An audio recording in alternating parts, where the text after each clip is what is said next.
No. I'm dreaming. I'm in a coma. I'm in a coma, or this is AI. This is too pathetic to admit.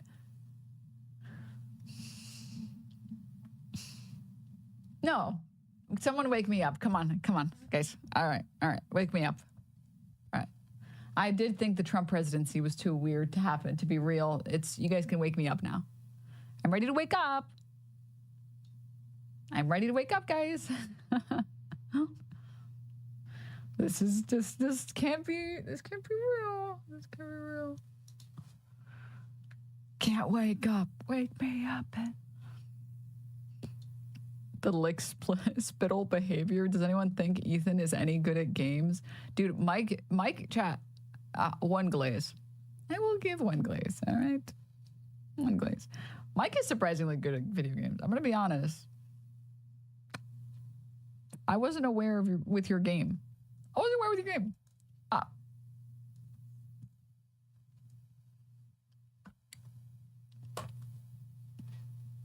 I know you were like that, man. I'm fuck. Respect. Credit where credit is due. Credit where credit is due. Good for a 40-year-old or actually good? No, like good, like actually good. Like Mike could climb to diamond solo queuing easily. One game. We played 5, 6 games. And it's just like, anyone here is particularly good at any particular sport or any video game or anything like that? Real, recognize real. I've played enough video games that, like, especially arcade shooters like that, and anyone in here who's played enough video games and has gotten okay at a game, money is tight, just straight up paid to say this. I'm not joking. Just really quick, a glaze for a friend of the channel. There's a couple of things that are very obvious that people who are good at games do and people who are bad at games don't do. And the most important one is like being a W gamer, not like W as in wins, but W as in W on your keyboard as in going forward. If you are struggling in your games, probably the thing that you are struggling with the most is that you don't push advantages and you play like a pussy. And if you watch any pro gameplay or even like really good gamers, people who are much better than me, their finger is like, it's crazy glued onto the W key. Like they don't let go of it. It's always being pressed. Easiest example of this in Marvel Rivals or like an Overwatch, the game is a 6v6. The second one team gets a pick, the enemy team or your team should push hard because you're at a huge advantage. They have, at least 15% less players.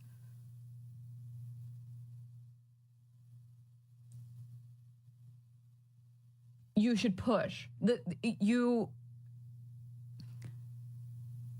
If it's a 6v6, think about how hard your games are when someone disconnects. Think about how difficult it is to win a game that's a 5v6.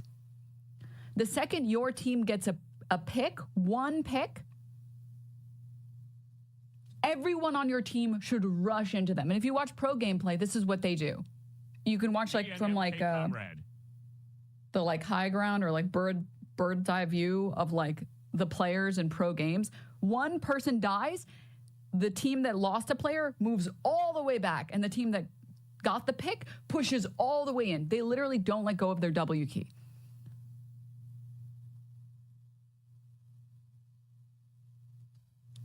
That's like, and that's how you would play if someone on the enemy team disconnected, right? You would play a little bit more crazy because you're like, oh, we have a huge advantage. Are you kidding me? So you should do the same thing in smaller dosage or smaller dosages in any game you're playing when you have a small advantage, because it takes them 5 seconds to respawn and it'll take them at least another 10 seconds to come back.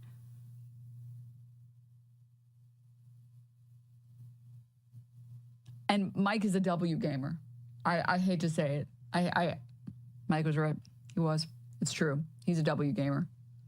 Not to say that you can't win 5v6. I've won my share of 5v6s, but it's a harder game. Play too crazy and you become the pick? Yeah, but like if you're attacking, you have spawn advantage, which is its own thing. But that's just like, I don't want to get too deep into it. I got very invested in Overwatch, and this game is exactly like Overwatch in like the concepts. So yeah. All right, moving on. This is really sad, guys. Sorry, I just remembered where I was and the fact that I was watching this clip, and I'm actually gonna like cry at how sad this is. Jesus Christ, dude. He's stimming.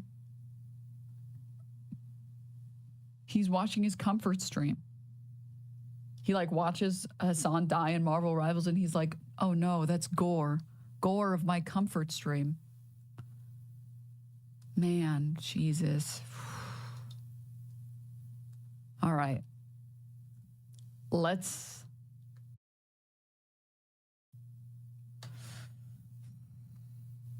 get back to it. Oh, man.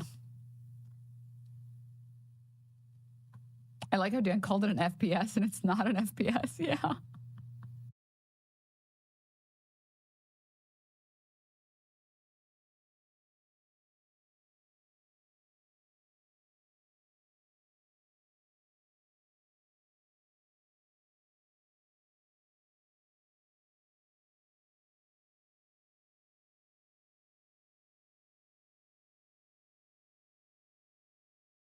And I'm showing you, hopefully, the last time I ever used Twitter properly, because, yeah, I've just had enough now. And I made a video, I think, was it in like April, where I said I was quitting? And I did actually quit for 3 months before. And I spoke about in the video how that made me feel and how it was a real good thing. But sadly, there's just something about Twitter when it comes to like live news. We obviously had a UK election, we had a US election, and it just felt like I should have been on it for that, just to keep up with everything. But I've decided my like one New Year's resolution is to just stop using Twitter. Like stop going on it, stop using it for videos, even though it can be so helpful because it has bookmarks, which BlueSky doesn't have. And I'm basically committed to completely moving over to BlueSky, which if you've been following me over there, you know I've pretty much just been using that now.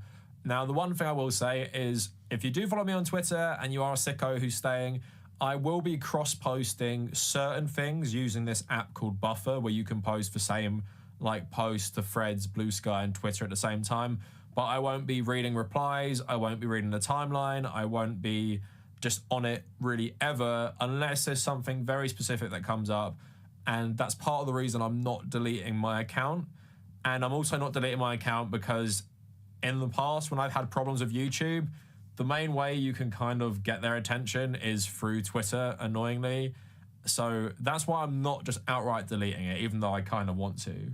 So as for my change of heart in terms of quitting, then not quitting, and then coming back, I haven't checked the For You tab today, but I'm just going to go on it right now. You're going to see me live doing this. Let's see what we get. So I'm going to my homepage, which is just my chronological timeline, my following tab. Go to show me the new posts. Just, you know, people who are working on The Witcher posting about it. Let's go to my For You page. Let's see what Elon is serving me up today to make me feel insane. So For You, the top is, let's see what the top of the post is. Someone talking about Star Wars Theory. Now, do I want to know about this? No. Am I morbidly curious because I hate this guy? Yeah. Will my life be better or worse if I pay attention to this drama? It will probably be worse. I don't want to do that. And if I just go down, it's basically just people talking politics. Aaron Bastani quote tweeting Ben Shapiro. Lance from the Surfs tweeting about some account being banned that I don't know. Lovely saying some random crap, and it's just like political news. I'm seeing footage from the fires, and thankfully actually my For You page isn't absolutely like cooked at the moment, so I'm not just seeing a bunch of neo-Nazi like garbage. But the one thing I'll say, and this is just how I feel generally about Twitter, and this is why I'm quitting, as I'm scrolling, I'm just getting fed like so many different random things from my brain, and so many things that I just, if I'm honest, I just don't really want to know about, and I don't want to constantly see. Like I was thinking even with these fires, as much as like this is important and I should pay attention, I'm at this stage in my, well, obviously political, I wouldn't call it evolution because I've been very similar for the last like 6 or 7 years, but I'm at this stage where I don't need to see really terrible stuff. So seeing stuff from the fires or seeing stuff from just like any terrible tragedy or seeing footage from Gaza, I just don't need that fed to me without my consent. Now, why I say that is there is no like filter on most of Twitter. So on this For You tab, I can see anything. I can see violent images, I can see sexual images, and I'm not saying these should be banned from the internet, but Twitter is unique in its ability to cook up all of these things and put it in your face straight away. And it's just so bad for your brain. Like, think about all those like explicit things you will be seeing, right? And think about how your brain reacts to seeing that. You're seeing that within like a minute of scrolling. And it's just not good for anyone. And especially because with the For You tab and other things, you don't actually want to see it from certain pages. And that's one of the big things of BlueSky, is because of BlueSky, you can very much like curate your experience with different feeds and see only what you want to see. It doesn't feel like when I'm scrolling it, I'm just being fed stuff I don't want to see. And that could be good stuff, funny stuff, or just like really terrible stuff, or stuff I just don't want to follow at this point.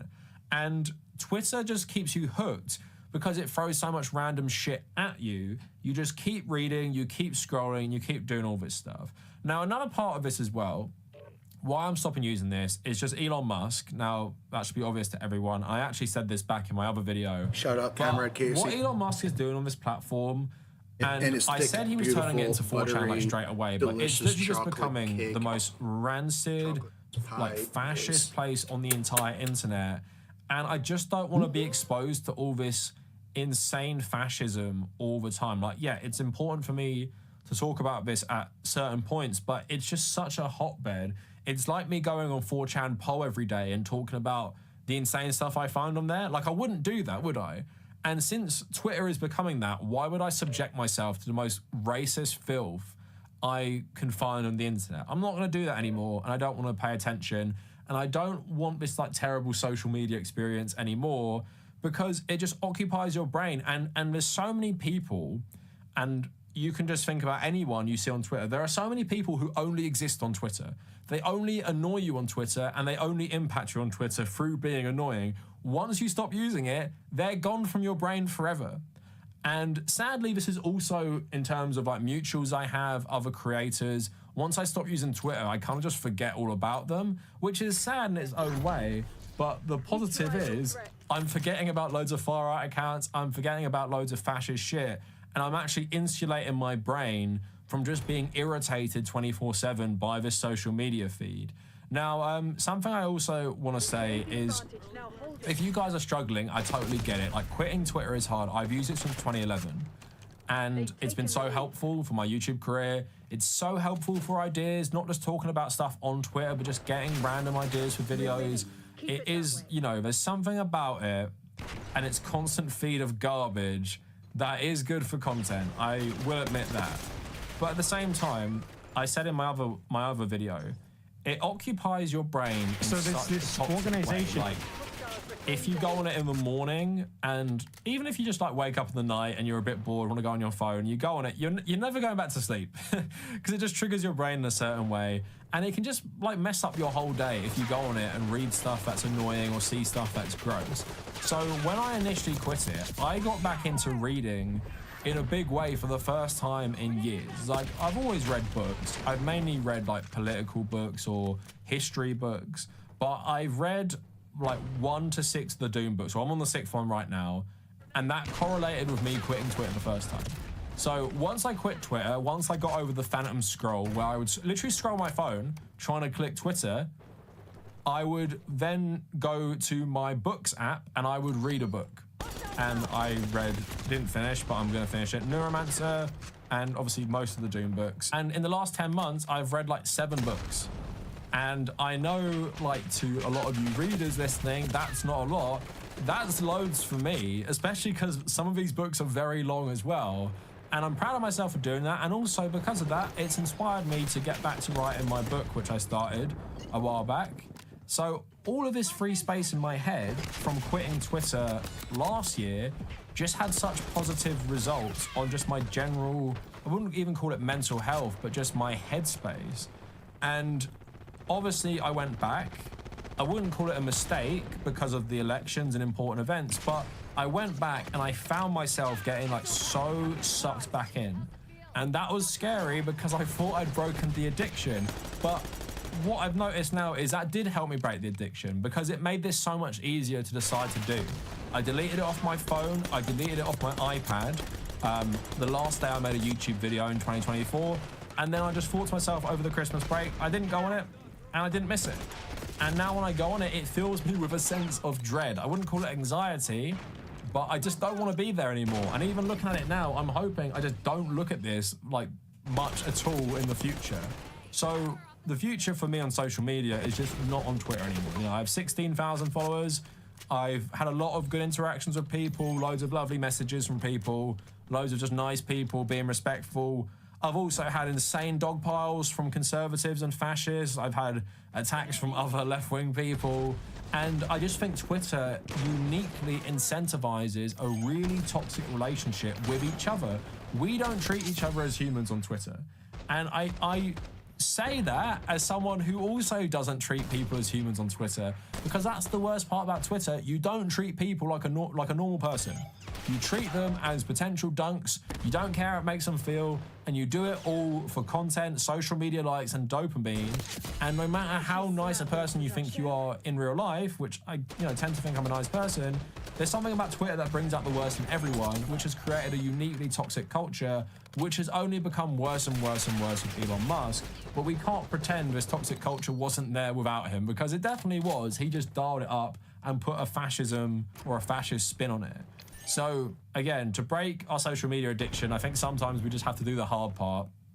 Now, am I going away from social media? No.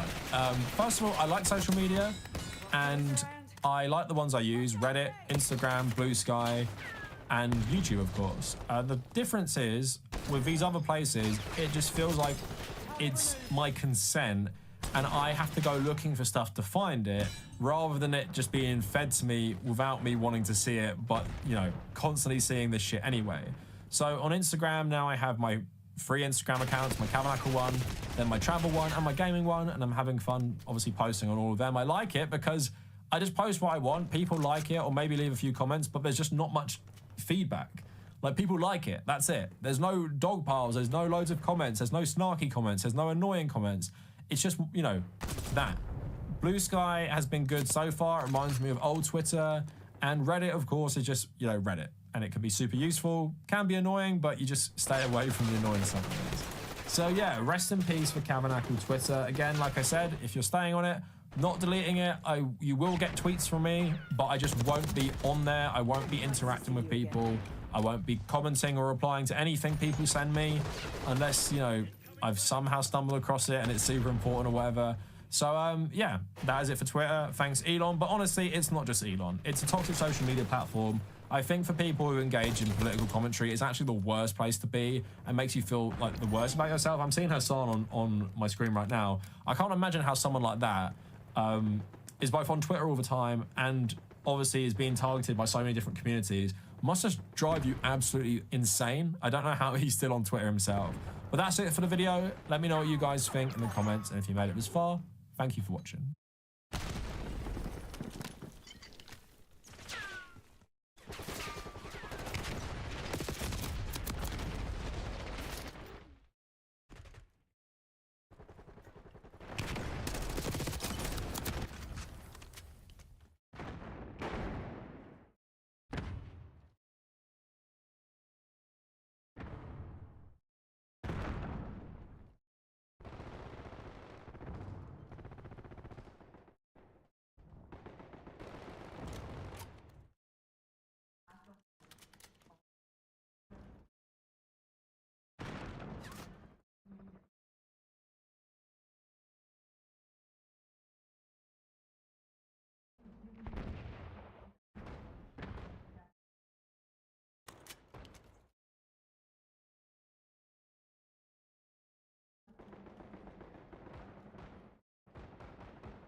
didn't move. Oh, come on. This sucks. If you're triple negative right now, get out the game. Come on. What are you guys doing? I'm literally taking out everything. I can't. I'm taking down every UAV. I can't. Right. But the entire team's negative. It's only a game. Well, no, this is serious. Like, I had to get rid of the entire team.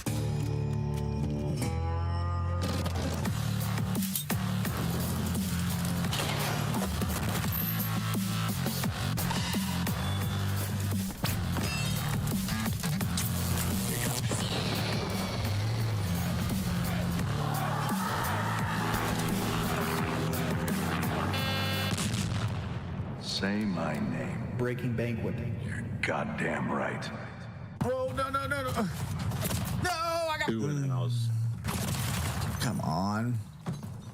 Oh!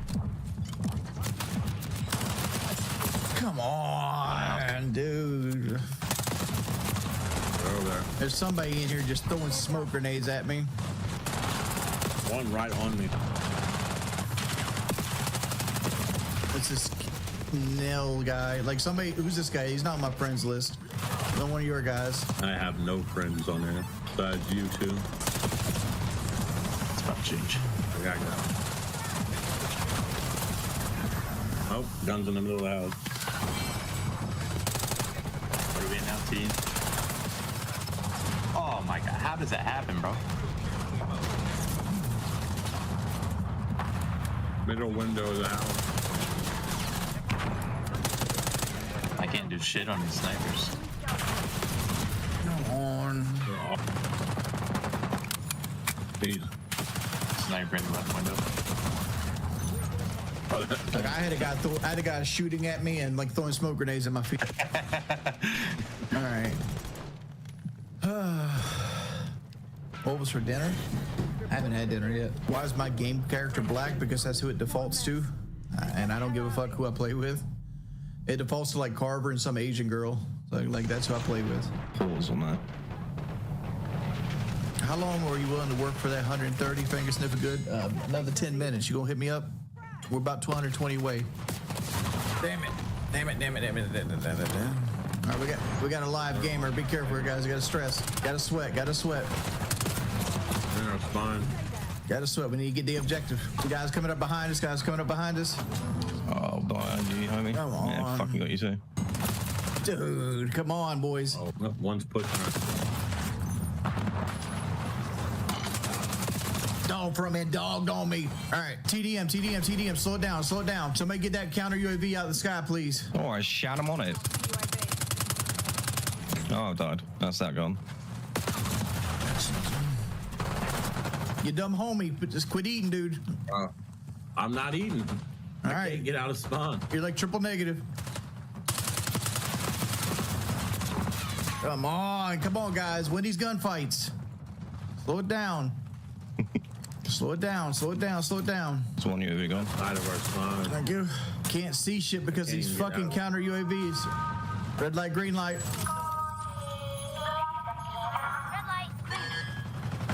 I didn't move. Green light. This sucks. Come on, dude. All right, if you're triple negative right now, get the fuck out the game. Sorry, buddy. I'm just gonna sit in the corner. I'm not moving. Stop talking shit, Wings. Just shut up. It's supposed to be. This helicopter's still in my You're fucking face. toxic.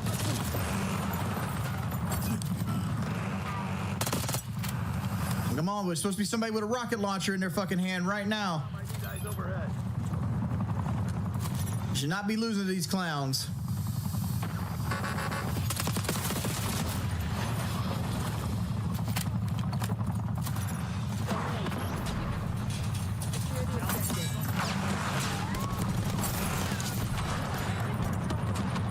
Oh, come on. Damn it, dude. Left side. Come on, boys. There's 4 of us. We shouldn't ever lose a game.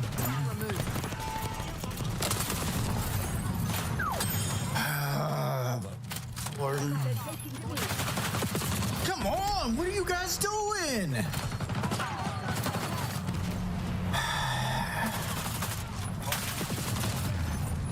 Dog, I killed 4 people on the objective. The counter UAV is not down. You're not even pushing over there. I'm literally taking out everything. I can't, like, it's not the quick reload, is it?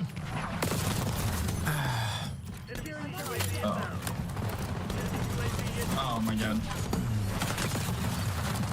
Can I move? Bruh. Can I move for like 2 seconds, please? Jesus Christ.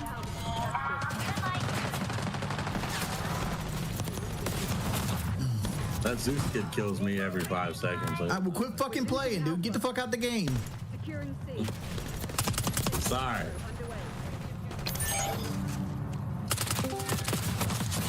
Fuck my mouth, bitch nigga. I come and slap you in your fucking mouth. All right, ban that Spit guy. in your face after I knock you out. All right, that guy's. Who was that? Ban him from the server.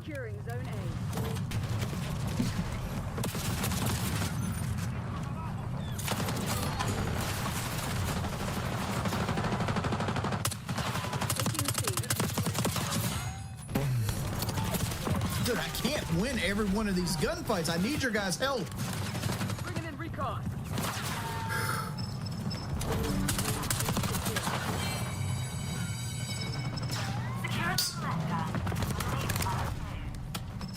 We're losing Charlie.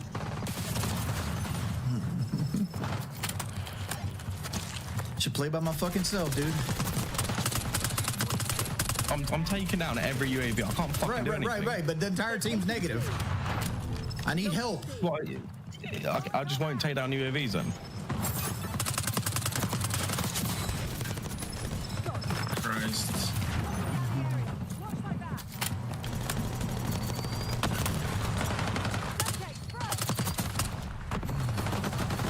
Oh, come on.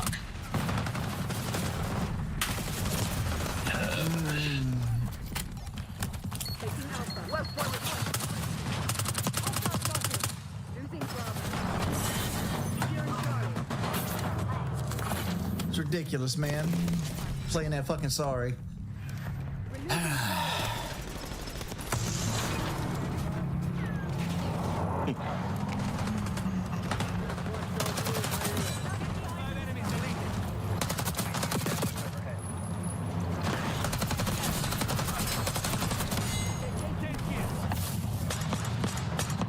Get rid of the 15 and 32 guy. I had to get rid of the entire team. Come on. I was playing RPG Simulator. I can't do both. I understand that, but if you don't give them the kills, they don't get the UAVs. Yeah, but it's either I'm shooting UAVs out or they're just gonna kill me. Do you have them up or not? That's my bad. I took a phone call I had to take. I'm still in it. I'll hop out for now. You don't have to hop out. It's only a game. But no, this is serious. Like I'm about to remove all of you. Why? I want a 95% win ratio. That's my goal. Yeah, bro, but you're telling me to take the UAVs out. I can't. You guys got to get the kills. I understand that, but like nobody else was picking up and getting kills. Like people weren't talking. They weren't doing anything. Okay, don't blame me then. I ain't blaming anybody. Did I go Fireball Ray? You didn't do well. Yeah. My bad, bro. I had a business call. I had to take that. I had no choice. Business. I'll step it up this game. You're gonna go triple negative. No, I started positive, dude. I really did. Like, I was actually proud of myself. I was playing OBJ. I had a 1.5. And then I accepted that phone call. I had to mute my mic. It just went to shit. Oh. I'm sorry for that, Wings. I know you're competitive, bro. I'm competitive too. Dude, it felt like I had no help whatsoever. It felt like me versus 6 people, and just you guys just giving them UAVs the whole time. That's what it felt like. You were spot on with the no awareness. Like, I was following you, but I was kind of looking one way, playing with no audio. I was doing my best. I was following the OBJ. That's all I could do. I'm sorry, man. I won't let that happen again. No. Yes, Sergeant. Yes. Sorry, Sergeant. For real. I've watched Wings since 2010, man. I know how competitive he is. So to finally Yeah, but we're from local server. We're not from his actual channel. To me, man, I've followed this guy for, 15 years now? So I know how serious he takes this, and I get it. Yeah, but we're also playing for fun, too. It's not I don't play for fun. It's all right, mate, but we're not from your server. We're from local. Yeah. One on gun. Inside their house, there's one. Guys coming behind us. I'm gonna assume there's one on the roof. Dude, weaponized autism. You didn't do shit. Yo. I'm sorry. Did Wings just say I don't play video games for fun? I think that begs the question, then what the fuck do you do for fun? If video games aren't fun for you, and it's not the reason why you're playing it, it's like some business shit. What the fuck do you do for fun, bro? You should do that. And stop bitching. Holy shit.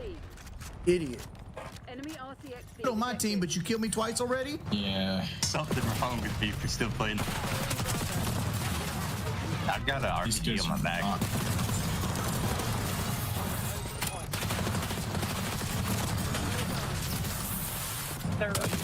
Damn it, dude.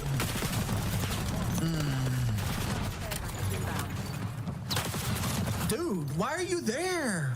I was still on hard point too. Come on, dude. I'm gonna pick up circle. I smells. You're a grown man taking games serious. You got problems. Like seriously, if like your video games are supposed to be inherently.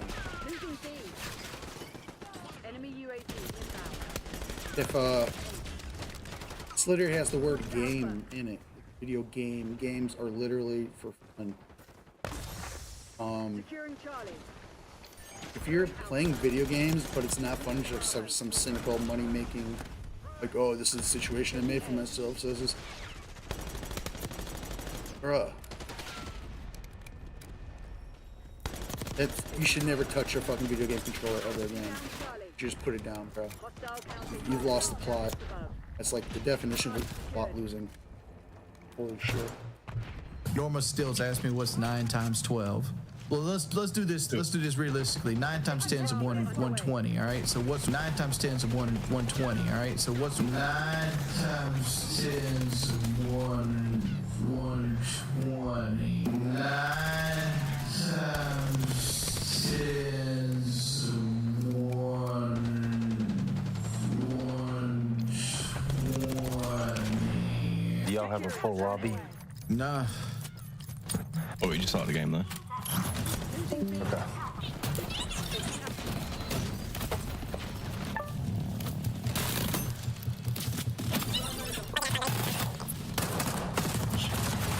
Shot me in the back, huh?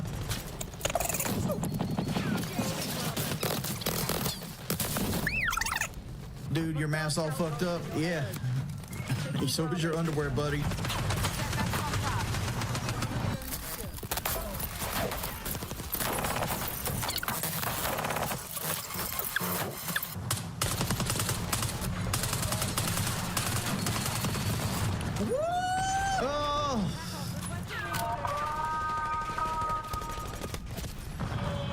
I hate this fucking kill streak.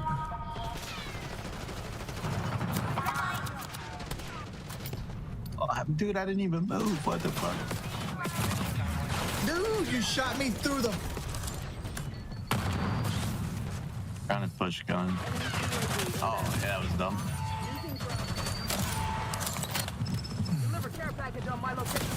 Damn it, boy.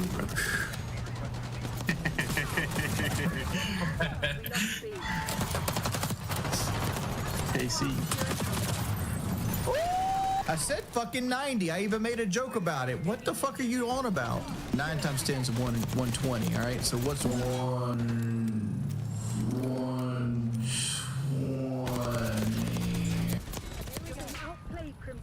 Step it up.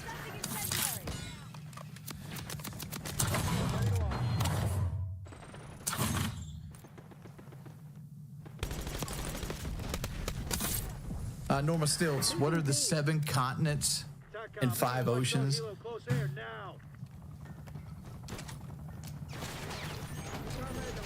Ocean.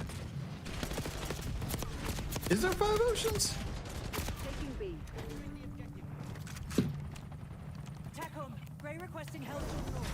What did you say? I said Arctic, Indian, Pacific, Atlantic.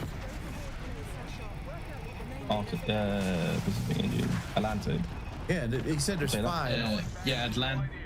This is Pacific, Indian, Arctic, and Atlantic. Atlantic, Pacific, Indian, Arctic, the Southern, Antarctic.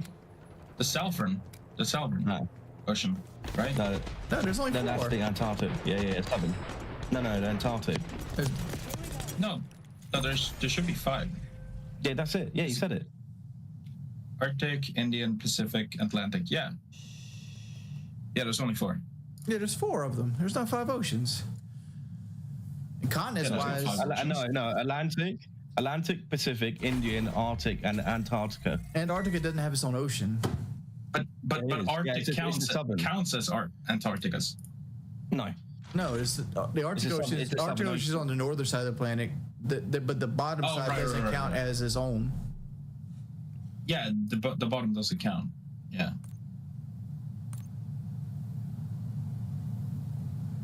No, it does. Yeah, it does. Google it, bitch. Yeah. Yeah, it's called. It's either the southern or the Antarctic. Oh. You got to write with the southern. Some English education there. Grayson, not right now, buddy. Not right now. It's Call of Duty time. Dog. Yeah. I'll do it. I'm out of rockets until I die again, which probably won't be long, but. Don't. Me a chance. Oh, I'm at. Finish one. Dog. What? Come on. I wasn't even paying attention, man. Dude, I just spawned.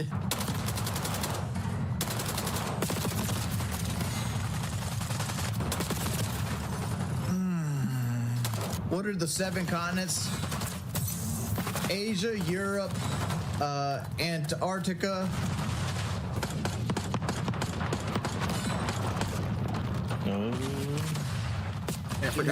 United Kingdom. What? What?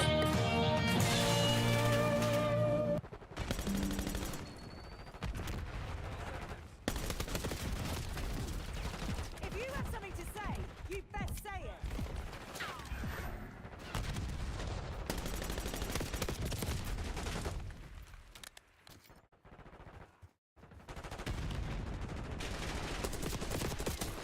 Ladies and gentlemen, Sean O'Brien of the Teamsters is here. I wanted to say it's an honor to have you here on the broadcast. I'm very excited to talk to you. We already had a wonderful conversation once on your podcast. It's going to be coming out soon, right? In the next couple of days, as a matter of fact. Yeah, it's going to be Better Bad Ideas with Sean O'Brien.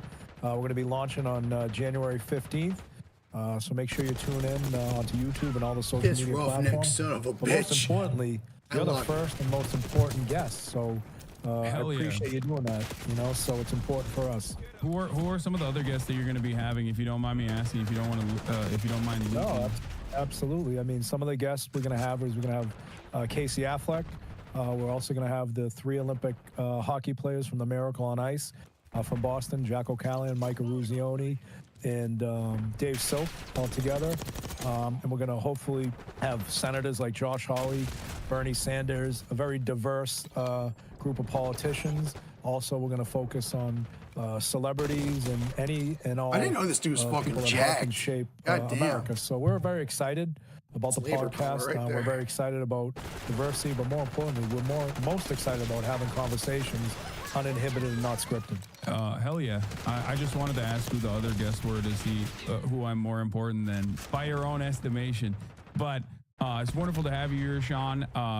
Like I said, we had a great conversation, and what I wanted to talk about today, considering that there's a lot going on in the world of specifically labor news, I wanted to ask you a couple questions, if you don't mind me asking, specifically starting with some of the NLRB decisions that happened where it was reported that the Democratic Party kind of dropped the ball. I'm just going right into it, by the way, where there was an opportunity for the Democratic Party to continue controlling the NLRB for the next 2 years, and unfortunately that fell apart.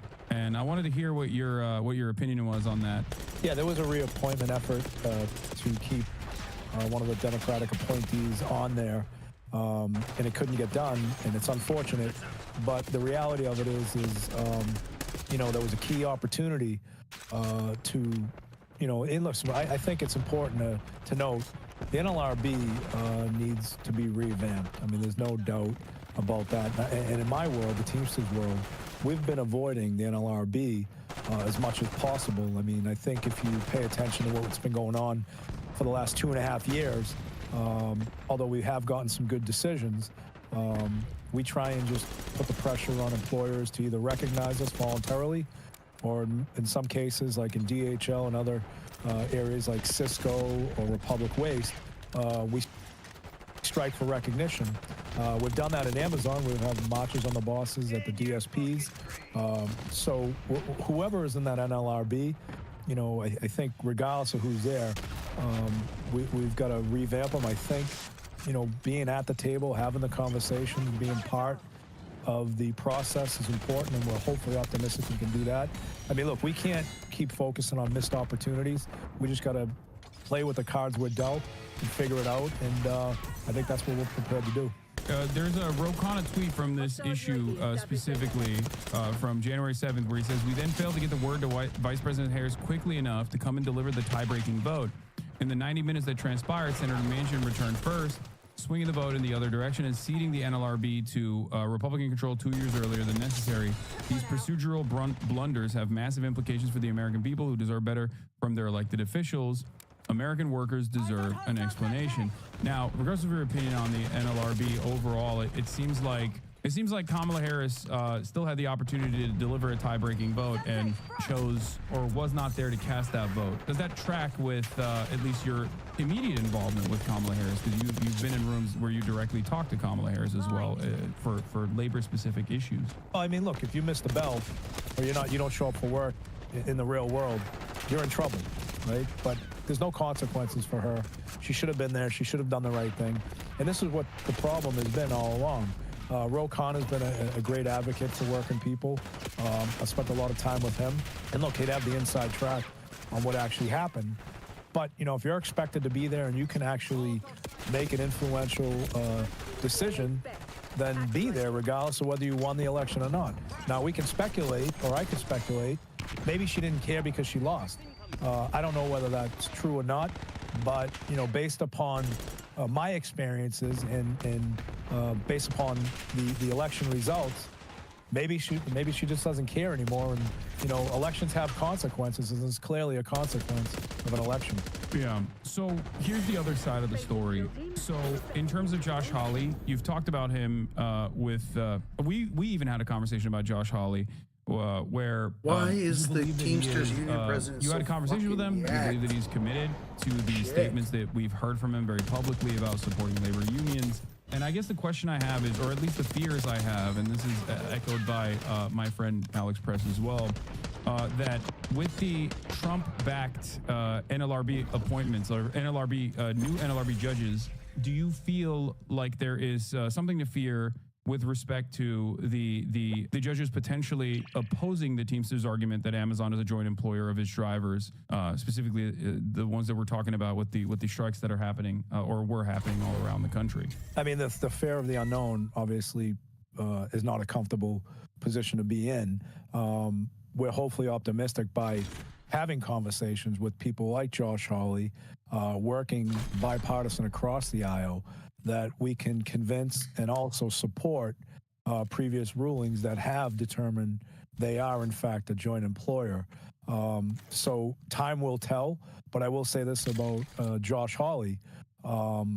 Josh Hawley, since the day we've been working with him, hasn't wavered on anything that we've asked him to do. He showed up at picket lines in Missouri. And look, there's a lot of Democrats that haven't done the right thing either. I mean, you mentioned Joe Manchin. That guy is. Oh yeah.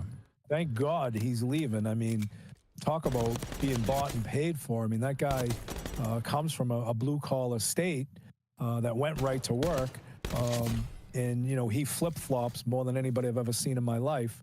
Matter of fact, when my first time down in D.C., probably the first week I was living here, I was in a supermarket, and I don't go to self-checkouts because they eliminate jobs. And I looked over, and there was Joe Manchin, in a self-checkout while the line for a regular cashier was about 13 people deep. Christ, I'm and probably it just older goes to than show the you that, president. you know, There's- it's all about he him. don't- And well, maybe thank Maybe he God was he's trying to gone. steal. You never know. I mean, they got look young. sticky fingers, some of those guys. Oh yeah. Crazy, Okay, I want to looks run this by stupid, you. you know? I've made an argument time Except and for the time white again for hair. Democratic leadership to utilize Stuff. federal regulatory Besides that- agencies against some of the Democratic Party members Ageless that refuse to perfection. play ball when they're whipping votes. And this isn't necessarily to you know, I guess politicize the federal agencies, but it's to simply enforce the regulatory mechanisms that are existing upon members of Congress, regardless of their party affiliation.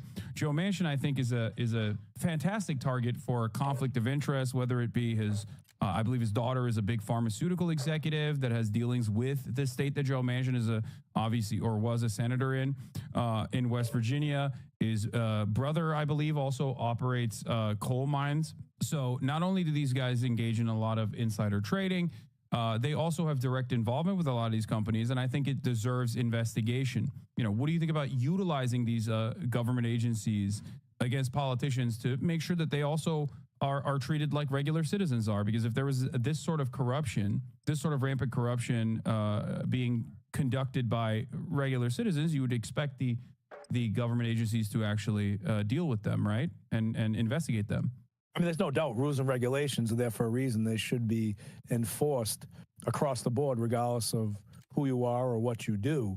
And you make great points about conflict of interest. I mean, you know, you can look at Joe Manchin, you can look at Chuck Schumer. I mean, you look at all the egregious violations that have happened to our workers, our members that work at Amazon, and come to find out, taking donations from Amazon. He's not the only one. There's a lot of Democrats and Republicans that are taking donations, but his daughter's a big lobbyist for Amazon. Wouldn't sign off on an Amazon letter for DSP, wouldn't sign off on a support letter. DSP, Dark Side Phil. Striking UPS. Oh, the camera's on. You know, Manchin's not the only one. There's a lot of questionable ethics going on all around. And to your point, if there's checks and balances, there's a reason for checks and balances. Let me see if I can do that better. Oh, the camera's on. Oh, the camera's on. Yeah. Look, rules and regulations are no different than a collective bargaining agreement. If you don't enforce that collective bargaining agreement and utilize the enforcement and the mechanisms to right a wrong, then it's no different in the federal government if you're not utilizing the process and the agencies to fix corruptions and bad behavior, more importantly. And it should be an example. I mean, look, these elected officials should be viewed upon as elite leadership of the greatest nation in the world. Enough. And they should be held accountable so that everybody else, no matter what they do, no matter what rules and regulations are in place, Hassan should interject. that they follow those rules and regulations. They should be the example. Absolutely. I want to switch gears here for a second and ask you about. This doesn't feel I the don't need know to. if you don't want to talk about this at all, but I want to ask about what Trump has said specifically about UAW leadership, specifically Sean Fain. Do you feel like, especially considering that Elon Musk obviously has crosshairs on him as well, do you feel like there will be any additional repercussions coming from the incoming administration against them? Because there are obviously a lot of people that are, you know, in positions of power now that have put crosshairs on him and the UAW as well. Yeah, I haven't specifically spoke. I have spoken to President-elect Trump, but I haven't spoken specifically about Sean Fain, the UAW. You fucking should, asshole. Whatever happened, how is labor gonna win if labor doesn't work together? You right-wing fucking goon. Or any other union at all. I mean, what I've tried to do, and I think we've been successful, is try and have conversations in a broader sense about what's important to labor, what's important to working people. And I think whether people agree or disagree, because no matter what you do in any situation, there's always going to be spectators that have never engaged in the sport that are going to be on the sidelines critiquing you and telling you how you should play the game. But I think what's important is that, you know, you look at the nominee for Secretary of Labor. Now, people can say, we'll see what she's going to do, but she's taken some positions, not every position she's taken in support of labor, but the ones that count, like the PRO Act and everything else. That happened because of conversations that I specifically had with President-elect Trump and convincing him that, you know, what was said during the election from the Republican side and also himself, as far as, you know, we want to support working people, you know, we're not against labor unions, that this was an opportunity for him to make a bold move. It's the thing, like a large, huge fucking part of the Republican constituency is rabidly anti-union, bro. What are you trying to compromise with these people? How? They think you shouldn't exist. They think your position is illegitimate. What are you even talking about? Fucking... This is coming from a union man, so fuck you. With an accent like this. This is my real accent, asshole. In to work for a living, honestly.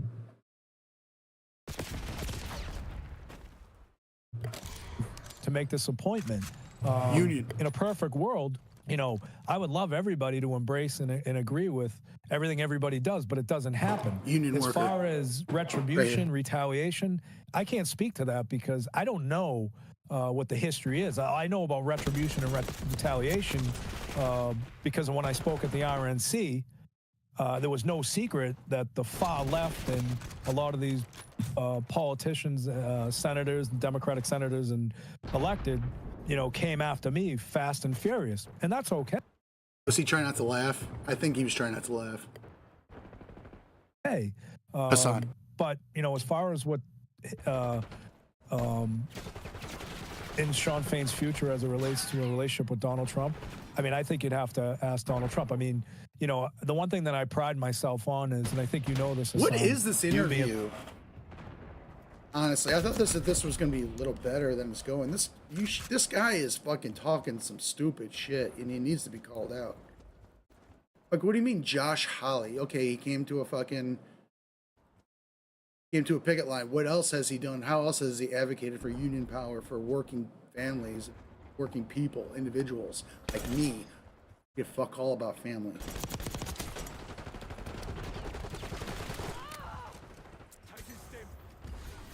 What the fuck is Tom Hawley done for working people? Sean.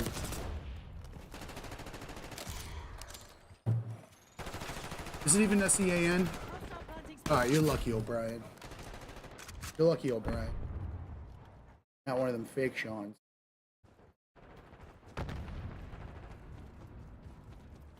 It's the only reason why you get a pass today. For the next few minutes, but I don't think I can watch this interview anymore. Son should be calling him out on... Who is he saying was far left? He's talking shit about the far left.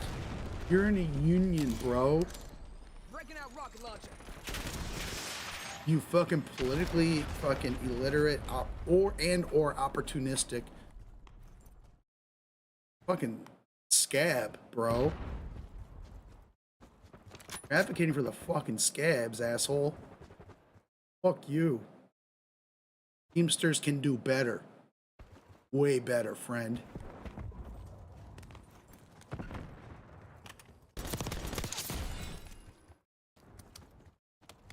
Fucking union men talking about fucking the radical left. The only fucking political tendency on the planet that gives a fuck about you, bro. Everyone else wants you gone. Republicans want you gone, bro. You stupid fucking jabroni fucking fake Irish bitch. You want to fucking go, O'Brien? Smash a goddamn plank off your fucking head. Big, beautiful, bald Irish head.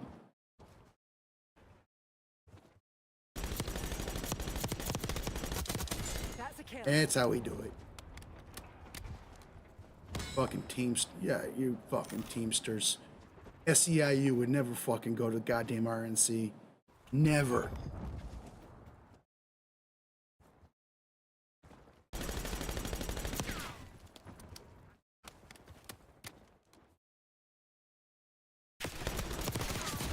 That's 5. A union man talking shit about this quote-unquote radical left. You fuck. Stupid fuck. You know nothing about anything. Literally, the only reason why unions exist in the first place is because of the so-called radical left. You stupid son of a bitch. If it literally wasn't for anarchists, we wouldn't have an 8-hour fucking workday. Anarchists. Piece of shit. Take your fucking Republican dog shit, brain dead fucking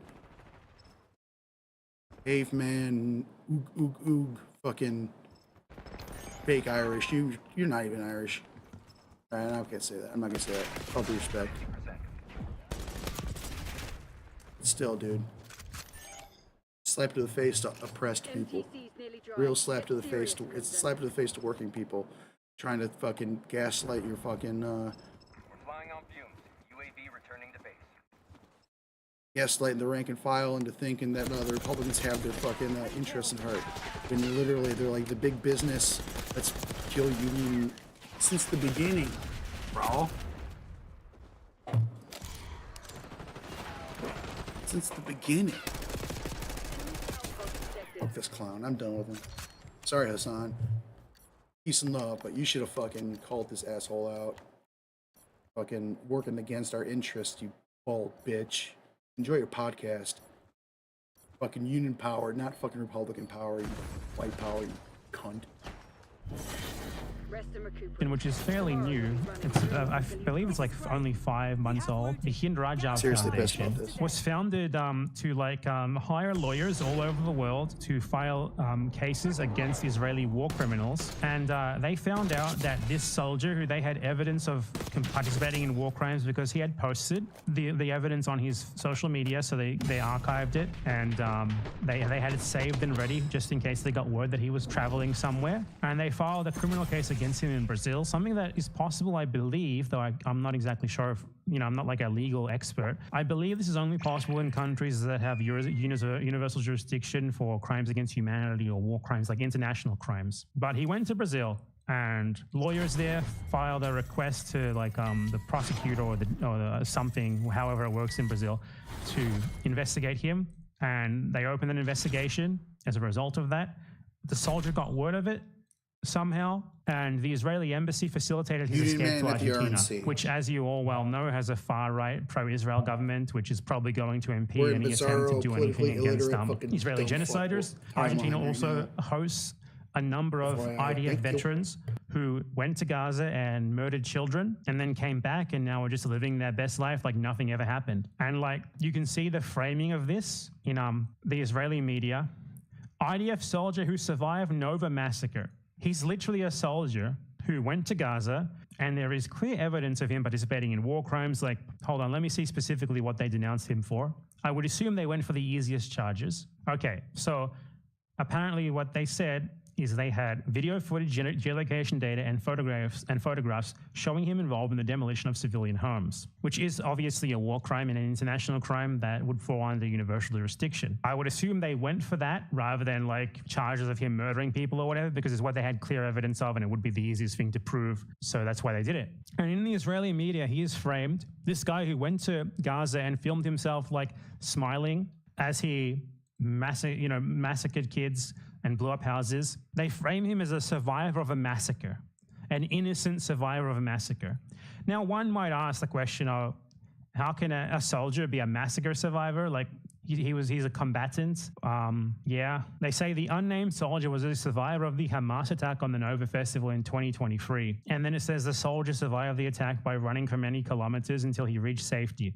So he's a soldier who was there during a military attack and he ran away. That is amazing. That's such incredible framing. Even the fucking genocidal soldiers are victims for the Israelis. So I commend the Hind Rajab Foundation for this. And I will plug them here because you can actually support them monetarily, or if you're a lawyer, which I don't know, some of you may be, you could offer your services to them in case they get word that someone is traveling somewhere, and you could help to file the necessary paperwork to spur legal action against them. You can go to their website, hindrajabfoundation.org, and you can send them donations or get in contact with them to say that you're able to help them out with legal services or whatever. I will say, though, I think that the Hind Rajab Foundation is making it too easy for them to escape by targeting tourists. I think it would be better overall if they instead targeted IDF soldiers who, like the dual citizens who live elsewhere and who went to do genocide in Gaza, and then who went home afterwards to another country, because those people aren't going to be able to just leave so easily. It's a lot easier to file charges against people who live somewhere than it is to file charges against people who are just visiting somewhere temporarily and keep them there, because those people are all over the place. So that's just what I think about this. It's too easy for them to leave, and yeah. So in the next clip tomorrow, after this one shows on YouTube, I will go over an Al Jazeera story, which doesn't deal only with this case, but which goes over the Israeli reaction to this case, which is not quite what you would expect from people who consider themselves to be innocent of international crimes and crimes against humanity. So look out for that.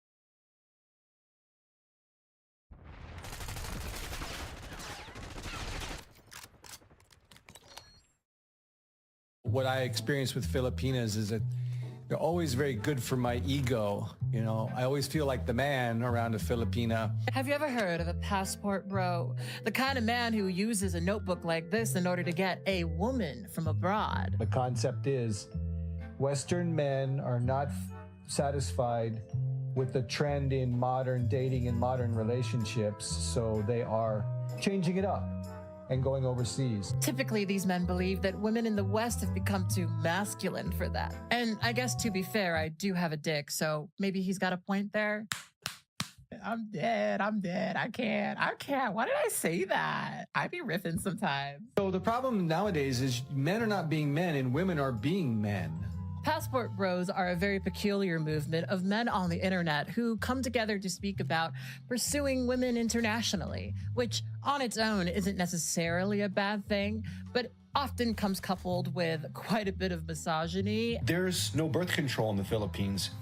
Young Filipino women have not, this is going to sound gross, but they haven't burned out their ovaries with birth control. Typically, they're divorced, and quite frequently, this is like their third or fourth time trying to find a marriage. The problem is not them, of course, but feminism and the way that the Western media has warped women into essentially these unforgiving harpies that only want their money. The ability to be humble and humble to your man so that he can be a leader and you're not being a biatch all the time. That's what guys from America are looking for in general. Divorce is not a consideration. It's at least not a game plan. It's not a retirement plan for the woman. You're most likely to get through the hard times knowing that, your wife, my Filipino wife, isn't thinking of nuking it all with a divorce. They whine and whine and whine about how terrible American women are. Well, they she's about to nuke socialize with a with divorce. other men who, of course, are not responsible in any way for their failures with American women. But looking at relationships from a propagation and survival perspective, it makes sense that a well-established man like moi would partner with a young, highly fertile female. And in more recent years, we have seen the repercussions of Yo. Using the term fertile female should get you locked up. this movement with some men who have decided to go abroad mysteriously disappearing after they, I don't know, made the decision to be very public about basically wanting to do sex tourism and not respecting the women from certain countries. I can't imagine what could possibly have happened to them. Now, to be clear, I don't think there's anything wrong with someone who ends up falling in love with someone abroad, but most of these men are looking to have a very particular power imbalance in their relationships. In fact, it seems like in many of these relationships, money is simply a tool of control that these men use. And typically we don't get insight into these relationships, but with TikTok, we've managed to see an instance like this play out live. And I have been following this saga for the past couple of days, and I wanted to bring it to you guys here. It only took 2 years, literally to the day, December 27th, for my Filipino wife to become fully Americanized, hate everything about me and what I provide, and decide He's blaming the Americanization of women after his divorce. What is this, number my 4? name is Kat Black, and Yeah, I like to think that I make content for introspective hot people. And if you're here, I'll assume that's you.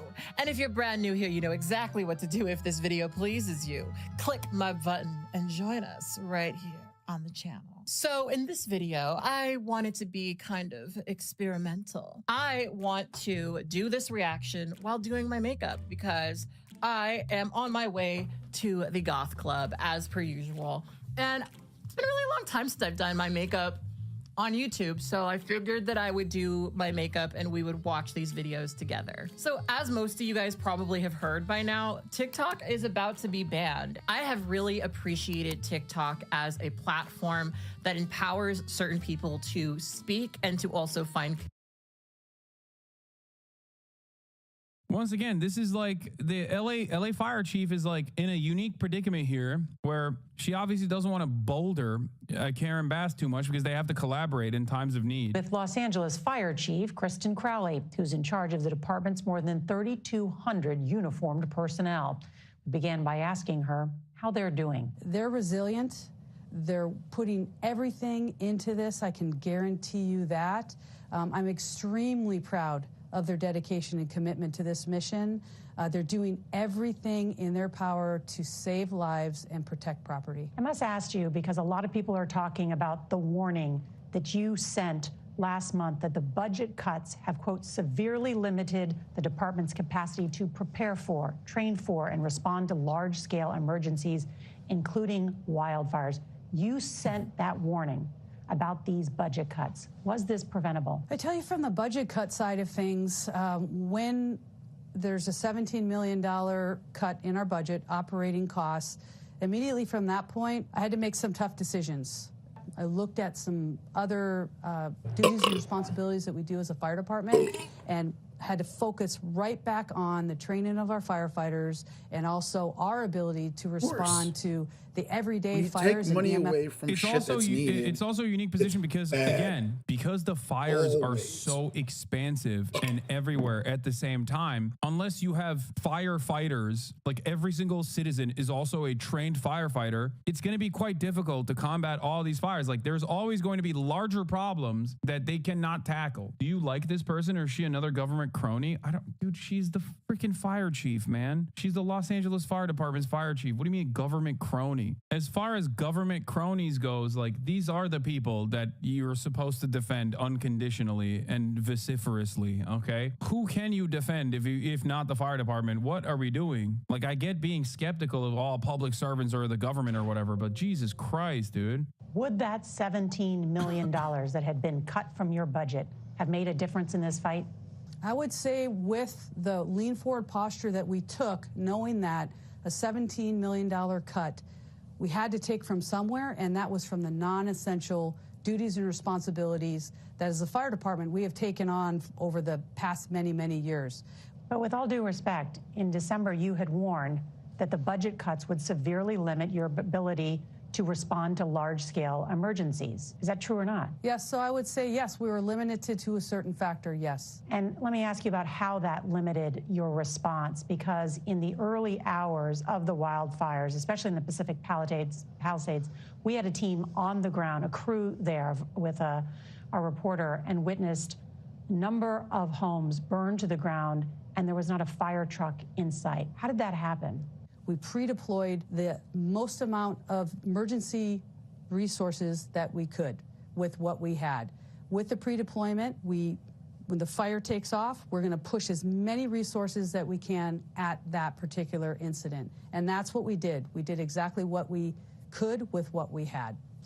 So you're saying you didn't have enough resources? I would say in a win event like this that we are living today in day 3, something that is as...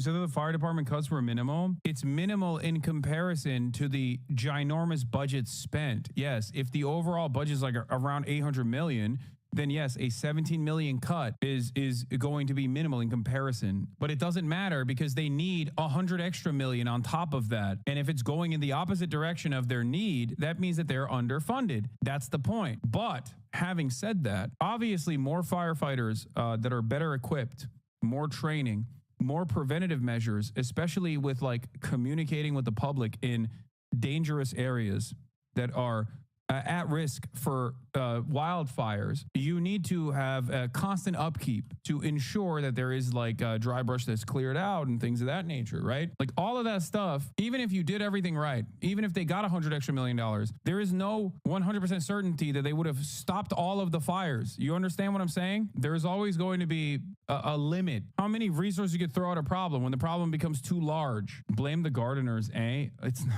that's not what I'm saying. Use James Wood tears to negate fire. Like her point here is that regardless of the underfunding, it's 100-mile winds. A 100-mile wind will carry embers to unpredictable places. That's precisely the reason why the Palisades fire basically erupted out of nowhere and carried it all the way to the coastline in a matter of like 2 hours. That's insane. It was basically a fire hurricane. You understand? As significant as this particular fire, I would say we threw exactly what we could with what we had. So if I had 1,000 engines to throw at this fire, I honestly don't think 1,000 engines at that very moment could have tapped this fire down. Yeah. Chief Crowley, thank you so much for your time. I don't know why they cut her answers, but yeah, she's basically saying that. That's her final conclusion, is that like it's a fire tornado. So even if we had 1,000 additional engines, like we don't know if we could be able to stop this. Even if they have unlimited water, they don't know if they could be able to, they don't know if they could stop it.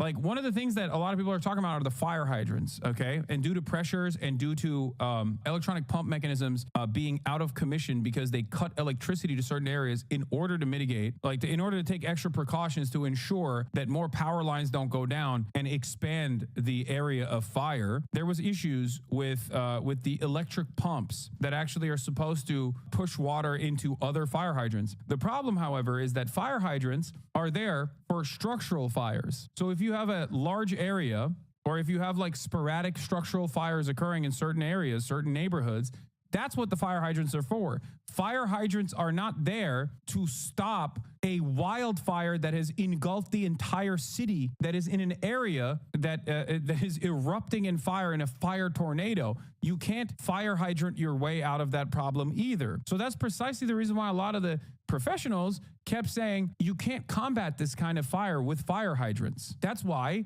they were dumping salt water on the problem, even though salting the earth is obviously devastating. Devastating in terms of using that land in the future, making the land potentially even more hostile to the elements, making, creating even more dry brush potentially down the line that will make it even worse because you're basically killing the land. That's a last ditch effort at that point. It's also bad for the planes unless they're built for it. No, those are planes that are built for it. Why are you trying to justify the current mayor? Wait, what? Big question for me is why the Democrats don't care about LA. Why Ember started at first place given 50 degrees? Great question. Why did the Ember start? I'm not justifying the current mayor at all. I've already criticized the mayor and continue to do so. I think it's difficult for you to understand that I'm just explaining to you how complex the situation is, and a black and white solution to this kind of issue is always going to be endlessly reductive and also will cause you to hyper focus on random things or greatly.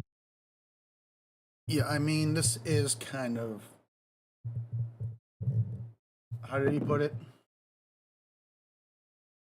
And also will cause you to hyper focus on random things.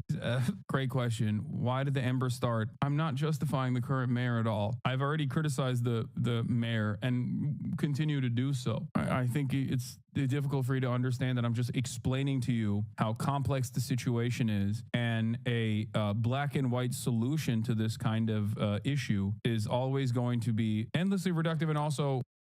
I disagree. This is a black and white. It's climate change and nothing else.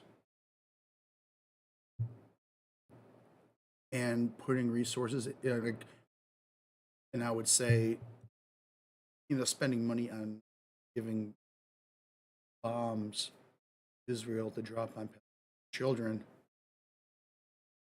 use that money to fix the climate, if possible. At this point, probably not. But, okay, not even fix it. Prepare for the coming disasters. That's what we should be doing. Since we decided as a species to, well, at least the capitalist class part of the species decided that, like, we don't give a fuck about climate change.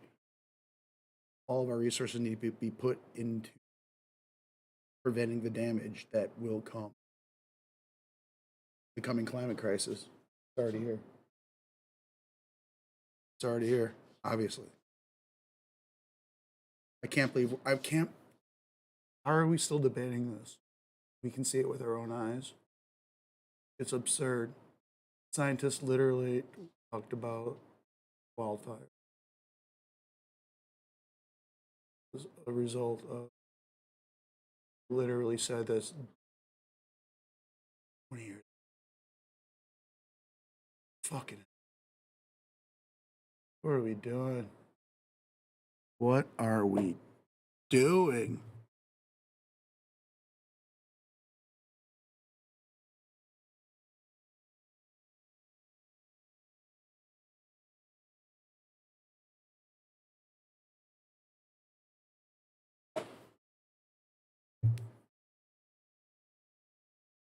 Can't lie, I'm pretty depressed.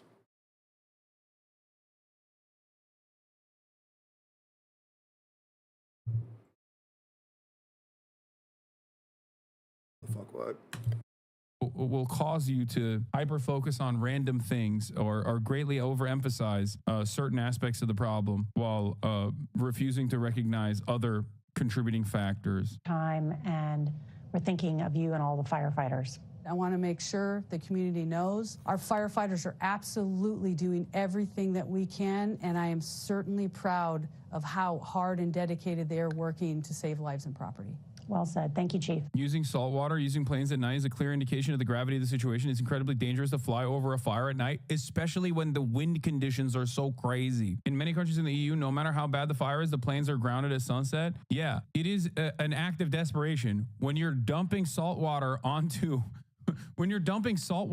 the fire. Understand that the situation has gotten completely out of control. That's my point. Yeah, the misconception here is that fire department funding would have stopped this. This is land management fuel issue. Even another 100 million probably wouldn't change anything. No, fire department funding also plays a role in land management, though. For example, I'll tell you this much, and I briefly covered this earlier, but it bears repeating. The fire department, for example, could communicate with neighborhoods like the Pacific Palisades on what the best practices are in terms of like harm mitigation, in terms of like the likelihood that this is a potential area of impact. They can go in ahead of time and make sure that certain types of trees, for example, are not so close to the houses, or clearing, making sure that there's like rigorous fire prevention, fuel prevention, in terms of like clearing out the dry brush out of your houses, things of that nature. Funding would help in that regard as well. This is a very complex situation where more funding does absolutely help, not just in prevention, but also in mitigation. But at the end of the day, if there are 100-mile winds that are carrying embers all over the place, then yeah, you're going to run into a problem regardless. You're going to run into these issues regardless. But funding always helps. That's the point. A resident who lives right by Eaton Canyon captured the moment the Eaton fire sparked right into the transmission tower on the east side of the canyon. We don't know yet. We do not know if this is the responsible party.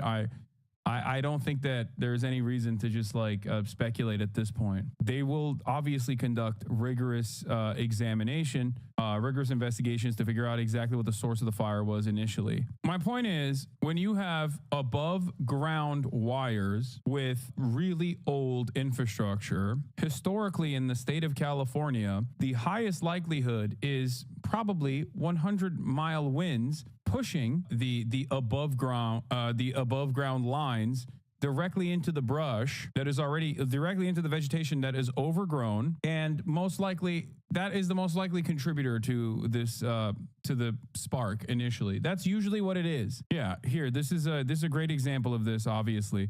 California's deadliest wildfire in history started when an uninspected 100-year-old metal hook holding up a high voltage line wore out, dropped the cable, which sparked against the steel tower holding it up. 85 people died. I'm not saying that this was yet another instance of this exact same thing happening, but make no mistake, this is usually a major contributor. I'm not saying that this is the responsible factor here. We don't know yet, but understand that in the past, that was the contributing factor. That was the inception point. So, you know, it's something to consider. The other side of the story is arson.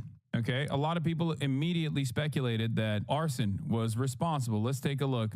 There was a man detained near Kenneth Fire. Initially, everybody reported it as though he was responsible for the arson. A lot of Republicans did victory laps around this, saying, "Oh, this is not climate change," or "This guy that was arrested here, where is it?" Where Shiraz also posted something like that. Good news, they just arrested climate change. Apparently climate change is a Guatemalan dude in this country illegally. So let's take a look at what the authorities have actually said about it. All right. Good morning. On behalf of the Los Angeles Police Department, I just want to extend our deepest sympathies to all those affected. The fact that, you know what, because like, yeah, people can start fires, but the extent of the devastation wasn't this individual's fault. It's climate change. The fact that it was able to burn so ferociously. You stupid fuck. Stupid. Stupid. Unbelievably stupid.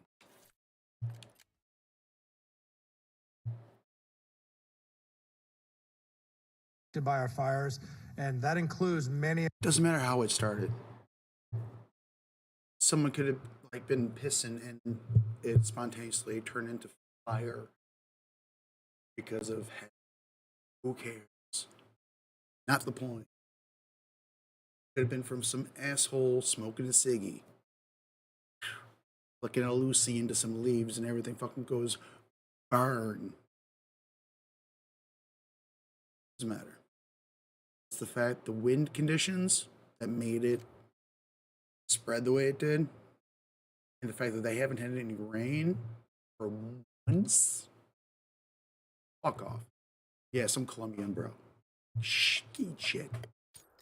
Many of our own LAPD officers have lost homes and property in this fire, and they continue to serve these communities, and I appreciate all their work. I have a number of important updates for all of you today, and I'm going to start by an arrest that was made late yesterday afternoon. So yesterday afternoon, the Kenneth Fire started at the border of West Hills in the city of Los Angeles and Ventura County. At 4:32 p.m., we received a 911 call that a suspect was attempting to light a fire in the community of Woodland Hills and was being detained by residents.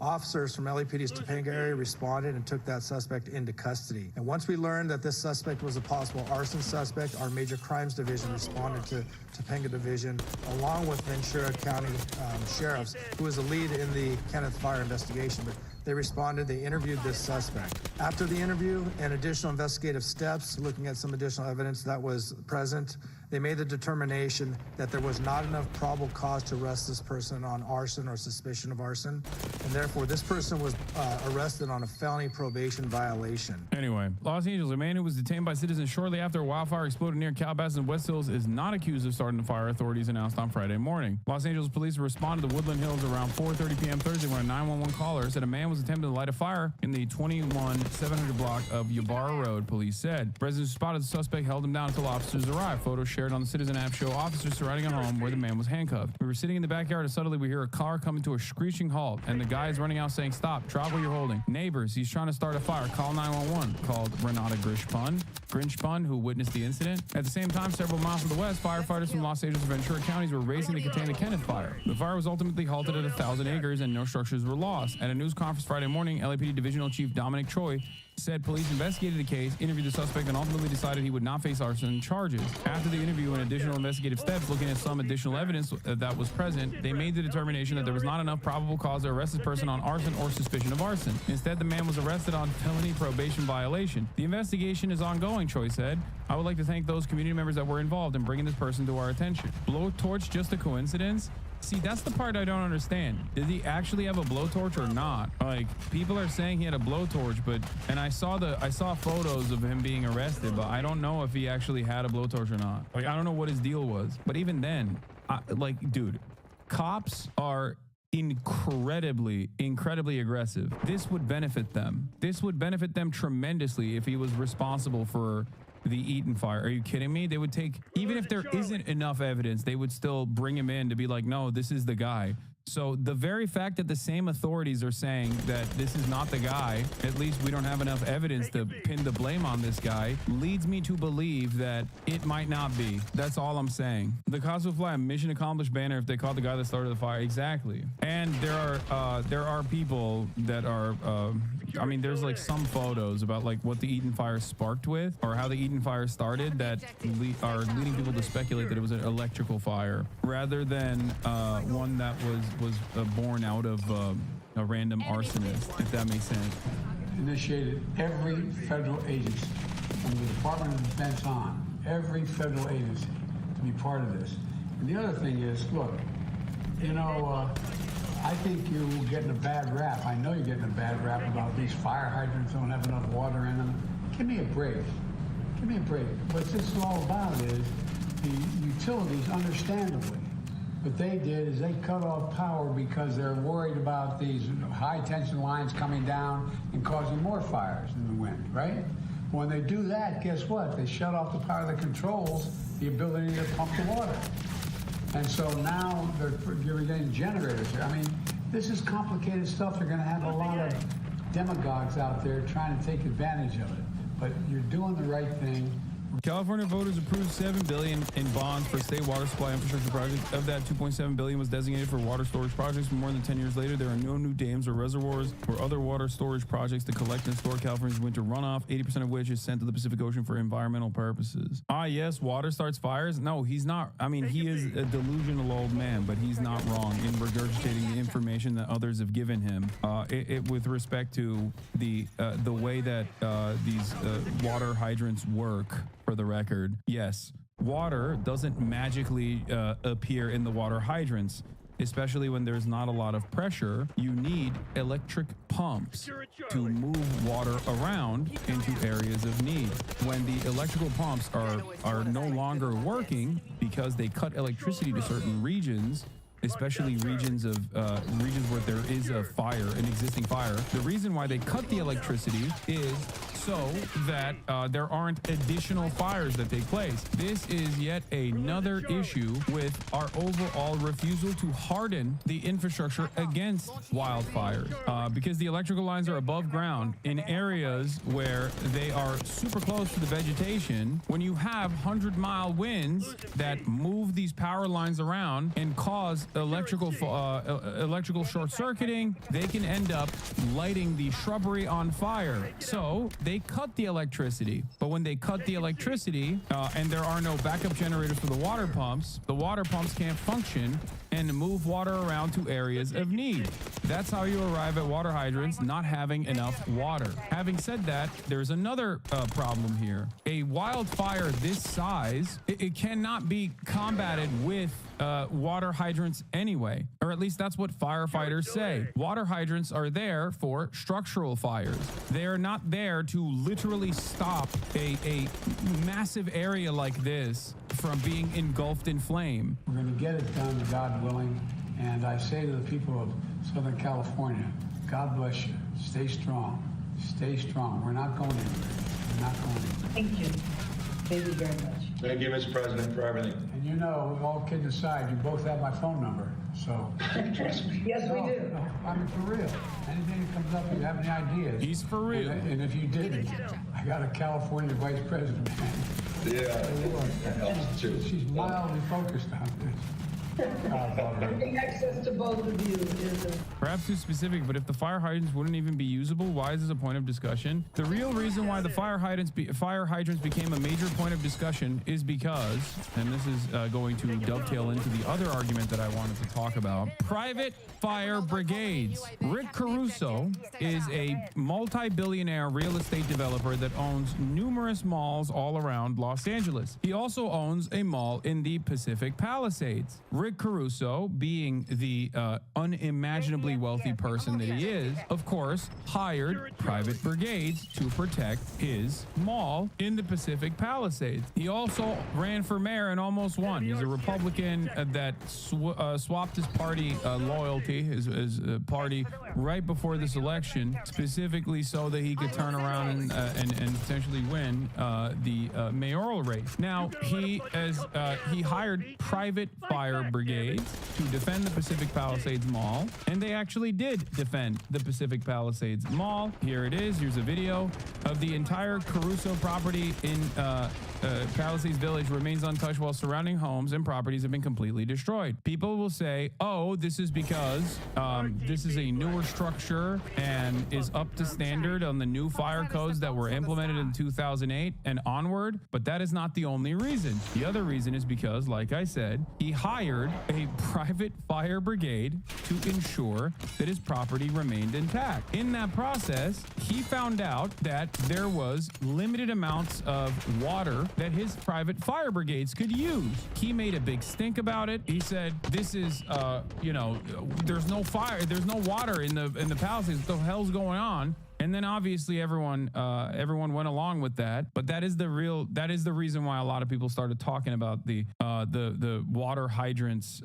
running out of water. But that is also the reason why, as you can see here, these structures are intact, whereas everything else in the surrounding region is engulfed in flame. Private firefighters. It sounds dystopian. It sounds illegal. It absolutely is not. If you recall, this is something that I've covered before when Kanye West hired private firefighters to defend his Calabasas neighborhood a couple of years prior. They make $7,000 an hour as well. No, they don't make $7,000 an hour. They make $7,000 a day, which is still insanely high in comparison to like what even Los Angeles Fire Department employees make, even though they are definitely that's definitely one of the most sought after positions that you can get in public service, and infinitely more than what the wildfire prevention teams get. Wildfire teams are comprised of federal employees that get paid the lowest possible salary. Anyway, as far as I understand, they do also, of course, utilize the existing fire hydrants as well, for the record. Now, if you know anything about the history of firefighters in this country, that's how we originally started off. Throughout time, there's always been private fire brigades. As a matter of fact, it used to be the only game in town. One must ask the question, why? This was a structure that was inevitably socialized, funded by the public. It is one of the best arguments for socialization because there is constant market competition amongst fire brigades and fire insurance that was privately purchased for certain for certain structures in the city that created problems for everyone. For example, fire spreads. I don't know if you know that or not, but fire has a tendency to spread. It really likes spreading. So you might have a structure that is on your block that was not covered by fire insurance and defended by a private fire brigade. So they wouldn't actually put that fire out. But because that fire would spread, it would inevitably spread to structures that were covered. So you ended up cooking all of the structures in the city.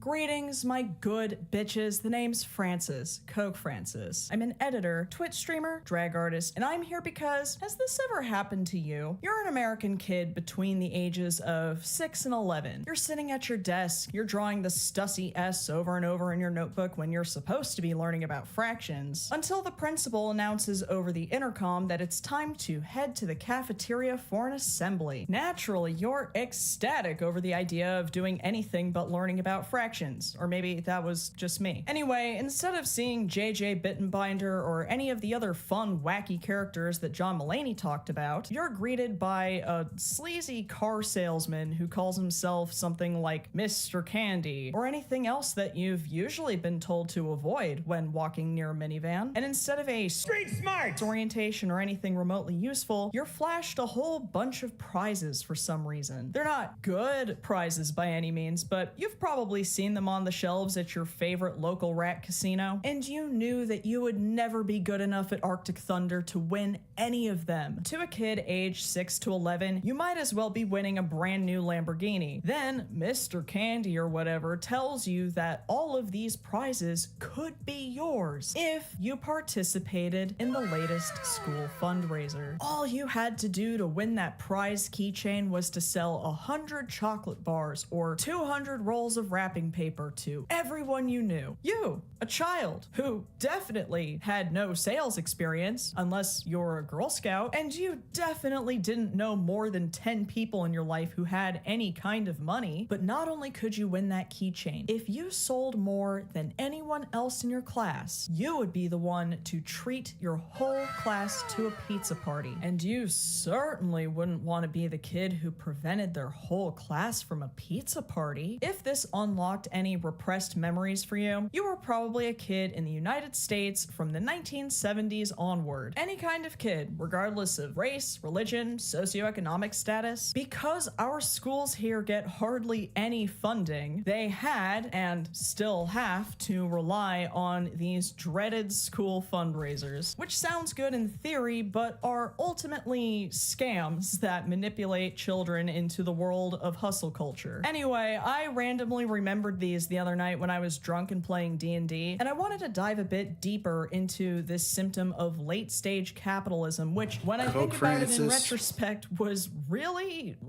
goddamn weird. It's been a while since I've done an anti-capitalism rant, so if you prefer my videos where I roast Osama bin Laden's anime collection, then maybe this video won't be for you. Or maybe it will. I don't know you. And because I personally hate seeing vulnerable people get scammed, I am proud to announce that this video is sponsored by Aura. Think about the number of spam calls and texts you get every day, which, if you live in the year of our Lord, 2025, is probably a lot. Have you ever found yourself second guessing if a message you received or responded to was real or a scam? What about a time when you were waiting for a really important call and had to answer every unknown number just in case? I can't tell you how many times I've waited for a scheduled call with doctors or prospective employers and ended up hearing a robot apologizing for dropping her headset before launching into an automated pitch for Comcast Xfinity. Jokes aside though, if this has happened to you, it's because your data has been brokered to scammers worldwide. It's scary and it's exhausting to deal with, but the good news is that I hardly ever have to deal with that anymore because I use Aura. Aura monitors your personal data, including your social security number, and will help remove your personal information from data brokers and people search sites that can sell your info to identity thieves, you gotta give scammers, and Aura many your more. social The less security data of yours number? that's Yo. exposed, the less likely you'll get I can't trust spammed, and anybody. the Everything less likely sucks. I you'll hate experience identity theft. Aura safeguards Hate your it. data with the same security standards as Liberate banks and the German military, cheese. and will never sell it to third parties. Aura also offers a ton of other features to JK, keep you safe that was a joke. online, Love including you. financial fraud protection, a VPN for secure browsing, a password manager, an antivirus, and many more. I get all this in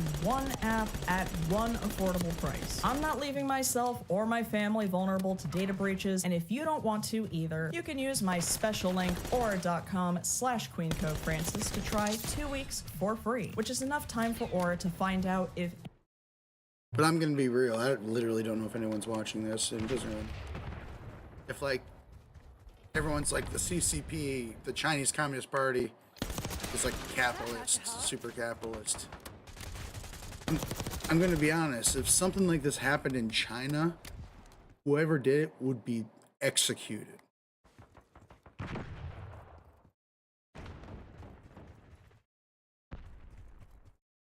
I'm fucking telling you. And if you think that's weird or crazy, You've obviously never been fucking fucked with like this. Scammed. Had your identity fucked with. Fucking had your information sold. Or just the small scammers. Whatever, I don't even want to talk. I'm a little drunk. Don't listen to me. God bless everything, right? America's great. Again, we're not burning.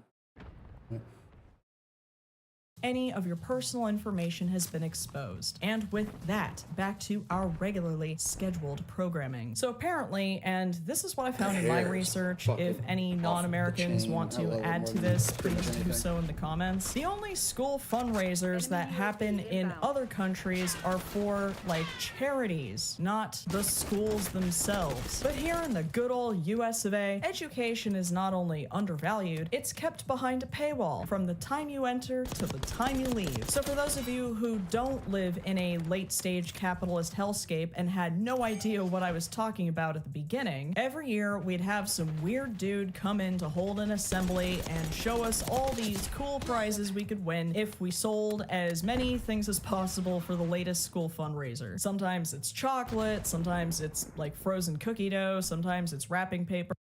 I just sell fucking apples. Can you imagine? Fucking apples. People don't buy apples on their own. Like candy, I get that. I'd try to sell fucking apples. Fuck you. Get everything. Shit. Goddamn. I'm so glad I'm a child. Kids get fucking. It just gets shat on. School and told, oh, this is true. I'm an adult. Adults are liars. And kids believe anything you say because that's how evolution works. Because if kids didn't believe every single thing an adult said, they would die and wouldn't have evolved. Stupid bitch. If you lie to a child, you shouldn't burn in hell. You should burn in life. You should burn on earth. Fuck you. Lying to kids is, I mean, that's what like religious people do. Indoctrination. Those people, I mean, fuck hell. We don't know if hell exists, so I don't know about sending him there, so we should just fuck him up here.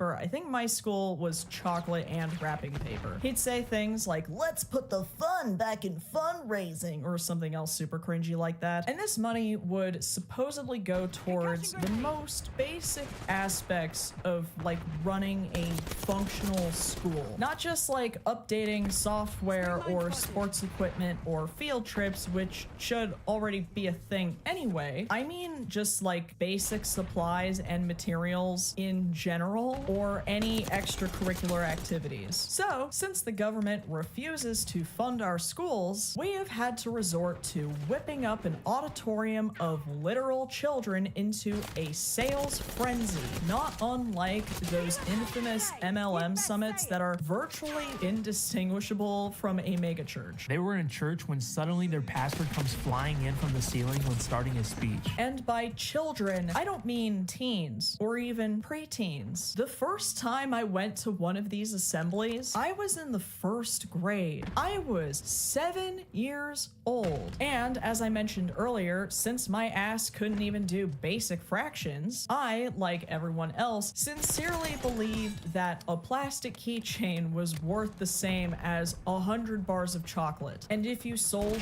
even more, you might get a bike, moon shoes before they were outlawed, or even a GameCube, because this was the early 2000s. Child. I was in my 20s in the early 2000s, you fucking losers. You kids. I was fucking too busy adulting and being cool and drinking booze to play GameCube. But I still played it.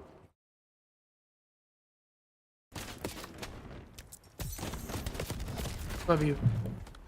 And most importantly, your whole class would get a pizza party. And you, of course, course, wouldn't want to be the one who prevented your class from having a pizza party. So then they'd give you all these little catalogs with all of the sellable items and their pricing, and you would take these catalogs home and excitedly wave them in your parents' faces because this was simply too good to be true. Something they understood, but you didn't. And you looked at your mom with pleading eyes and showed her that keychain that you could just get if you sold all this shit, not realizing that they would have to buy the inventory. I mean, okay, hold up. Yeah, I'm subscribed, but give me all of your notifications. I'm belling you, and you may get a membership out of me because, holy shit, when I was a kid, like, I knew this shit was fucked up. I was like, what is this about? Like, what the fuck is this? And like, it always ended up like either like your parents buy a bunch of shit from it. It's dog shit. Fuck these assholes. Capitalism can fucking burn. Capitalists can. I keep saying burn. That's really bad. It's bad karma. My apartment building almost burned down today, and like I'm like, by the grace of Allah, still my apartment's doing well. I'm streaming. I'm still. It's a miracle I even have power or water. Mission goals are green. Dispatching teams from our survivors. They never stood a bloody chance. But I shouldn't joke about things burning. I do it a lot, and I should stop. It feels bad. I don't think it has any real cosmic consequences, but it just feels good.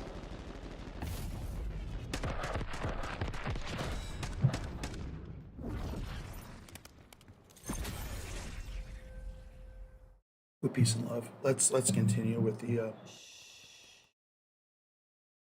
amazing, talented, hilarious, beautiful, styled the fuck out. Queen Pope Francis. You better put respect on their name. Don't know their pronouns. You have pronouns in the bio. I hope it doesn't offend. Say they. That's my preference.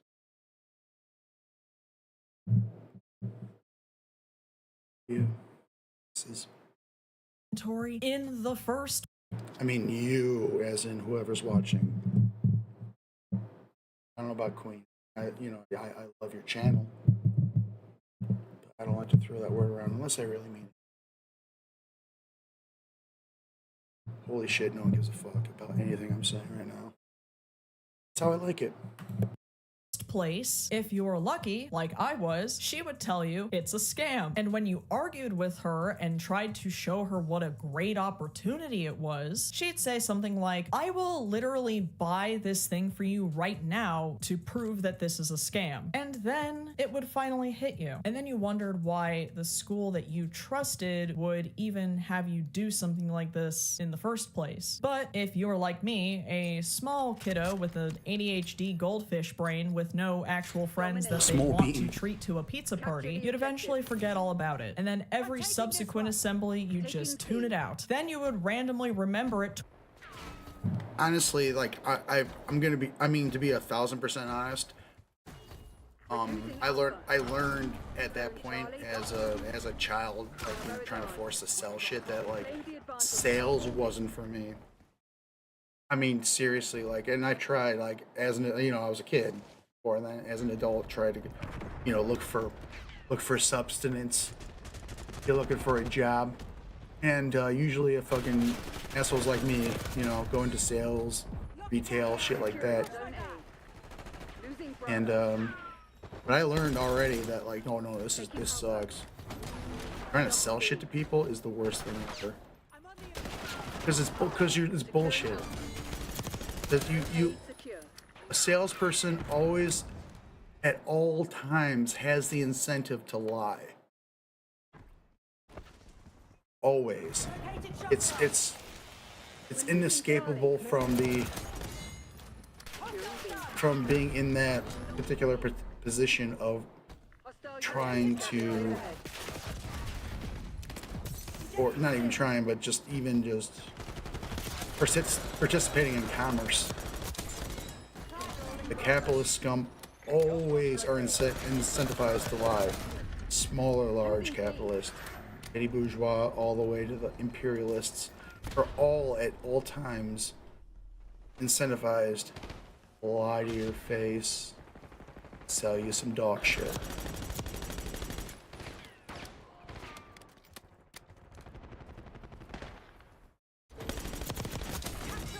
Securing C. And you can take that to the fucking bank, ironically. Losing A.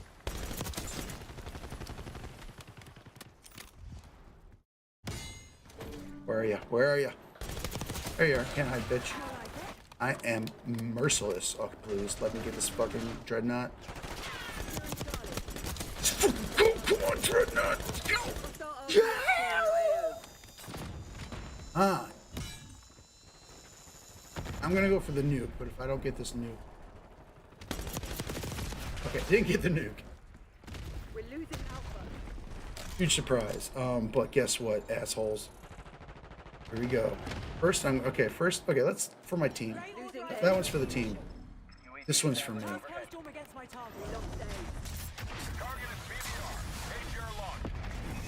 Get launched on. Where are you? Spawn, you bitches. Damn it. Alright, oh, now here comes the real problem for you. We're clicking, we're slipping, okay, that's ready to go. We're good, guys. Let's destroy everything.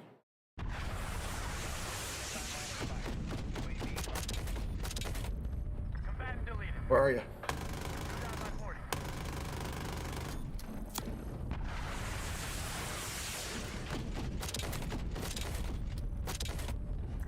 Where are they? Where are they? Where are you? Taking Alpha. Yeah. RCXD detected.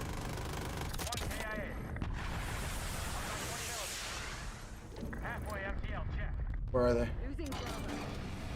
Zone Alpha captured. They're taking C. Confirming kill.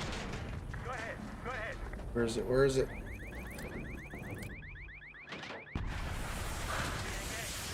Get fucked. Nice try. Nice try. That guy down. Where are you? 1 by 20 mil. And we're dropping the driller, baby. Let's go. On the top of the... Look at one death. Are you kidding? I've only died once? Exiting AO. No. Okay, am I gonna get a fucking... No. We're losing We dropping? Are we dropping? We dropped. Thank you. Taking Bravo underway. I just got that kill streak with a pistol, y'all. This thing is too powerful. I'll just say it. Securing C. The Grekova automatic pistol. Too powerful. But I love it. I would marry it if it was legal to marry Call of Duty guns. Like digital guns that don't really exist in IRL. You dig? Dude, if that was legal, if I can like turn like a Grekova into an NFT and then marry that NFT. Hold your positions. Do it. For love. Losing A. Simply for love. Nothing else. Not for financial gain. Not for, you know, the cause of crypto. It would be 100% for Initiating objective control. love.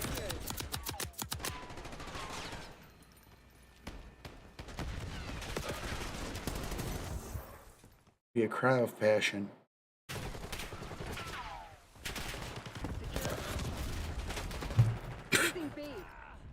20 years later when you're drunk and playing D&D. At first, I was praying that I was simply experiencing a hallucination. Then I was hoping that these assemblies themselves were hallucinations. But the next morning, I verbatim Googled those weird school assemblies that tried grooming us into salespeople, and I found out that I was not alone, and that this wasn't just a product of being a child during the Bush administration and the rabid, gas-guzzling... It goes earlier, girl. Securing B. I was a Reagan baby, and they were doing that shit back then. They're probably still doing the shit.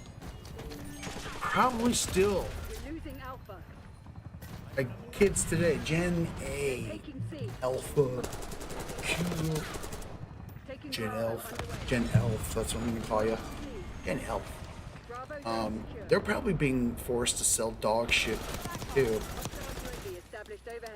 I mean, can't confirm that. I don't know any fucking Gen Alphas. But I'm willing to bet that they're being forced to sell dog shit. Probably now more than ever. Capitalism is like, it's really trying hard to stay alive, even though it is like, should have died literally like a century ago. Like we would probably be building moon bases right now. We ditched capitalism like 100 years ago. Instead, we're like getting scammed by AI fucking chatbots.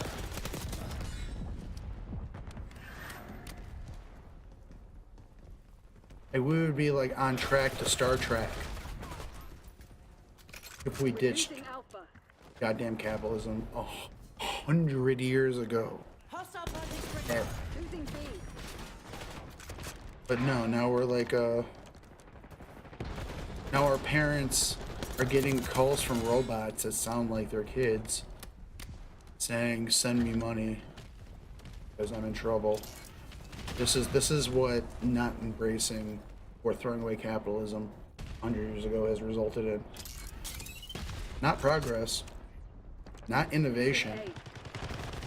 If anyone's watching this, hear me out. The people saying that like capitalism and innovation are linked is one of the biggest lies on the planet. It's dog shit. There's no evidence of that. There's a lot of evidence that technology has been pushed forward by largely subsidized programs in the biggest American academic institutions like MIT and these kind of public fundings that has advanced technology and innovation painfully outside of marketing, strictly on the basis of let's fucking figure some shit out because we're humans and we don't need to be fucking have dollars dangled in our fucking faces to do shit we think is interesting. It stands in the way, actually. The fact that we have to have a dollar to fucking eat when we probably could be doing something much more interesting. Look at that. I got first place by rant during a rant. In dog shit.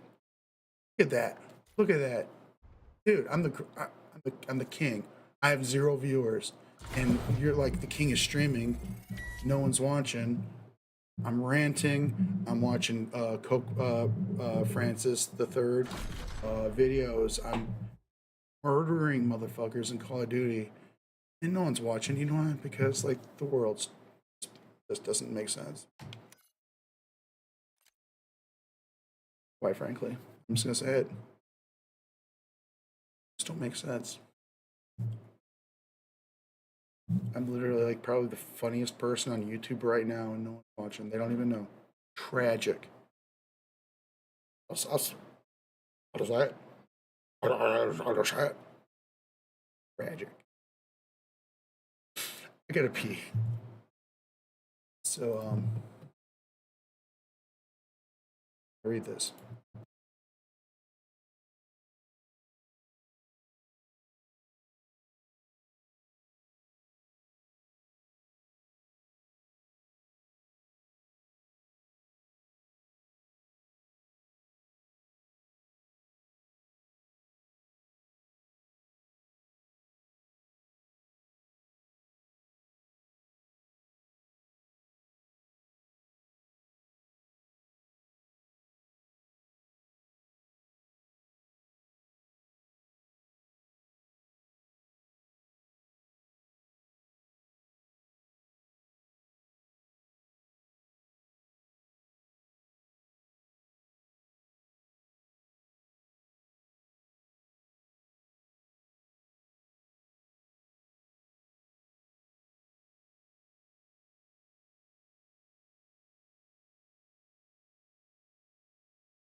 I told you I'd be right back. Did you see? See? Told you.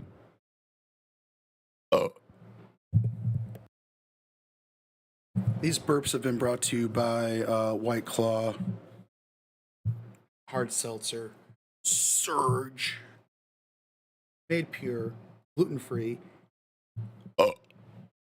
8% alcohol per volume. Whoops. All booze. I love everybody. Seriously. You should all fucking eat shit.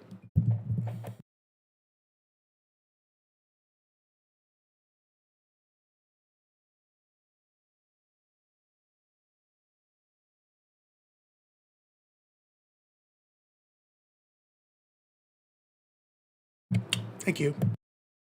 Consumer culture that went with it. Anyone else have assemblies that were just hype events to sell Sally Foster wrapping paper for school fundraisers? What was that all about? Many school fundraisers are predatory and attempt to exploit child labor. Students that didn't raise money had to watch everyone else have fun. To think my school tricked an 8-year-old me into peddling magazine subscriptions door to door for this you shit. gotta take care of your body and stuff. It can be hard on the body, I'm but opening up my son's take-home folder and I pull out a paper.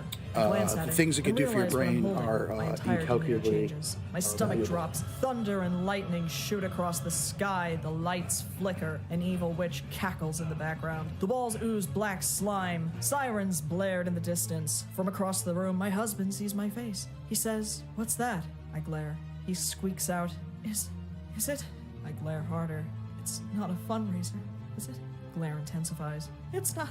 He's not selling chocolate bars." The floor opens up and we can see ghostly demons shoot up from the ground. Fire surrounds us. Satan himself enters our living room, laughs, takes $120 right out of my purse, and hands me a prize fidget spinner. Now, I'm willing to bet that their justification... It's fucking extortion. Parents should sue schools for forcing them to buy dog shit. Extortion. Straight up. For trying to turn these kids into salespeople was the fact that the responsibility for selling all this shit would usually fall on the shoulders of the parents. They're the ones with the jobs and connections and money, and they can simply bring the inventory to their office and tell their coworkers the whole deal. And again, they're the ones buying the goddamn inventory. But if your parents were just crazy enough to allow you to, you very well could just go door to a door to sell this shit right out of your very own Harry Potter backpack. Now, that was back in my day, but since these fundraisers are somehow still a thing in the year of our Lord 2025, most of these sales have migrated to the internet and social media. So instead of getting a door slammed in your face, now you'll just get ghosted when you email or text people your special link. But again, these aren't teenagers or even preteens that we're talking about going online and filling out a bunch of sign-up information and pushing these products everywhere that's possible. We are talking about children. Children currently at an age where they'll look around their room at night and see their desk chair turn into a ghoul. But that's the creepiest thing about this. When you start middle school, you're at an age where you start gaining self-awareness and you more or less know right from wrong. And you're somewhat more likely to identify injustice when you see it. You're somewhat more aware of how much certain things cost. You're still a very, very stupid child at this point, but you're definitely more precocious than you were a few years ago. These fundraisers do happen in middle schools and high schools, but it's especially weird that they also happen in elementary schools. Because between the ages of 6 and 10, you don't know most of these things. You're about to learn a lesson, and not in the building people and business skills way that they would like to have you believe. You're about to learn that schools in your country are so grossly underfunded that it's somehow your responsibility to keep it afloat. If you think this is messed up, it is. PTAs will have their own fundraisers as well, but they rarely raise enough money for what's needed. So schools then have to recruit a third-party fundraising company where they have that weird dude who, again, you would be told to avoid in any other context, offer junk prizes to kids so that they can be cogs in an almost $4 billion fundraising industry. School principals, PTAs, and parents that have been surveyed about this have been found to overwhelmingly prefer fundraisers that are not through third parties. Since, and this is like not surprising at all, the schools usually only keep 30 to 40% of the earnings while the third party gets 60 to 70%, which means these kids are also providing Mr. Candy with his paycheck. But when PTAs and other independent fundraisers aren't cutting it, there aren't a whole lot of other places for schools to turn. Now, all of my personal experiences with this are coming from someone who, in the grand scheme of the world, had a lot of privilege. I grew up squarely middle class, which is probably better than like 90% of the country right now. My neighborhood was a mostly white and Asian suburb with a lot of white-collar professional hot dads and a lot of scrapbooking stay-at-home moms. Basically, my elementary school was pretty much more or less well-funded anyway because public schools here get money from property taxes, and the parents could usually shell out money for stuff if necessary. But again, that is not the majority of the country, and I would rather focus on how these fundraisers affect low-income schools and families. Sarah Gonzalez from NPR's Planet Money did some digging on this, specifically looking at Villa Corta Elementary School in La Puente, California, which is about 30 minutes east of LA. Villa Corta is considered to be a low-income school, with about 90% of the students being economically disadvantaged and about 20% being unhoused. Sarah interviewed the principal, a kindergarten teacher, and 2 of the students that are on the honor roll and fundraising superstars. Maria Laris's main goal as a kindergarten teacher is to take her young students on a beach/boat trip, since most of them have never even seen the ocean. To put this in perspective, LA is like 30 minutes from the beach. But since the money that's raised through different means can only be dedicated to certain areas, Principal George Herrera has to prioritize these needs and budget them accordingly. So everyone put your hands like this, pump them up and say big money. Once a rep said, I can give you 50% of the profit of everything that students sell, which is not the usual split. Normally the company takes more, but for the school to keep You really have a group of kids 50% yelling of the big profit, money? there would be no prizes. And Maria was like, oh, no. We need the prizes. The kids will get motivated by those prizes rather than say, oh, it's all for your school. Just keep selling. You're doing great. For Maria, there is something a little bit uncomfortable about all of this. You know, turning kids into little salespeople or promising them all these prizes that they probably won't ever get because you have to sell like $1,000 worth of whatever just to get that Nintendo Switch Lite that maybe just costs like $200. Economists would say, just give people the cash. If people need money, just give them the cash. Don't make them buy something. Don't make them like volunteer. Just give them the thing that they need. And so I was curious, like, can you just ask people to donate money? No. In my community, if you say, send me the $8 for the PJ, and they're like, what am I getting from that? What do I get? We have to get an incentive to go with it. Oh, we have a medal coming in for you. It didn't get here in time, but it should be here when we come back from break. What do you need the $40 for? This was a particular, we wanted to buy medals that we want to give the students, and we're short a couple of medals. And I said, well, just let me order them now. And he goes, nope, but can we, nope. Is this what you were telling Sophia when you were like, I have a medal for you, but it's not here yet?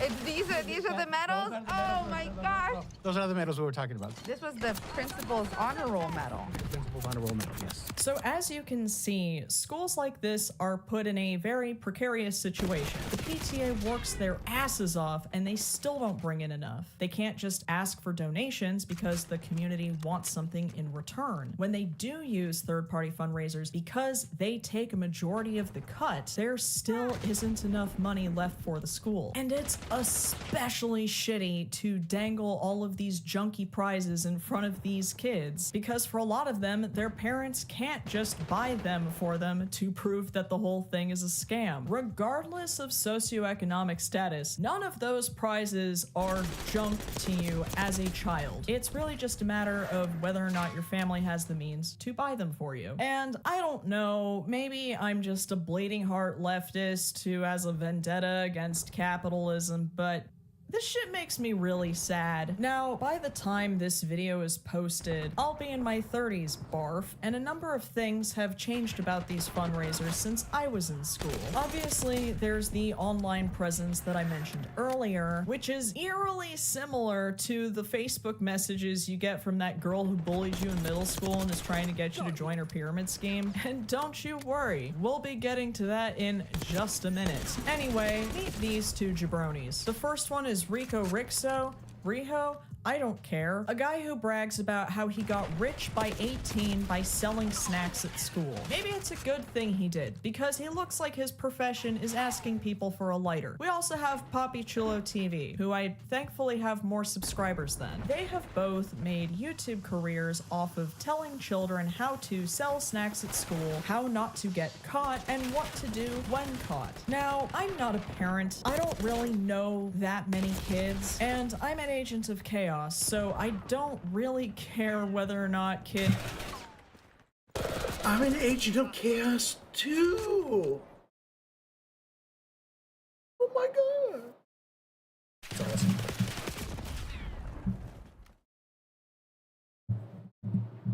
There's some synchronicity happening. I'm just kidding.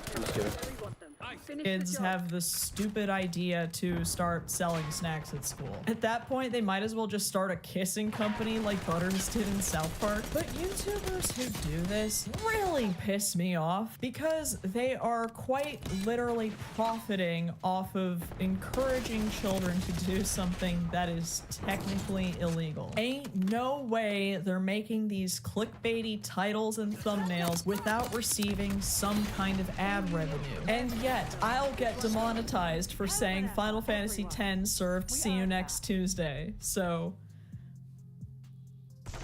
that's just fine. Anyway, I know these videos technically don't have anything to do with the fundraisers that we've been talking about, but something I did not have as a child was advice from these popular big kids at school who encouraged me to join a hustle culture that we love to fetishize, and I'm sure these idiots see a spike in ad revenue every time a new school fundraiser is announced. Just Wanted to put that out there. You might be thinking, Francis, there's nothing wrong with teaching these kids business skills at a young age. The Girl Scouts and Boy Scouts do it all the time, and you haven't said a word about them. Well, here's the difference, my good bitch. Joining the Girl Scouts and Boy Scouts is optional. And I know there are some millennial parents with face tattoos out there who will disagree with me on this, but school is not optional. But not only that, what exactly are children learning by participating You need to stop in giving me these? reasons They to think might you're very amazing. superficially learn about the Peace and love. concept of supply and demand. They're certainly not learning what can be bought with disposable income. If the parents are the ones doing all the selling, the kids aren't learning the business and people.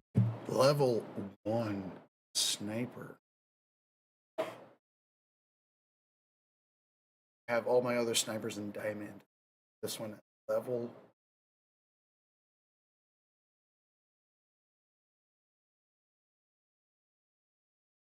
Let's grind this bitch.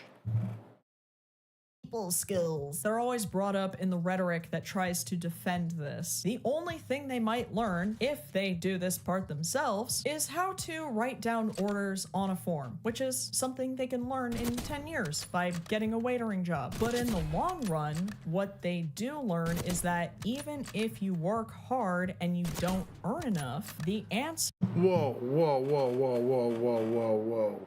You kidding me? I'm gonna shoot you in the dick. If this is a one kill in the dick, I'm gonna lose my shit.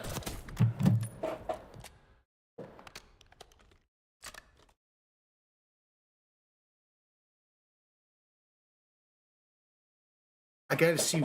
I gotta find out where you can get a hit marker on this thing. There's got to be somewhere because, like, you can. Right now, it seems like the hitbox for one shot kill about right around here. Let's see. Let's shoot him in the fucking knee. Okay, hit marker. Makes sense. How about in the arm here over here? That still kill him, but he had the damage from the leg. Let me still. Oh my god.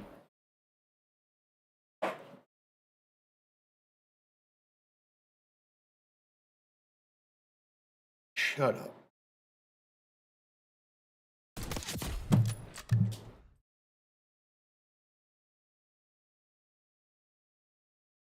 Let's try it out.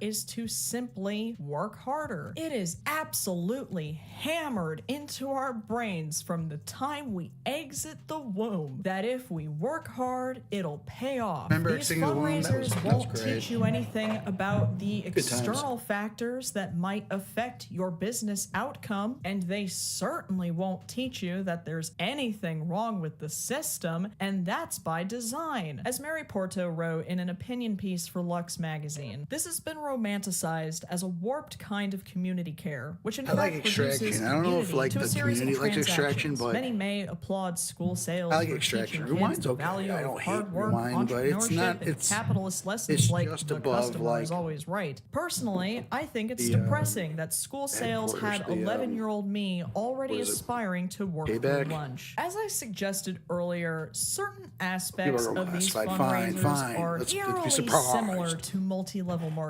The big money chance at these That was not a flashy good surprise. assemblies that whip a group of vulnerable but well-meaning people into a giant sales jerkfest. The social pressure to do well or else in order to gain the respect of your peers and superiors. The lame prizes that don't equal the cost of the product or the amount of labor Fucking burp involved. machine, The baby. sellers being the main buyers of the inventory. These independent contractors contacting every single friend and family member on social media about buying, formerly going door to door to do the same. Those independent contractors not actually earning a dime for their efforts. The reinforced idea that if you want to do better, all you have to do is work harder. The idea that if you're not happy with the result, you just didn't work hard enough. And those are just the MLMs and pyramid schemes you join as an adult. Imagine being 8 goddamn years old. And they say my community grooms kids, but please remember, this isn't really the fault of the school schools because what the f are they This even loadout's all supposed fucked. to I need to do? fix it up. If the Trump administration takes a break from bickering with Elon, what little money that was going to schools will be gone entirely if they actually gut the Department of Education like they've promised to, leaving the responsibility of funding to state and local governments. MLMs and pyramid schemes are rampant here in the States, and not just because of our fetishization of the American dream. It's because the whole country is run like a pyramid scheme. I don't know, my cute little tinfoil hat couldn't fit on top of this amazing wig, and maybe I'm reading a little too far into this, but somebody please convince me that this isn't by design. So this is the point in the video where I would do like a little John Oliver style wrap up where I talk about what we can do in the meantime. And I'm gonna be honest, I don't know. Obviously, schools need outside funding because federal and state governments would rather put a teacher's 2-year salary towards brand new cop cars in any of Forbes's top 10 safest cities in America. Kids fundraising for charities? Rad. Girl Scouts selling cookies? Fine, because joining the Scouts is optional. But like, there's got to be a way to financially support basic public education without grooming kids into being salespeople. Right? I don't know. I used to work in sales and it actually caused me to have a mental breakdown, and I wouldn't wish that on my worst enemy, except for the coworkers that caused it in the first place. I still think about how much I hate those people. Anyway, rant over. I know this isn't the kind of content I normally do, but it's been on my mind, and hey, I like to switch things up sometimes. I'll be back with the funny and silly things soon, I promise. I have a very silly job. I realized the other day, the job that I have is very silly. Anyway, speaking of funny and silly, let's check out the winning comments from the last video. And boy, were there some bangers. You're on Candid Camera says, somewhere in hell, Osama bin Laden just had to watch a drag queen make fun of him for loving Naruto. Hendrix Roltz 9942 says, I woke up with a horrible cold this morning. I haven't had a voice all day, but the moment I saw my Sib's fave game FF7 listed on Osama bin Laden's hard drive, I climbed out of bed and shakily made my way out of my room to rasp out, Osama bin Laden played Final Fantasy VII to my horrified younger sibling. 10 out of 10 would shamble around to share the cursed knowledge again. And finally, and I can't remember the last time I laughed so hard at one of my comments. Buffeter PS1716 says, why is this dumb cowboy bitch hating on Chicken Little? Oh god, this is my favorite kind of comment. I have that screenshot favorited, and if you saw my other favorited pictures in my camera roll, you'd know what a big honor that is. You too could be the winner for the next video. Leave a comment below. I will pick my favorite ones and give you a shout out next time. If you would like to guarantee your name be featured at the end of every video, please consider joining my Patreon. If you join any of the membership tiers that are conveniently named after Fallout protagonists, your name will be featured at the end of every video. You might also get other cool things like access to my Discord, behind the scenes content on how I make my wigs, ad-free and uncensored versions of my videos. So if you love my content and my drag, you can support this channel directly by clicking the link to my Patreon in the description box. If you would like to see me simp for my favorite game characters and get visibly frustrated in real time, please follow me on Twitch. I stream most Saturday afternoons Pacific Standard Time, and I am still raising money for the Palestinian Children's Relief Fund. If you'd like to see even more of my clown mug elsewhere, please consider following me on Instagram or TikTok before it gets banned. My handle for all of the above is at Queen Coke Francis. If you enjoyed this video and you haven't done so already, please go door to door to sell chocolate to your neighbors. And when they try to slam the door on you, put your foot in the doorway and make your way in by going ahead and unzipping your pants and dick slapping those like and subscribe buttons as hard as you can. Thank you again to Aura for sponsoring this video, and thank you to all of my patrons and subscribers who have helped my channel grow and thrive the way that it has been. And of course, as always, until next time.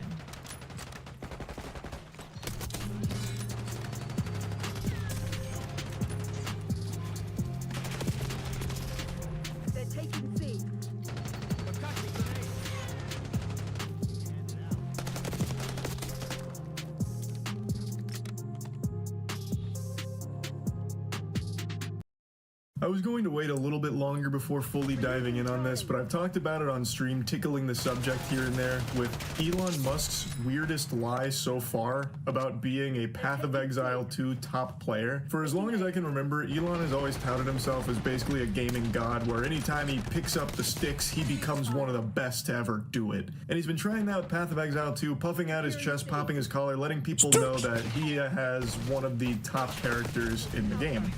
Which he does, except it's very clear from the live stream he did, it's not actually his character. He has one or a team of people that actually pilot this character, and they just give him permission to go on the account to flex it.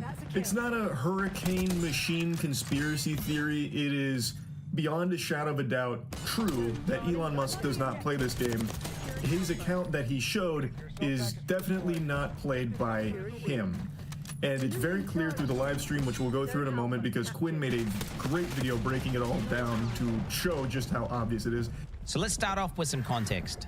Elon Musk's character is currently level 97, aka rank 12 on hardcore, that's permanent death mode. Currently, what is their highest ranked player? They're level 97, same as Elon Musk.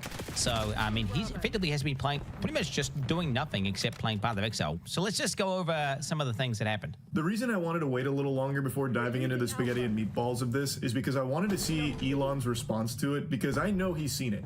He is more addicted to social media than an Overwatch gooner. He is glued to this shit 24/7, so I am confident he is well aware that the entire gaming community is privy to his fraudulent claims of being one of the top Path of Exile players, and I just wanted to see how he would tackle that, because his responses are always glorious. It's always the most cringe shit imaginable, where he posts like an AI photo of himself as Iron Man. I am Irony Man. You call yourself the Joker, yet you can't take a joke. Ironic.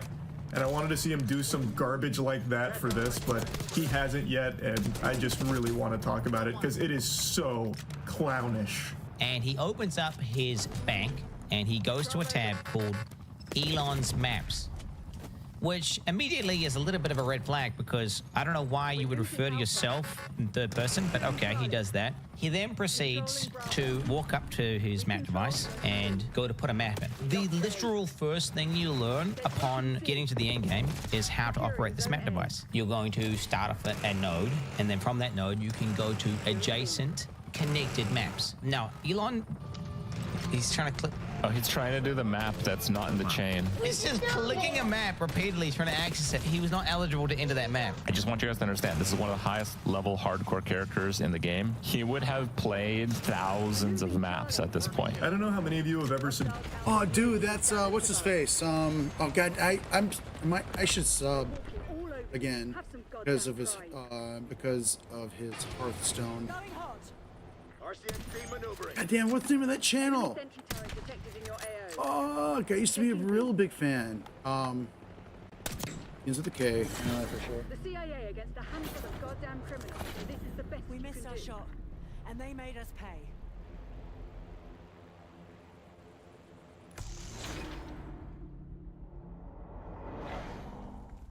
Hearthstone.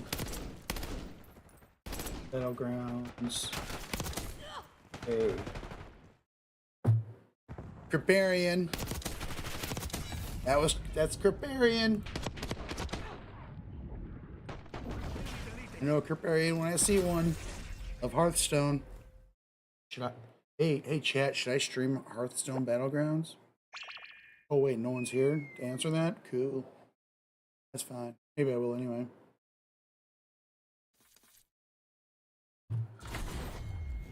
Subjected yourself to the torture of trying to watch an Elon Musk stream, but they are agonizing when he tries to stream a game, because it's like 30 minutes of actual nothing burgers where he will sit there AFK and all you get is just background noise. The banging of pans sounds like shit falling over. It's like listening to Legos exploding, and then he'll like occasionally talk and he's still doing nothing, and then maybe he'll do like briefly one map. Watching Snoop Dogg stream when he left and just left it running for like a day was more entertaining than trying to sit through an Elon Musk Twitter stream. They're fucking brutal. So Quinn going through this cut out a lot of that, And when he's actually trying to play the game, he doesn't know what he's doing. So what he's showing here is he has that tab called Elon's Maps, which is a weird thing to do, but he's a quirky guy. Maybe he refers to himself in the third person. You could maybe try and conjure up some kind of argument there because he is just so peculiar as an individual that he would do that. But the big smoking gun in this intro is that he doesn't even know how to use the in-game map. He doesn't know what he's doing. Like, I'm not even to that point in the game, yet looking at that map, I can tell you what is and is not accessible just through the basic understanding of how games work. He is clicking on a grayed out he's node. a fake gamer. He is repeatedly clicking The greatest on it, crime expecting you can something commit different to on the happen. planet. It's fucking grayed out, Fake goofball. gamer. You clearly can't go there yet. But he doesn't understand it. Anyone who's level 97 is, and you know, we're talking one of the most efficient players in the game, period. There is no way you would do that.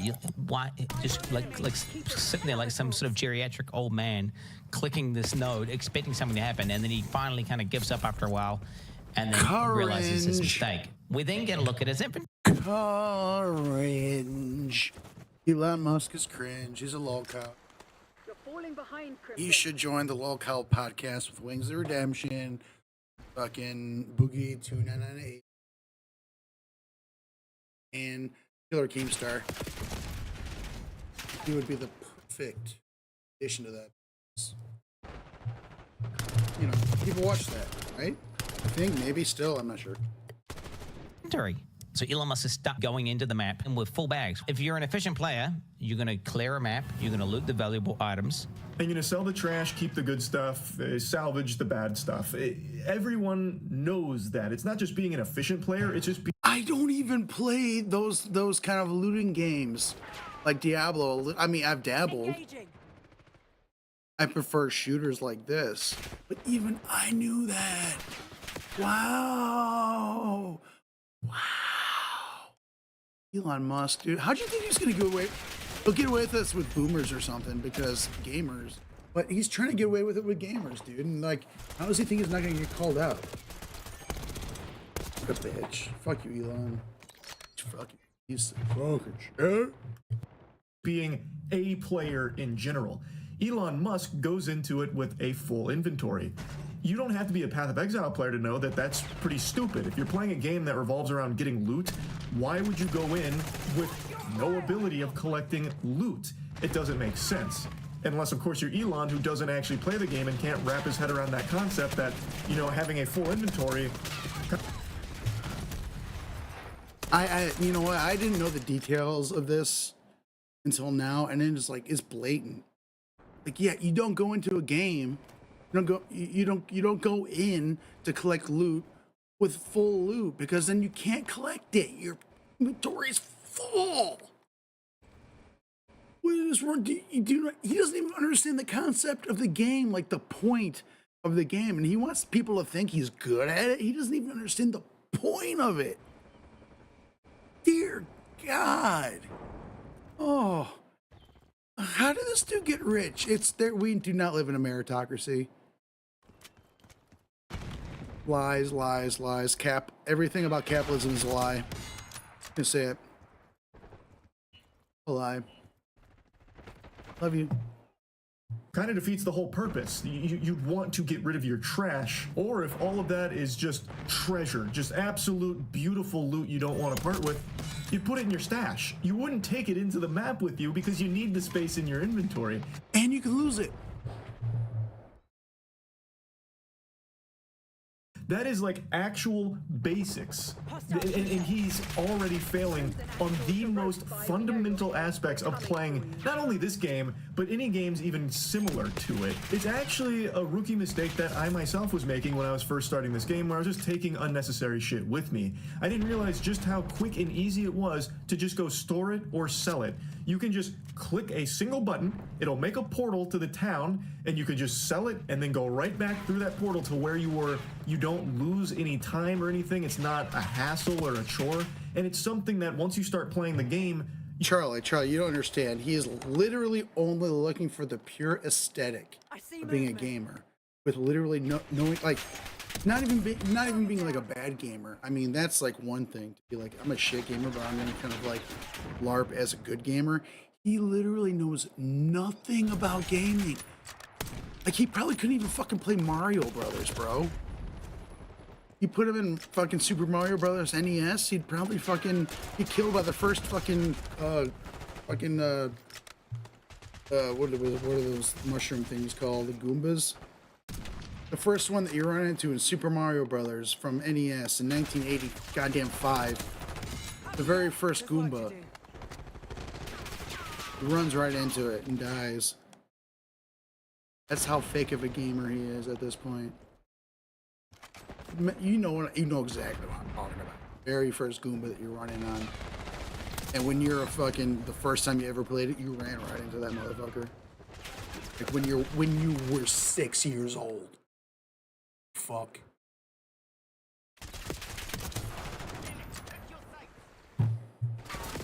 You become privy to.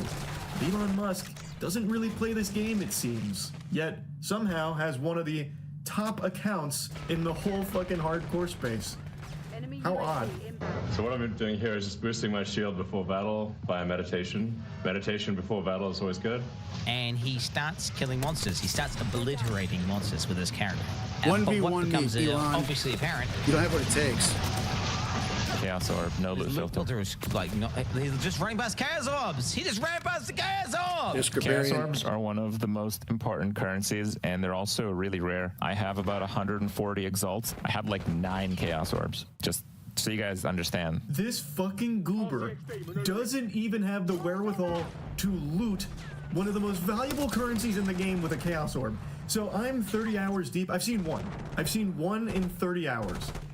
And he just runs right by it. He doesn't know the game at all. The only thing he loots are completely meaningless waystones. They're not fully meaningless, but for where he's at in the game, it's not what you'd be prioritizing for loot. But the reason he's clicking the... I mean, to be fair, the richest person in the world should not be well versed in Path of Exile 2. I'm pretty sure that's what they're doing. That makes sense. Pretending you are doesn't make much. Shit. The waystones is because those are what's highlighted. Meanwhile, Chaos Orb wasn't highlighted, so in Elon Musk's little like caveman brain, not shiny, not need. So he just ignores it. He doesn't know the game. It's unfathomable for someone to be in the top ranks without loot filter. For sure, like if he actually played the game and that popped up, he'd be like, fucking, let's go. You would give the gamer a response, which is usually the N-word, which you're not a piece of shit. But you would have at least given a hearty let's go. I'm convinced of that. Any real gamer would. We have reports of an infiltrator. Watch your back. On Musk, the god gamer, he doesn't play with a loot filter. The only thing Elon does pick up are maps, because the default in-game loot filter highlights those. Those things are worthless. The actual items of value that he should be picking up, that he would have had to pick up in order to get the gear, leave it on the ground. He gets to the boss. He's fighting the boss. This is king cringe. I've never heard of anything so fucking and he's cringe in my out life. of mana. Oh, Mana is a God. resource in this game. Big where gamers fuck you need off. it I in don't order to care. use your I mean, abilities. I'm He just old. sits I'm there, in my 40s. default and I attacking game. the boss I don't have without kids. activating I his don't mana want flask. kids. Anyone who's played Why? the game Because I want and a understands the game. character would understand, like, oh, And if I'm that not makes doing me any damage to fucking, the amount of mana. if that makes me less than because I don't want to fucking overpopulate this fucking dog shit planet with fucking little rugrats and would rather just play Call of Duty, I think it says more about you than me. I think I don't think you know what you're talking about if you think I'm not living the fucking life. Anyway, oh my god, how did I get so off track? Anyway, gaming. Oh, I'm talking about gaming, and Elon Musk, he's like, I'm not just the richest person in the world, and I got like, I like have a billion children because I want to impregnate everything.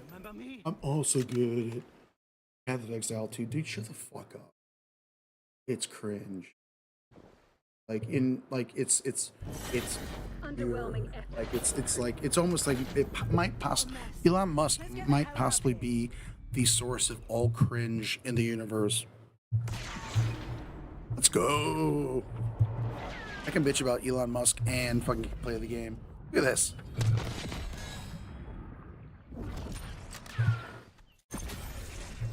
Why don't you try to do that, Elon Musk? You dumb bitch.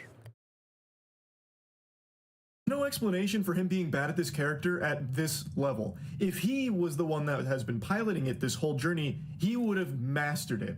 And what Quinn is pointing out is that he clearly hasn't. You can tell from his gameplay. When he's fighting this boss here, he is out of mana for an inexcusably long period of time.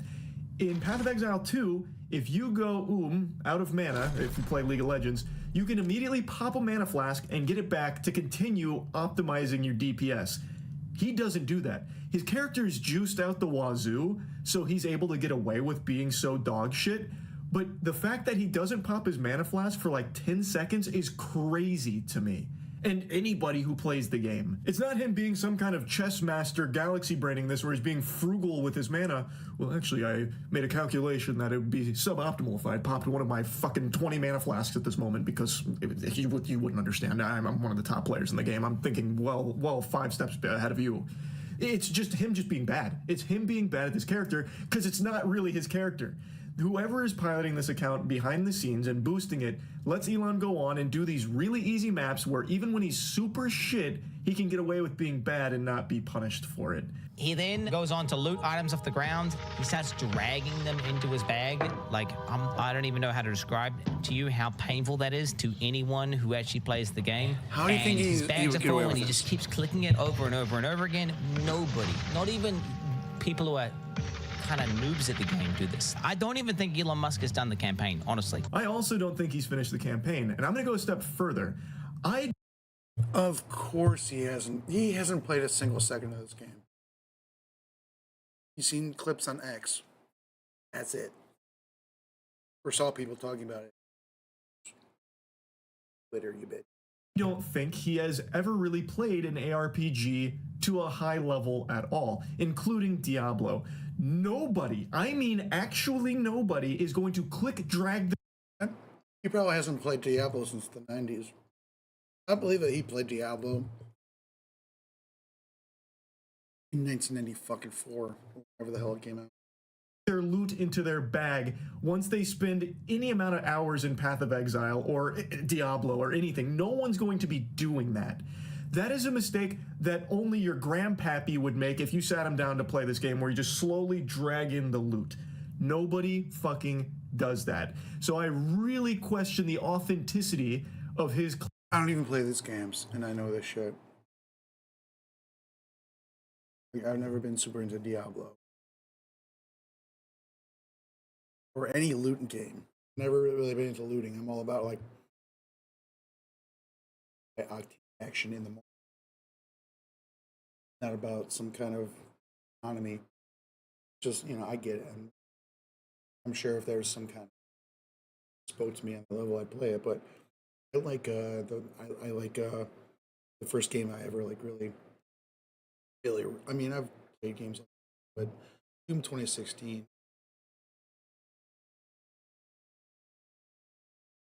Up to that point because of like the powerful. I mean, Call of Duty makes you feel super soldier.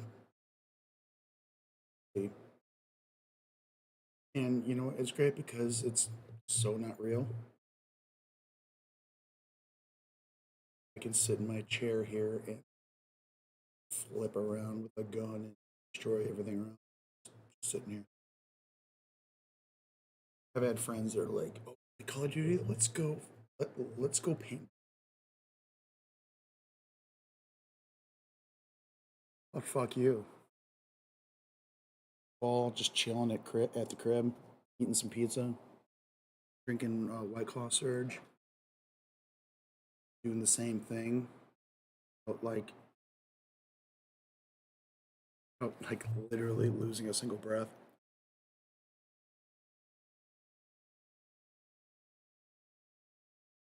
You don't. And to all the fucking dumb fuck conservatives, or anyone,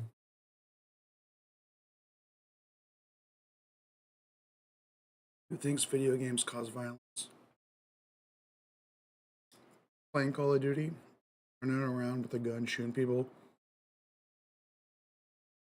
It's not the same thing. Not even.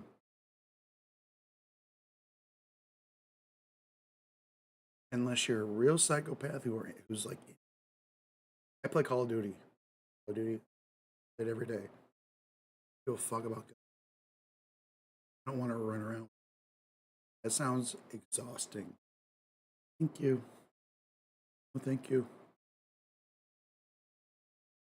The idea that like you can go from like playing a video game to like, you know what? I want to pick up a gun and go try this out. Dog shit. Bullshit. You might do it for like a half a second, be like, oh yeah, this sucks compared to playing Call of Duty. Call of Duty, I don't even have. The fuck? Why am I gonna fucking? Oh, this is so cool. I want to run around, lose my breath, get shot at by the police, so I can like. That seems better than Call of Duty. Fuck you. Stupid.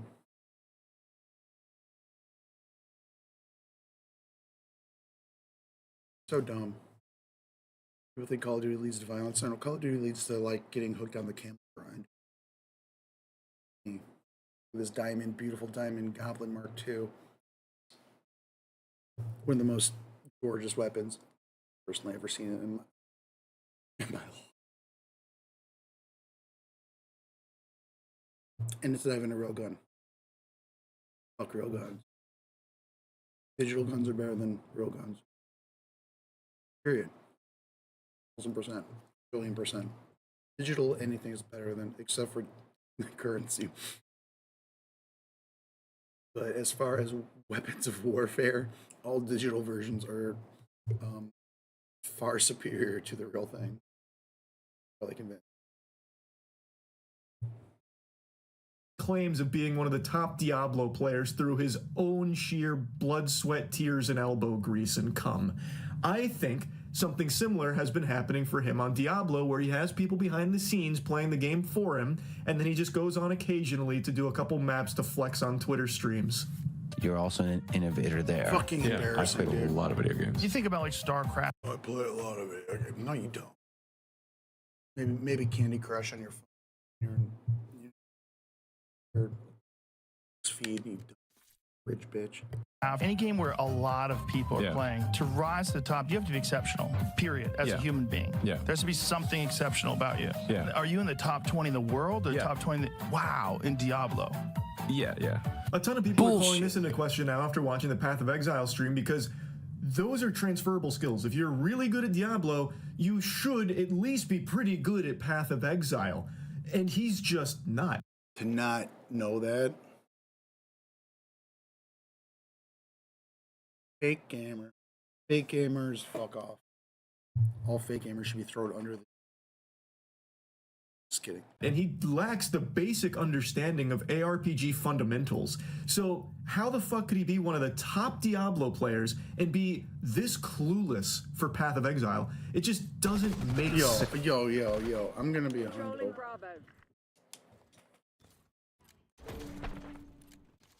Domination. I'm really glad that you're always calling it clown. All rich called out.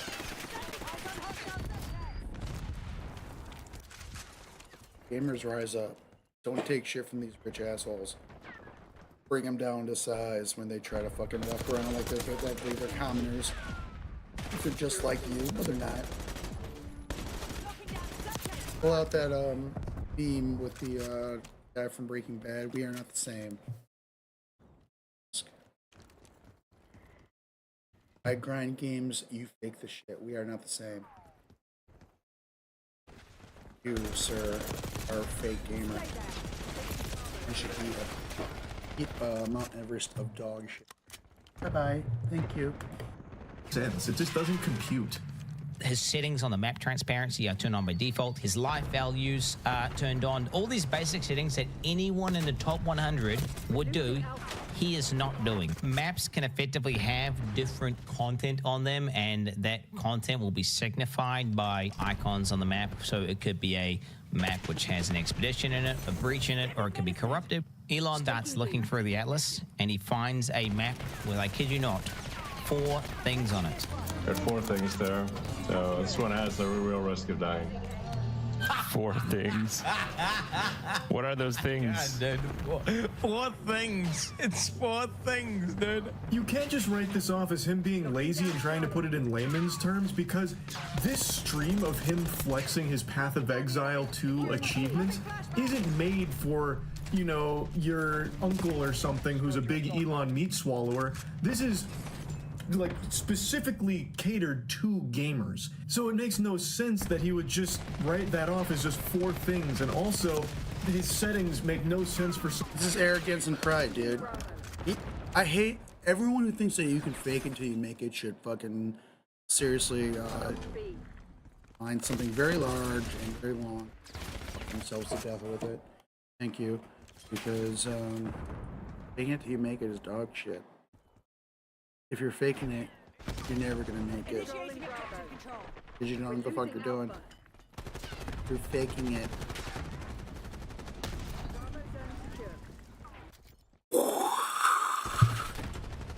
Someone in the top 100, no loot filter, and all of the basics still on. That's how I play. And I am nowhere near a top player in Path of Exile 2 at all. It doesn't work. That excuse of him just being lazy, it doesn't work. He could not achieve what he has in Path of Exile 2 with these settings and the way he approaches the game. It's clearly just not him that has got the character to this point. He doesn't know what those 4 things are, which is why he calls it that. He then goes on to say, oh, kid you. This is max difficulty on hardcore. If there's a way to get higher difficulty, I don't know what it is, but this is everything maxed out. Path of Exile has boss fights and end-game bosses, which are quote-unquote difficult battles, which Elon actually did do in one of his streams, where he just went into the end-game boss and dived repeatedly to it. Maps are just farming. You go into maps and you farm them for loot and experience. They're not the most difficult battles, and I don't know if he's trying to deceive people watching a stream into thinking that he's doing some insanely hard thing, whenever he's literally doing something you do to effectively grind or farm. Listening to Elon talk about Path of Exile 2 is like listening to the out-of-touch writers in CSI, where they'd have things like, yeah, I have all the top scores in every MMORPG ever. I am elite noob slayer. Like, when they try and relate to gamers, that's Elon with Path of Exile 2. It's such a weird thing to lie about, because this isn't a cool thing to anyone that's not already playing Path of Exile 2, but anyone who plays the game would immediately recognize actually. He's just making shit up and doesn't actually know what he's doing or saying. And it's just classic Elon. This is a max difficulty Turbo XL Super Arcade. In fact, I'm the only one that's unlocked this difficulty setting, and I just wish it was a little bit harder, because for someone of my intellect, it's just a bit beneath me. But yeah, this is maxed out difficulty on hardcore. You can see I'm breezing through it. I wish I could increase the difficulty a little bit just to stimulate myself a bit more, but yeah, it is what it is. I'm just too good for it. Like, the way he talks about this game while clearly being clueless on it, he's actually infuriating. I can't fucking stand it. And Elon Musk starts going over his gear. This is a great staff, but it's only a level, 62 staff. His weapon is, I kid you not, one of the best, if not the best. Will Elon Musk ever talk about the Path of Exile 2 allegation? Will he? Ever? Securing C. I don't think so. It's a dirty fake and fake game. It's without, it's at this point, goes without saying. You will never know, just because he is a cringe lord of cringe, the richest cringy. I mean, I think at this point, I think you can make a pretty solid, scientifically backed, evidence-based argument that the richer you are, the cringier you are. Because Elon Musk is the cringiest person on earth, yet also the richest person. So I mean, unless we can look at the second and third richest people to see if they are the second and third cringiest people on the planet, which I wouldn't take off the table. I think we can make a direct correlation between money and cringiness. The rich you are, the cringier you are. Damn it, Crimson, that's not good enough. This is Gray. We have wounded. Ooh, yeah, that was not a good match. better than what Elon Musk would do. Call of Duty. Like I'm gonna throw it out there again. 1v1. Any map you pick, from I don't care if it's Infinity Ward, I don't care if it's Treyarch map. I'll play Das House. Probably the most underappreciated map in history. Vanguard, one of the most underrated Call of Duties in Call of Duty history, and Sledgehammer, who is like best out of the three. Gets zero of the respect because they're usually picking up the pieces of the fucking big dogs, or they're always picking up the pieces of Infinity. They want to fucking fillet the word when the last thing they did that was any good was look at slide canceling. Pretty sure it was slide canceling 2019 that like first introduced movement 2019. Fantastic. Everyone hated the maps. I didn't go too hard on the maps, but the community did the fucking MW in so much. It always feels like Sledgehammer's trying to like fix the shit that Infinity Ward broke. And Treyarch just does what it does. Well, up until this point, because Treyarch is under new management.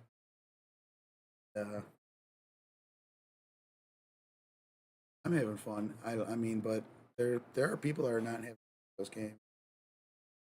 I'm not fully understanding that. My biggest complaint about the game is the obvious AI generated fucking skins and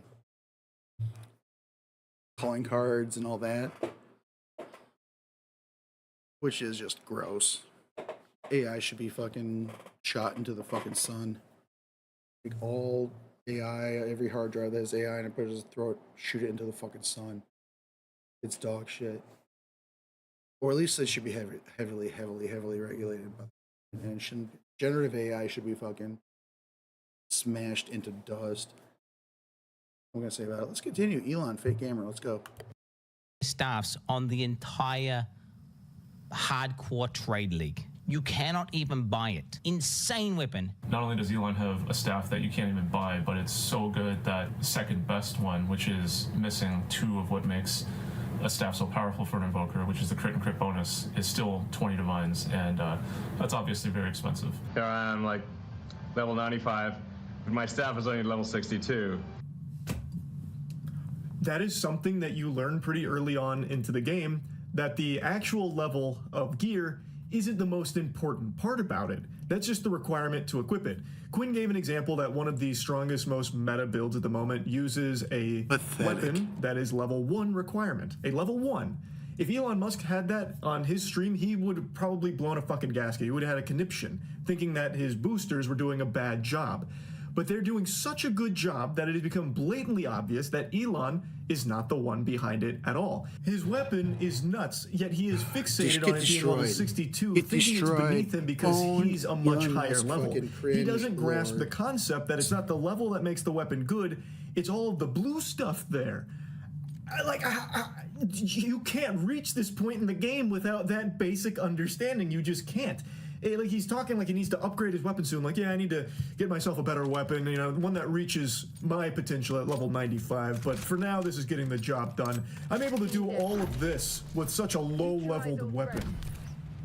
It's fucking insanity. My helmet is level 56. Int, lightning, and chaos resist. Okay. It's only 56. Amulet level 61. Ring is only level 48, 49. At least a level 75 jacket. It's a jacket with 6 things.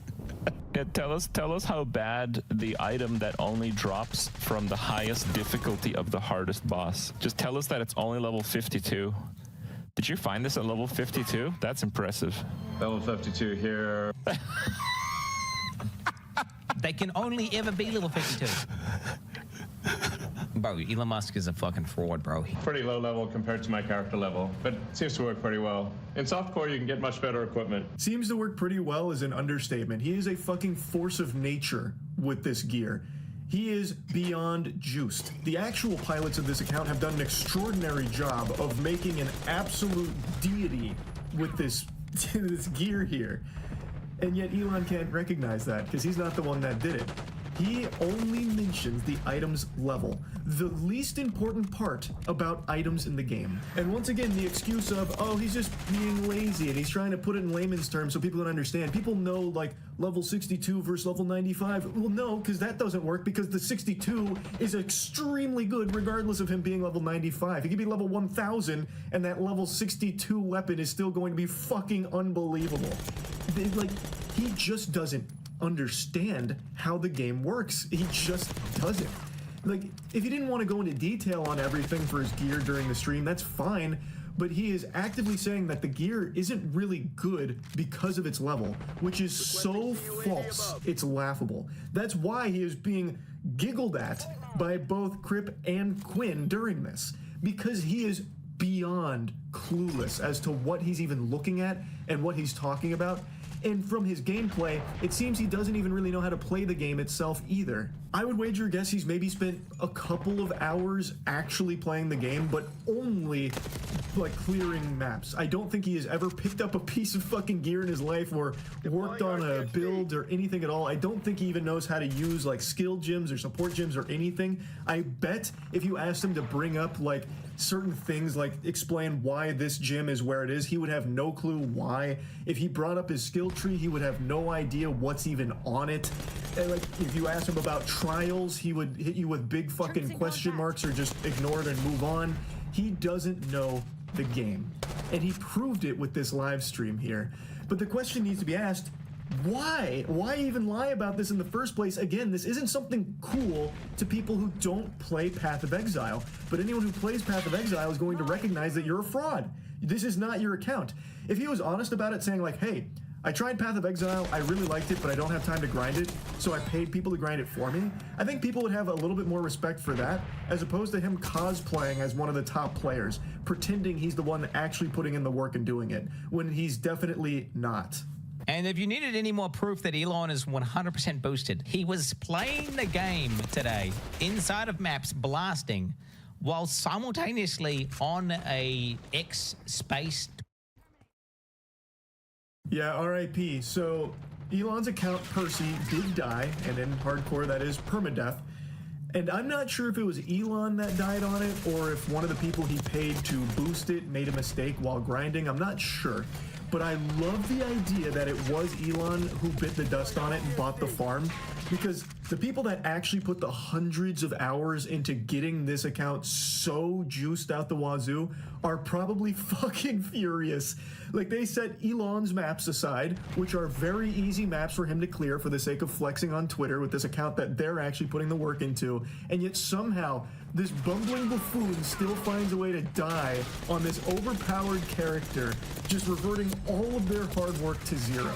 It's just a beautiful thought, because they set us... Honestly, fuck them for doing it for Elon, though. They deserve it too. It's poetic. It's perfect. There's nothing wrong with it. Side easy maps for him, and maybe he got a little too big for his britches. Maybe what happened is he saw all the people, you know, calling him out for obviously not playing this game. He's like, okay, I'll put on my big boy britches and I'll do some hard content, and immediately just gets fucking washed, like just actually rinsed. I'm very excited to learn how exactly this account perished, because this, I feel like he'd probably mention it, you know, like what happened, what went so wrong. But yeah, I wanted to talk about this a bit. It's such a weird, stupid thing to even lie about in the first place, and yet here he is, telling blatantly obvious fibs.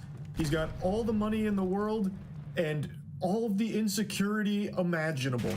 He has this desperate, insatiable appetite for unconditional love from everyone, and in this pursuit makes everyone hate him through being just a lying cringe lord. Like, this is such an unnecessary lie to even tell. He just wants to be viewed as the smartest person ever graced this fucking space rock that we live on, and the best at everything he even attempts to do, even when he's just not. He could have actually probably scored a ton of brownie points with gamers by saying, hey, Path of Exile 2 is a really good game. I'm learning it right now. Watch me stream the, you know, the early game content. And people probably would have actually really applauded that, because he's playing it on his own two legs here. He's playing and learning it, and that could have been a really easy way to relate to gamers. Like, hey, this game's great. I'm gonna start learning to grind it. I'm not very good right now, but if you want to check out my early game, here's the stream. And I bet it would have been received far better than this dog shit. He is poorly playing an account that has never actually been piloted by him. But it's an account with a lot of prestige because it's so high ranked, and that is like the most appealing thing to Elon. It's just, it's nonsensical. He's so fucking cringe, it's crazy. That's about it. See ya.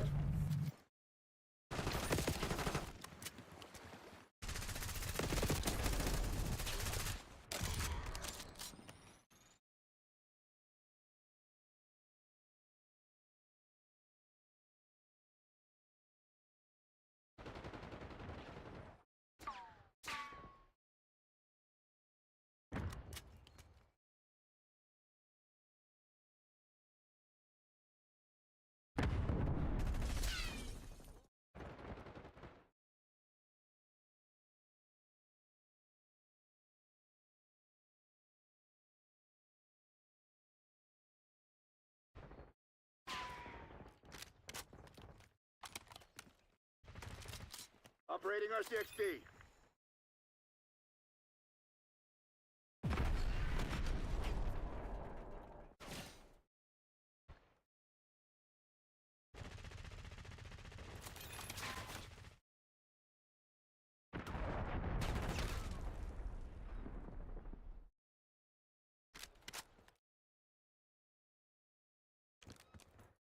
Get me eyes in the sky. UAV commencing surveillance operation. Archangel, going in. Hold the line, Crimson. It's ours to lose.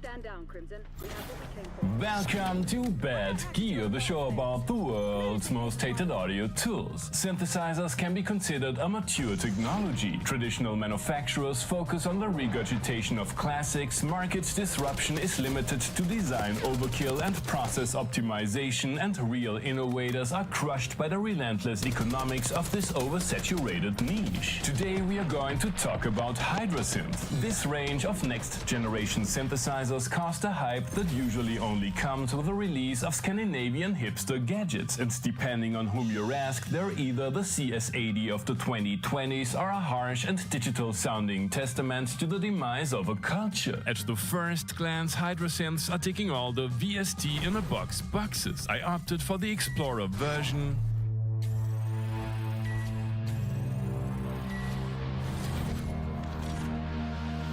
because A, it's easier to film, B, they all sound the same, and C, I can't play keyboards anyways. Even this gateway drug among Hydras comes with shadily patented polyphonic aftertouch,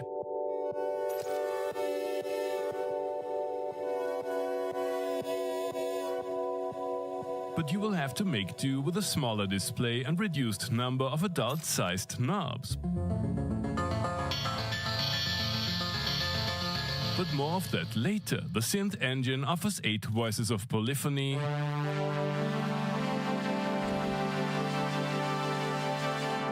and is based on so-called waveform scanning oscillators.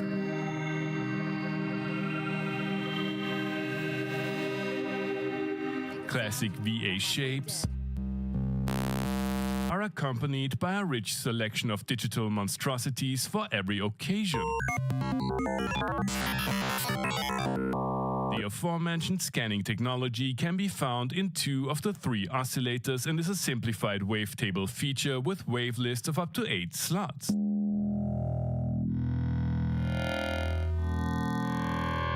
These These oscillators are embedded in a somewhat traditional synth structure depicted on the front panel. This interactive signal flow chart lets you access its most essential building blocks and gives you a glimpse into the sound design facilities that make the synth unique, in addition to the ring modulation. Noise section. You will find 4 mutators allowing for 2 operator FM, wave stacking for super saw-like waveforms, sync, 3 types of PWM, a phase shifter,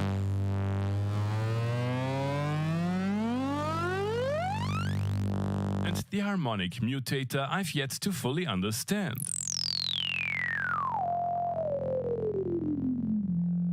The raw tones are shaped further by 2 filters which can be operated in serial and parallel mode. Filter 1 lets you select bread and butter models,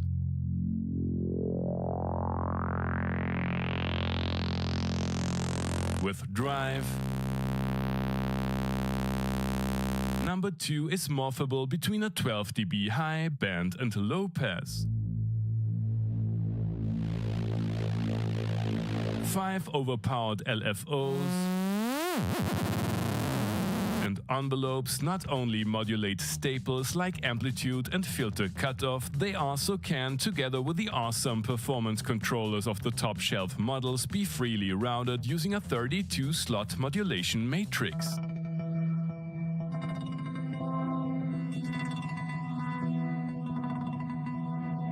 Macros assist you in controlling the abundance of parameters.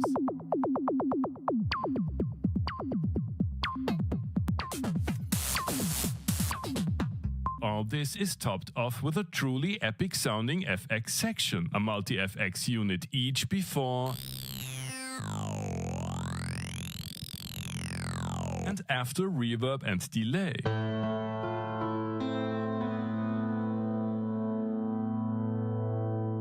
Nice. You can work around the instrument's complexity with a convenient randomization feature, and non-keyboard players like me will appreciate the chord functionality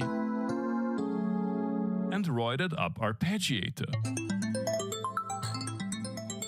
The synth is Eurorack friendly and rose to social media fame mainly due to its super cinematic pads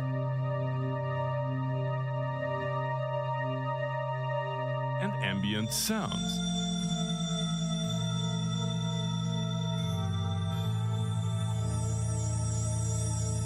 As mentioned before, Hydrasynths come in 4 different flavors: Keyboard, Desktop, Explorer and Deluxe, the latter being the only variety with a polyphony count of 16 and bitimbrality. Based on the same synth engine, they mostly differ in size, keyboard implementation, connectivity and UI awesomeness, with the ribbon controller being reserved for the Keyboard and Deluxe version. In light of all this sci-fi synth goodness, you might want to keep in mind that the underlying technology is slightly overwhelmed by what's going on. The internal preset browser tends to lag when scrolling fast. Saving patches will silence your synth for a brief moment, and I've yet to find a way to seamlessly switch between patches. Build quality is good with a few quite obvious compromises. Especially the little Explorer is competitively priced, and thanks to my dear friend Dominic for lending me the centerpiece of his setup. ASM Hydrasynths were among the most spectacular market entries in recent years. Are they true game changers, or is it yet another rehash of tried and tested technology? You have already heard the little Hydra in today's intro tune. I couldn't find a bass preset I really liked, so I made my own. Let's see if there's more where it came from.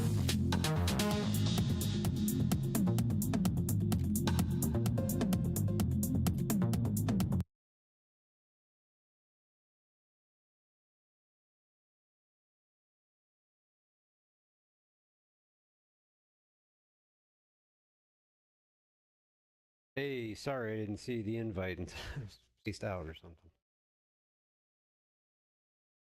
Oh, okay.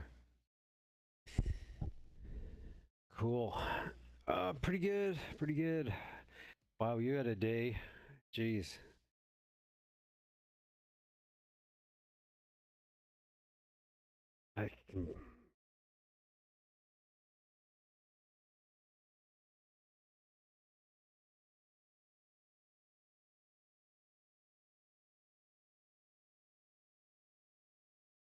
Yeah. Yeah, fuck. Jesus.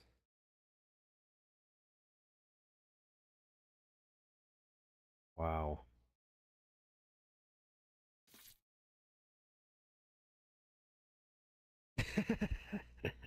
Good question. That's the rub. Yeah, let's jump in and talk while we play. Just daily challenges. Easy stuff. Well, yeah, about I'd say 8:15.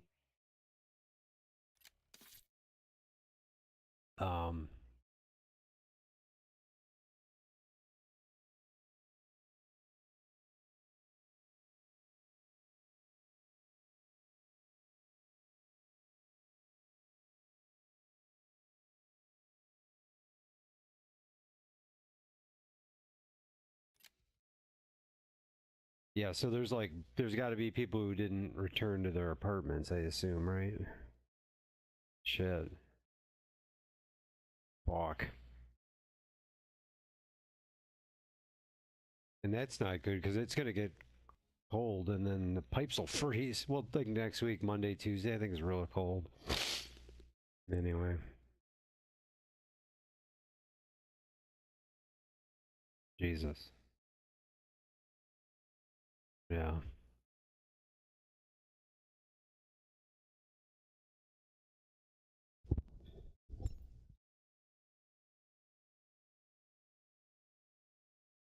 So how did it happen? Like you woke up, you saw the flames on the roofs, you smelled smoke, and then you're just like, you got...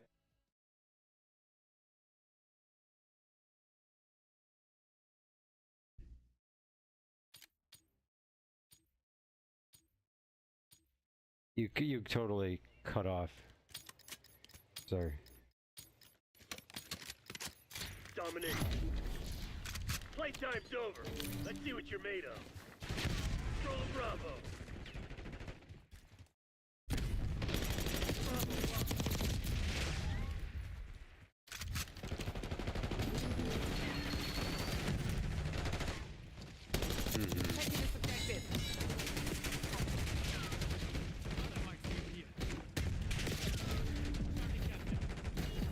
Bravo zone secure. Losing egg. Charlie.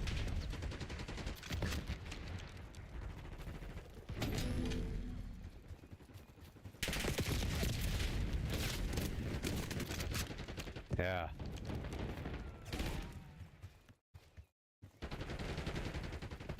Lock it down sharp. Losing speed. Wow. Take it out. Yeah. Time to go. Losing Bravo. Wow.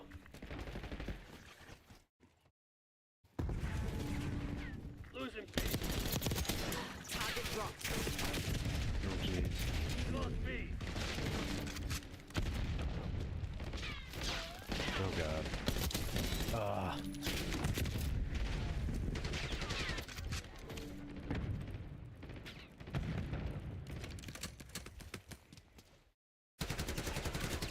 BDA, one down.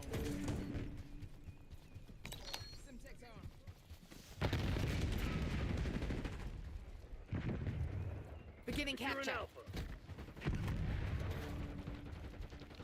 We're losing Charlie.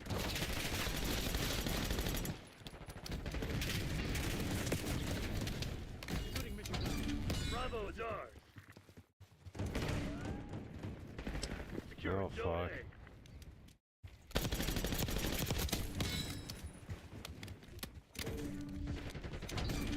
Zone A Oh, secure. God. Oh.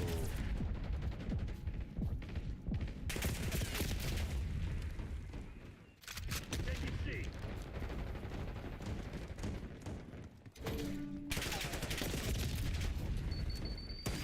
Losing Alpha.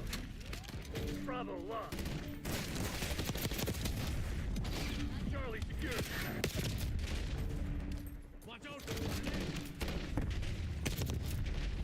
Yeah.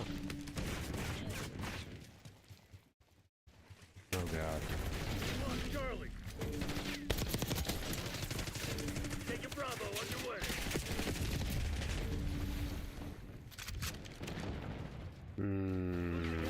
Oh boy, that's a lot of stress. I'm on the objective. B secured. Incoming flashback.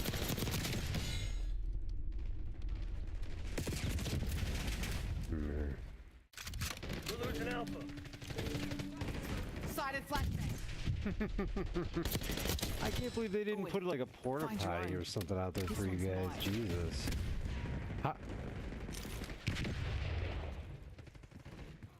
Oh.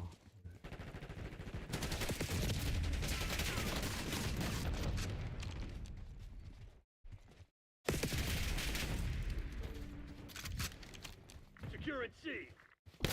Losing A. All locations secured. Hold your positions. We lost Alpha.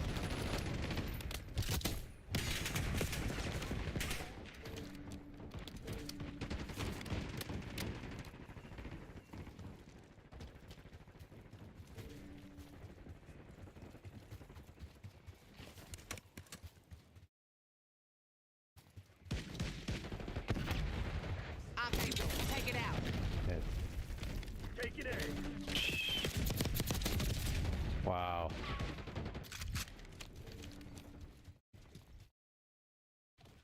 Oh my god. Losing Bravo. We're taking C. SATCOM, requesting recon overhead. Take it out. Oh.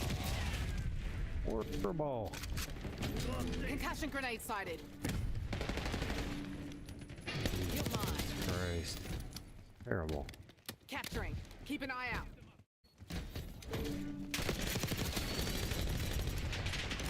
Yeah. Ugh. Control zone C.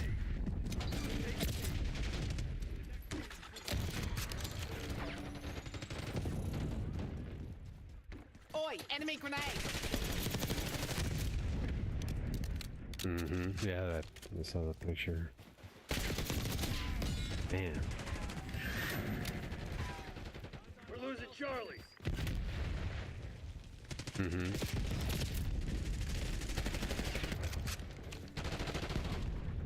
Securing zone A.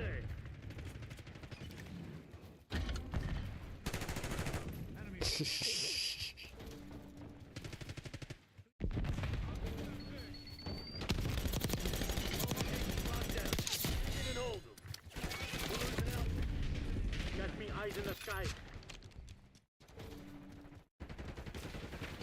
They're taking C. We're losing all zones. Never watch us, helo overhead. RCXD moving up. Yeah. We're losing Charlie. Right. We lost Charlie.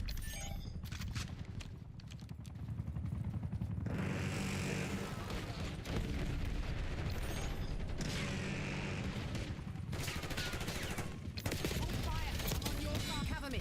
Taking the objective.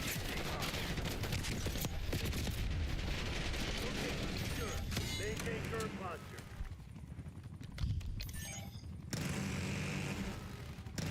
They're taking C.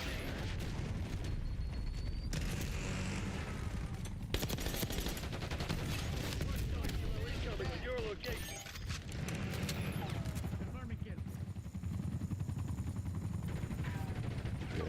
How many people were on the bus with you?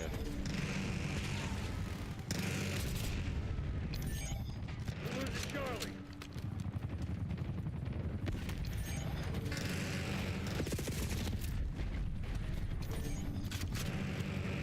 Lost C. Lost B. Oh, yeah. Securing B. Did you like talk to your neighbors? I mean, imagine that'd been kind of like a. Hostile RCXD in your AO. Yeah. Take it B.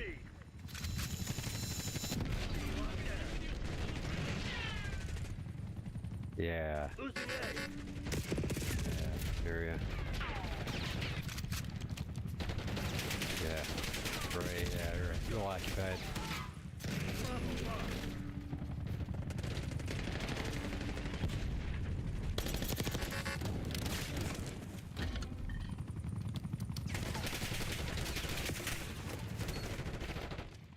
Securing B.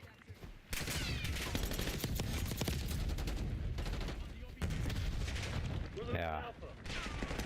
Bravo is ours. Losing A. Securing C.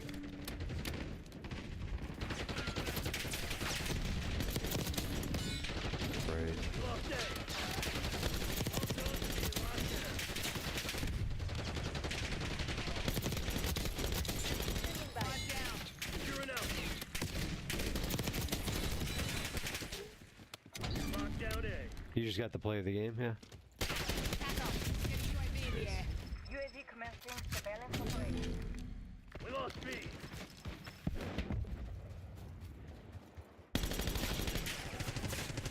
Locking down Charlie. We're losing Alpha. UAV field check. Having the objective. Stay sharp.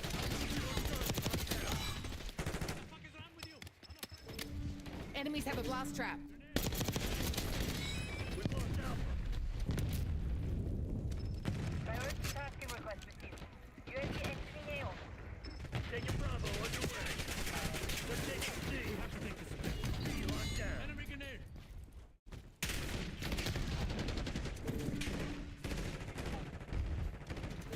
Insurance. Driving RCXD. Bravo lost. No battles for second place. Crush those dirtbags. I don't do anything for free. Remember that. Cover me. Taking the objective. Bravo zone secured.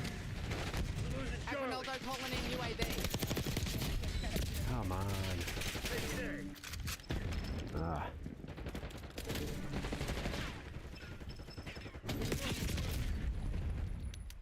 Sneaky. UAV flight time 50% on my mount. Take it C. Perfect All right. execution. The Pantheon's probably pissing Damn themselves right. now. Mess with the diggers, get your ass buried.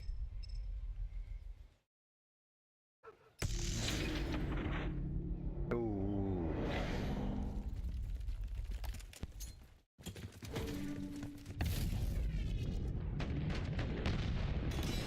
Come on. Yeah, I mean, that's just luck.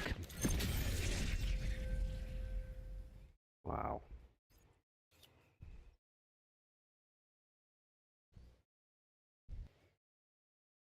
Man.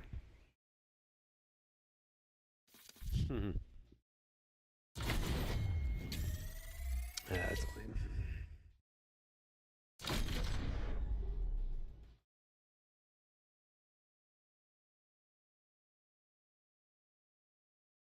Wow.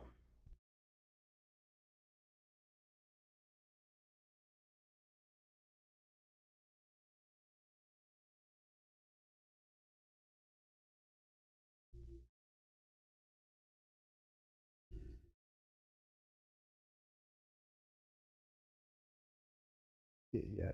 Oh, there it is. Yeah, yeah. Okay, cool. Nice.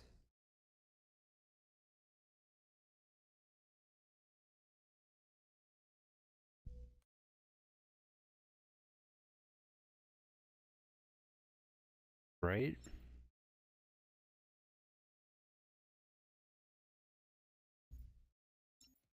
Yeah.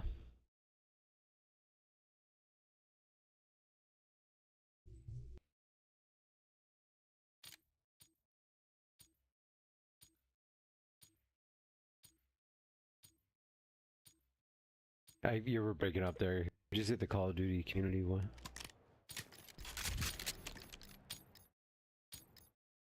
Team deathmatch. Use of deadly force has been approved.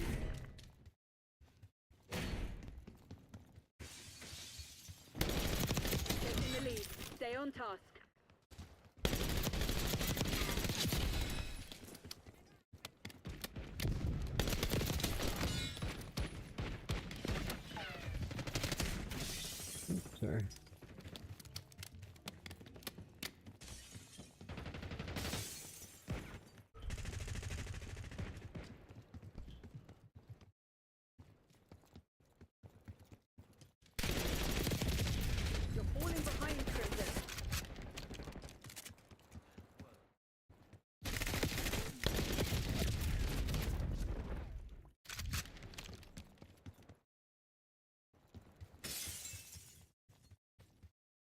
I gotta get headshots with marksman rifle.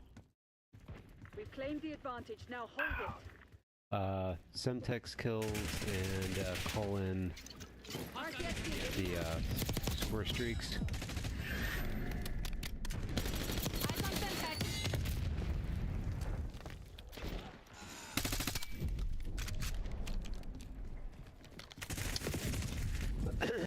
Whoa. Shit. Oh, well. It's not a burst, no. Must be like down the list.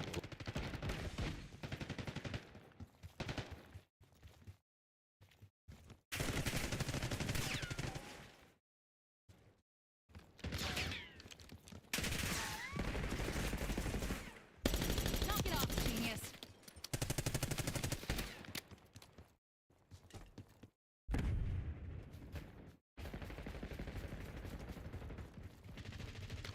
Ah, shit.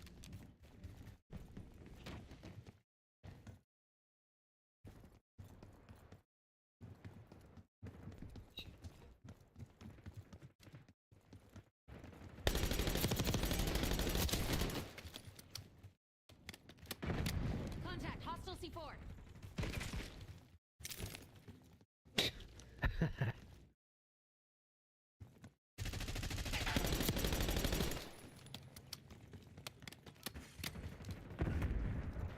Oh.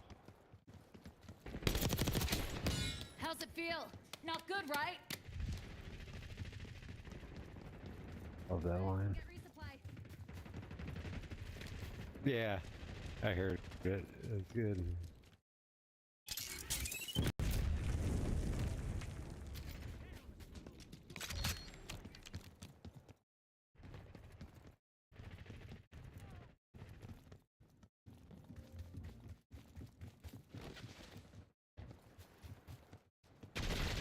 Enemy KIA.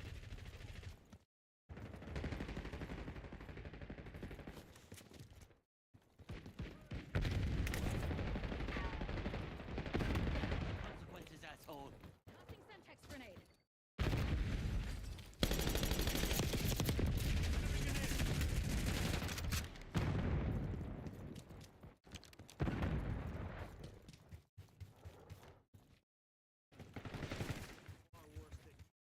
One time I was on a subway, I probably told you this story, I was on the blue line coming home from work. Yeah, the guy, there was a fire. Yeah, there was a fire somewhere in the back of the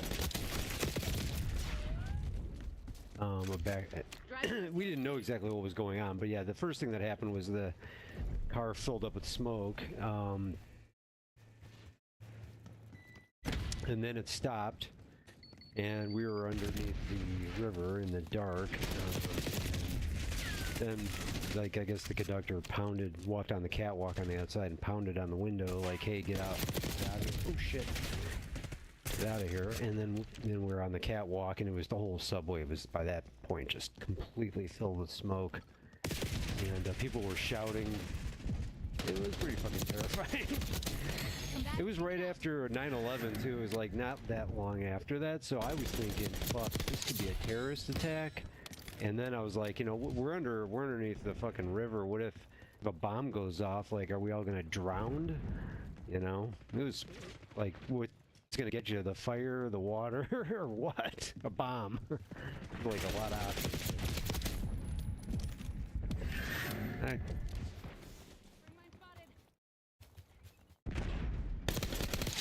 See ya. That was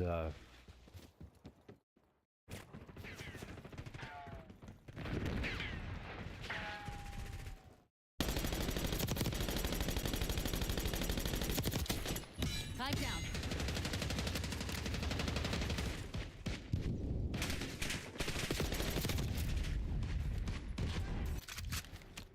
well, we were on a catwalk, so yeah. Well, you couldn't run anywhere because it was just like this super narrow catwalk, and you were literally like one body wide behind. You know, you're walking in a row. But that in and of itself was kind of scary because you couldn't run, you know what I mean? It was like we could hear people in the back behind us saying, hurry up, there's, you know, fire back here and shit. We're like, well, we can't move any faster, you know what I mean? It was like, and then there's, you know, there's always people who are older and disabled and whatnot. And they're not going to be moving fast, you know? So, yeah. Exactly. Right. I don't know. I don't know how they would have got him out of there. Maybe they didn't. I mean, I know some people sued the CTA after that. I didn't get part of that, but yeah.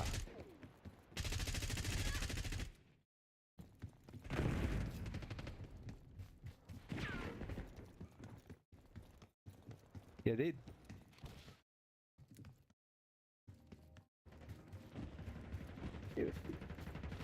True. Really, what they fucked up was the communication, because the fucker never got on the intercom to tell people what was going on or what to do. He pounded on the glass and pointed, like, go, you know. But that's not telling anybody on the entire train. They have an emergency communications box. We found out. I read in the news. Yeah, like even if they lost power, they still have a way to communicate.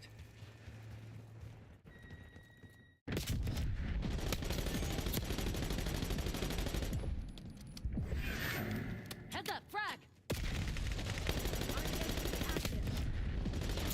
Identified enemy mine.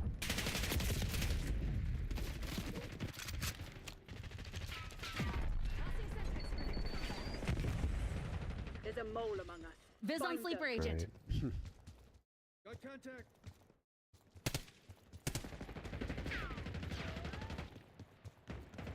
We've been infiltrated. Got him. Sleeper agent ID'd. Got the sleepers. They're off the board. The other part of that story I like to tell is that I was walking. You know, we walk down the catwalk. It would seem like forever. We finally get out. We crawl up through a manhole, basically, in the. Yeah, ladder. As I'm going up, the cops are coming down, or the firemen are coming down. They're like, "Tell us what's going on down there," you know. I'm like, "I don't know, man. Looks like there's a fire. That's all I know." Yeah, right. So I crawl up basically the manhole thing, and then I'm on the street, you know, kind of by Clark and I don't know where the hell I was, by Clark and Lake, I guess, somewhere over there, and there's all these people already like in a triage situation on the ground all around the area there, and there's like paramedics already treating people, and I'm like, huh. I'm like, well, I feel okay, you know. I mean, I don't know what's happening here with these people, but smoke inhalation most likely and whatnot. And I'm like, well, I thought for a minute, should I see somebody, you know, a paramedic? Then I'm like, I don't want to take, you know, a paramedic away from somebody who might really need it. So I'm just like, fuck it. I guess I'll just, you know, find another way home. So I walked to the metro station. Oops. And when I got to the metro station, I stopped in the bathroom. I wanted to take a piss, and then I looked at myself in the mirror, and the whole bottom of my face was black with like soot. Yeah. So in fact, I was walking down the street, and some guy in a car stopped me, or stopped and yelled and said, "Dude, what happened to you?" And I was like, "What?" I was just like, I didn't even, like, I was like, how did that guy know I was in the train? I don't even fucking know. Wow, I had a good game.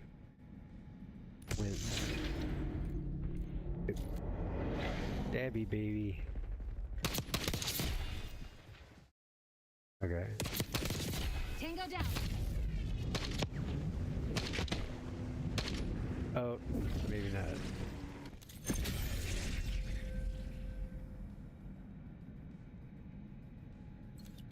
No, it's yeah, nice. Anyway, so yeah, so the bottom of my face was black, and the reason it was because I had my shirt hold up, and I was using it as a filter in the subway to, you know, filter the smoke out. And I didn't know that was what would happen, but holy shit, I'm glad I put it in front of my face, because all that shit would have been. I mean, I'm sure I got a lot of shit in my lungs anyway, but at least I filtered out some of it. So I took the metro home, and then I was thinking, like, Jesus, I was kind of shook up, like I'm sure you are today, and like I was like, well, tomorrow, am I going to go to work? Am I going to get on the L again? You know what I mean? And I was like, I better go to work and get on the L, because otherwise this is gonna, like, I'm gonna grow this into a phobia of taking the L. So I just went to work the next day, like, I have a story to tell. That's what I got out of it.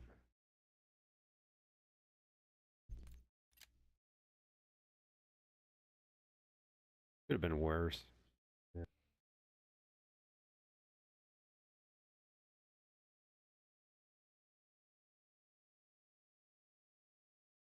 Yeah.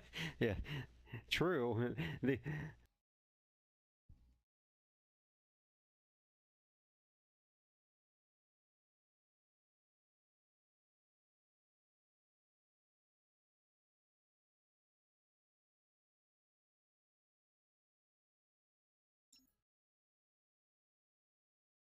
was kind of ironic too, as I was reading this book about World War II survivors of basically torture in the South Pacific.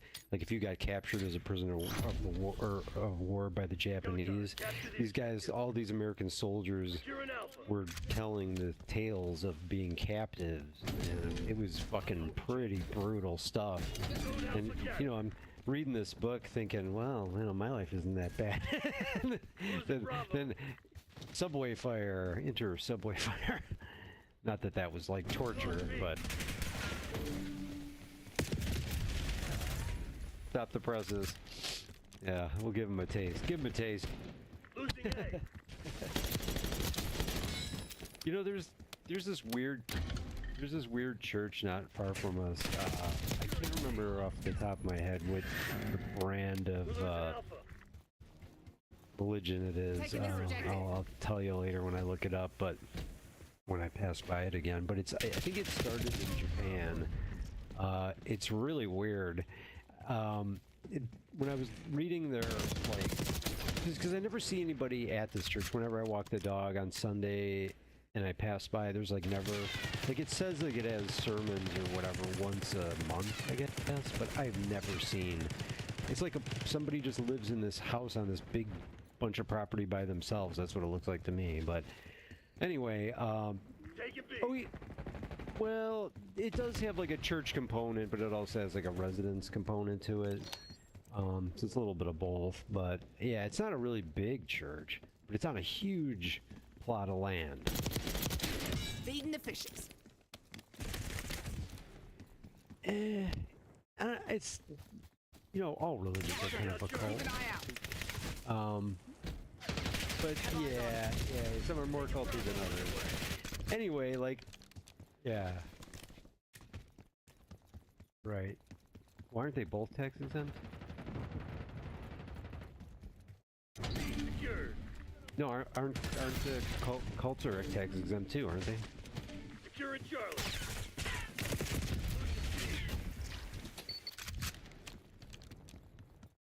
Bravo lost.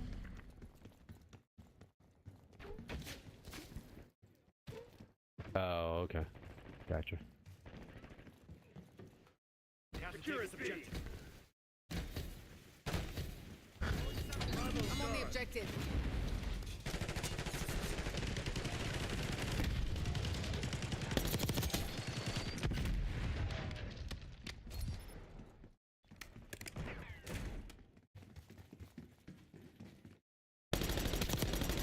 Losing Bravo.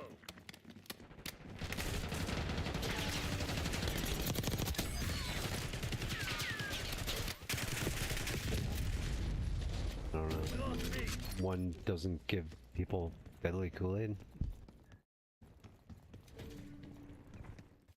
Locking down Charlie.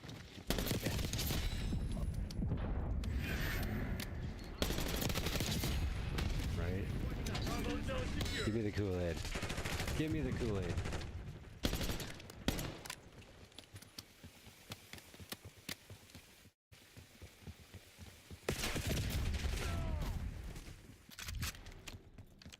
taking C. Losing B. Losing A. Bravo lost. Zone C secure. Deploying RCXD. They're taking C. Lost C.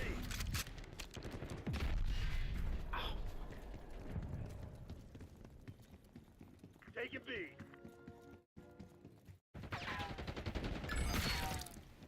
Oh, anyway, this weird church I was talking about. I was trying to remember what the hell I was saying. No. Yeah, I looked up their website. They originated, I think, in Japan, maybe, but they're like, there's a few different churches around the country, and I don't know. I couldn't really completely understand their philosophy, but at a certain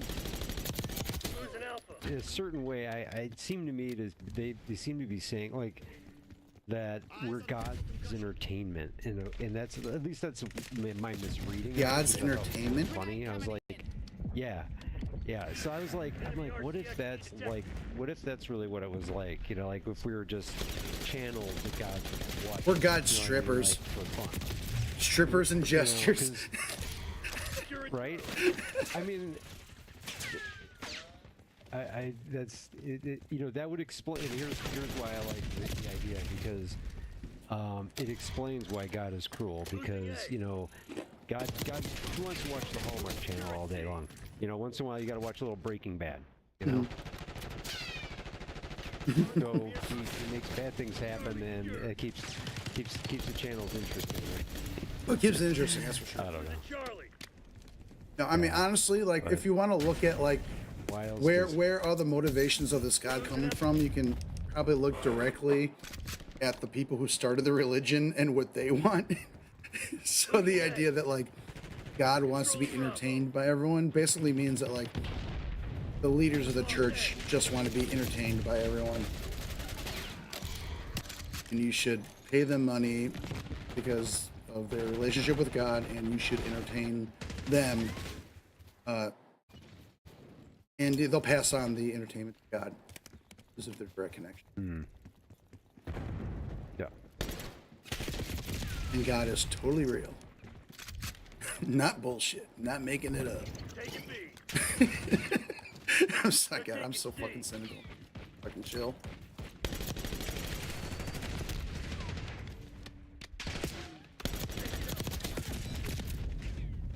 We're losing Charlie.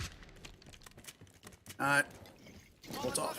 Well, I always hated the explanation for why does God kill babies, why does God start wars, or why does he let wars happen, and all that stuff, and then they just go, God works in mysterious ways. Like, it's the worst fucking answer ever. Yeah, it's definitely it's extremely unsatisfactory. Like, you know, it's like I feel like if someone's like, God works in ways we can't understand, I just want to be like, try me. Throw it at me. What's the reason? And I'll tell you whether or not I get it. You know, instead of just like, oh, no, you're just not going to get it. I don't want you to give me a chance. Why don't you tell me? Like, why the fuck are you doing this? Don't give me your dog shit. Gotta move out. Right. Oh, trust me. You're not going to tell you right now. Yeah, I can't tell you. It's like, you know what? I mean, I'm sorry. It's a secret. I'm no secret. Yeah, you don't have to be a genius to sniff. To know when bullshit smells like bullshit. Yeah. Securing B.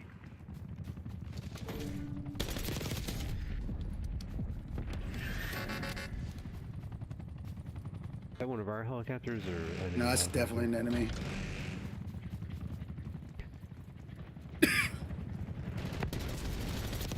Definitely targeting me. It's hard to take B with. Is that chopper down? Oh, someone took it down. Yep. Oh, you were very nice. No, I helped. Somebody else was doing an LMG on it. I think I helped finish it off. The help is appreciated.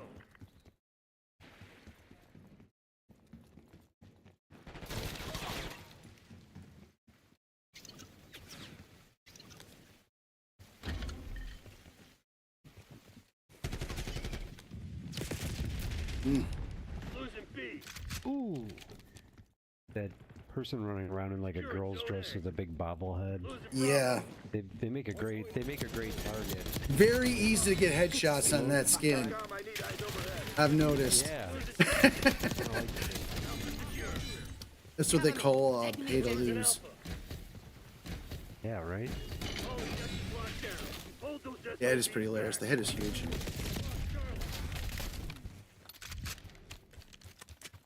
I'm really glad you noticed that, because I noticed that as totally as well. I'm like, easy headshot. And you would notice, especially since like most of the challenges on all those camo grinds here are headshots, which I'm doing right now with the pistol. Oh, there she is again. Another headshot. Beautiful. Goodbye. Keep them coming. Thank you for your giant brain. And the giant skull that necessitates its size to accommodate said giant brain. Okay, you're both. Yeah,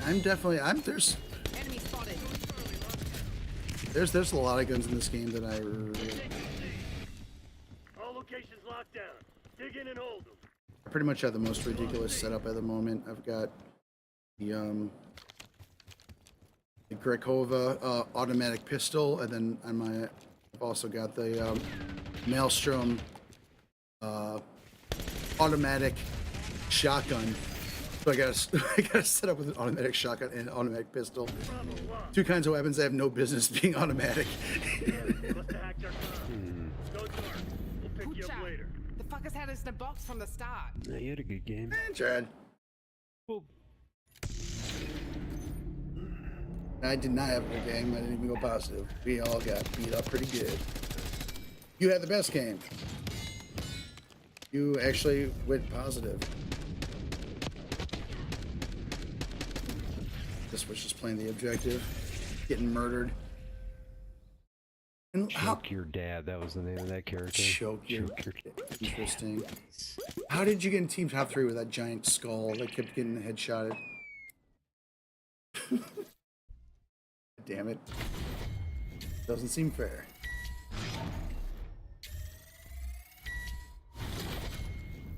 You got time for another, or? Yeah, I could do one more. Sure. Sure, we'll do one final one. Yeah. One final go. You want to do? Did you want to do Nuketown? We could.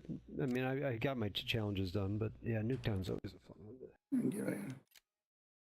Town is always fun. One of the greatest maps in first-person shooter history. Got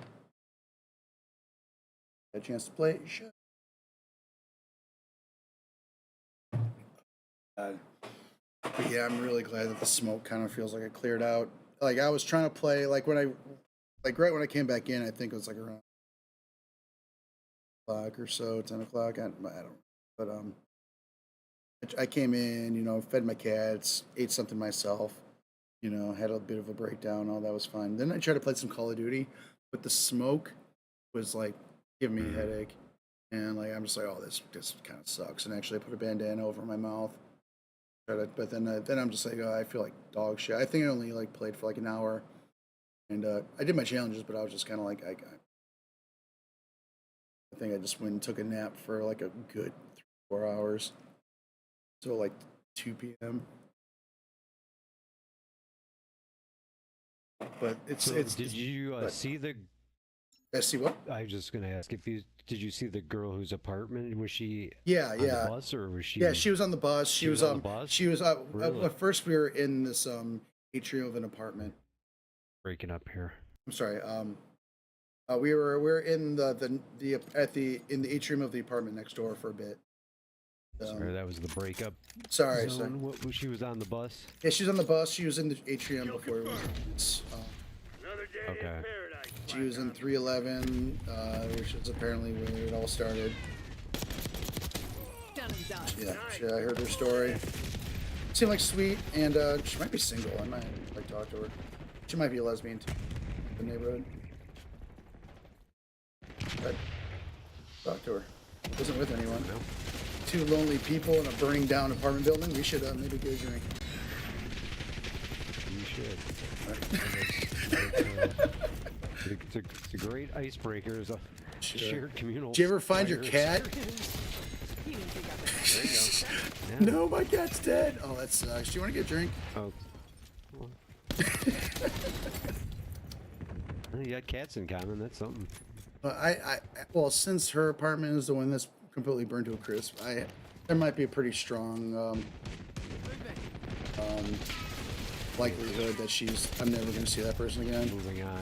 Yeah, right. Yeah, that's true too.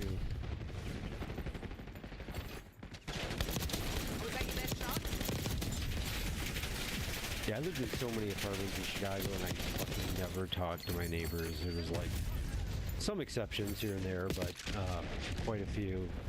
Just passing shadows in the night. I mean, that's the general MO of city living. Everyone wants, because it's like, no one wants someone who's going to take up their time when they need their time. You know, and like, there's people that will just like try to suck up your time. And like, not to be cynical or shitty, but it's like,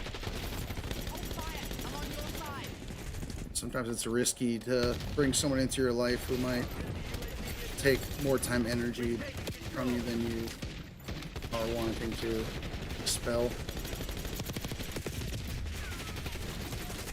But at the same time, you could be missing out on real connections and enriching experiences. So it's a give and take. I'm sorry. Yeah.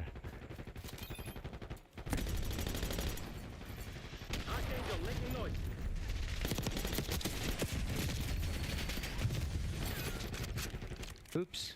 Sorry, guys. Team members. Yeah, life is unbearably complicated, and like, and I can only handle it with drugs and alcohol.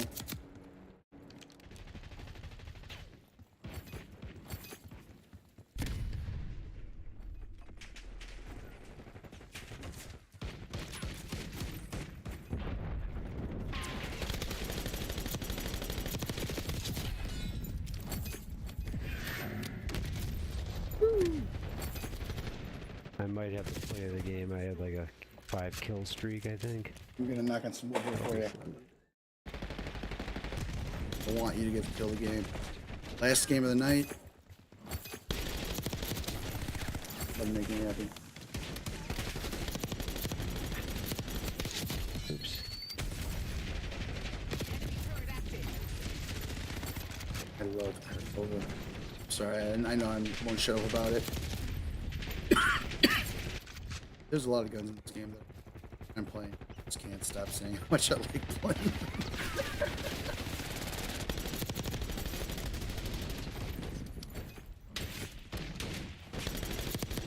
They're all in the yellow doorway, damn it.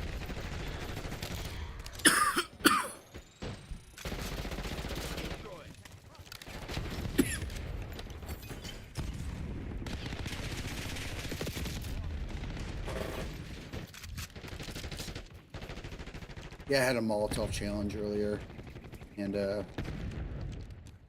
I got the taste for the fire, so I've been running the Molotovs all day since. Nice.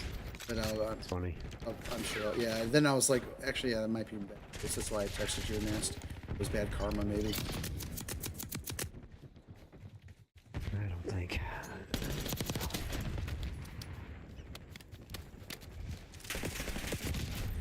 I will go back to the frag eventually. I always do. Oh, fuck. But Molotov's pretty nice. I think it's better than any other lethal for like getting people out of cover. Throwing shit like behind something, and then like if someone's sitting there, they gotta get out and take them out. Mm-hmm. But you can also stick someone like a Semtex and just murder them directly. The guy in the garage on the floor has been camping. Is really annoying. Oh shit! Yo, he just got me. Repeatedly. He's got the triangle in his face, huh? I'm throwing a Molotov out into the garage. Still there. He's still there. Just killed me again. Damn it! I thought he was dead. He's still sitting there. Oh shit, someone's got an RCXD. Oh, the guy in the garage got me. I was trying to get the RCXD, you bastard. Here, You did. You text him. get him? Ah, I got him. Nice. Oh, good game. Good game. Here you go. Someone pull us out so we can celebrate. Team top 5. I'll take it. Let's go. Hell yeah. Is this the play that you were saying? I think so. Let's go. Get murdered. Yeah, look at this. Oh, there's the asshole in the garage. That guy too? Oh. I missed him on that one. Shit. Oh, that sucks. So I got him on that one. Good game, though. In your face. Good game. And can you believe that that's the only Adler skin in the game? The one on the right with the big mask on it? Yeah, all covered up. Yeah. Where's his big, beautiful hair? What's the point? Literally, like if they had a skin, it was just his hair, like no body, no head. It was just his hair running around. I would pay $1,000 for that. One of the perks of the campaign is you get one of the whatever that screen saver. You can pick that as I have that as so I see Adler all the time. I just between the games, but just that one. I'm just gonna banner or whatever they call it. I'm ashamed because I have not finished the campaign. I don't know what it's gonna take. I had an entire Christmas break to finish the campaign and I didn't. Well, once you finish this, you should go back and do it. That's not me. Yeah, maybe I'll do it. Yeah, maybe once I finish the camo grind and prestige out. But yeah, I mean, I've been the fact that screen that you were just talking about hasn't been motivation enough is troubling for me. I don't like that. It bothers me. I feel like that should be enough. Anywho, what you got going on tonight? You gonna go hang out with Rachel? You guys gonna chill out, watch something? Yeah, just hanging on the couch, watching whatever. I don't know. Good. Hey, man. Hey, Cool. Thank you for texting me back earlier. I was just kind of reaching out. I'm like, I need to I should probably reach out to some people just in case. Please. Yeah, So, absolutely. but yeah, I mean, I 100%. I wish I had seen it earlier. I woke up. It was whenever early. I saw that. It was around super early.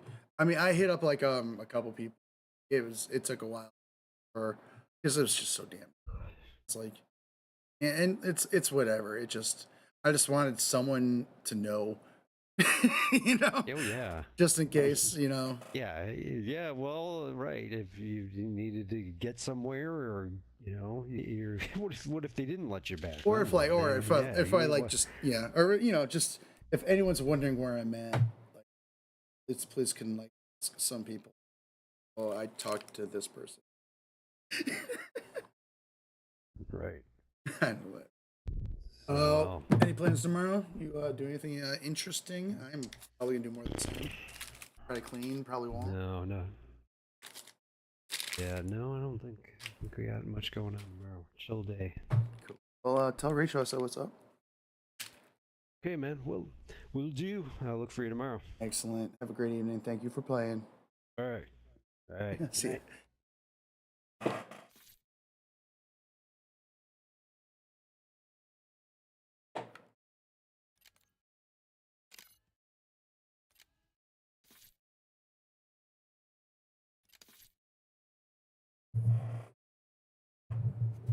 We're having a good stream tonight. Really, no one.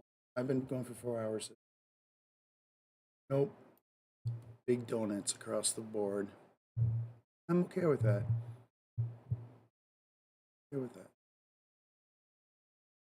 Doesn't bother me. Why am I saying it doesn't bother me when it doesn't bother me? You ask too many questions.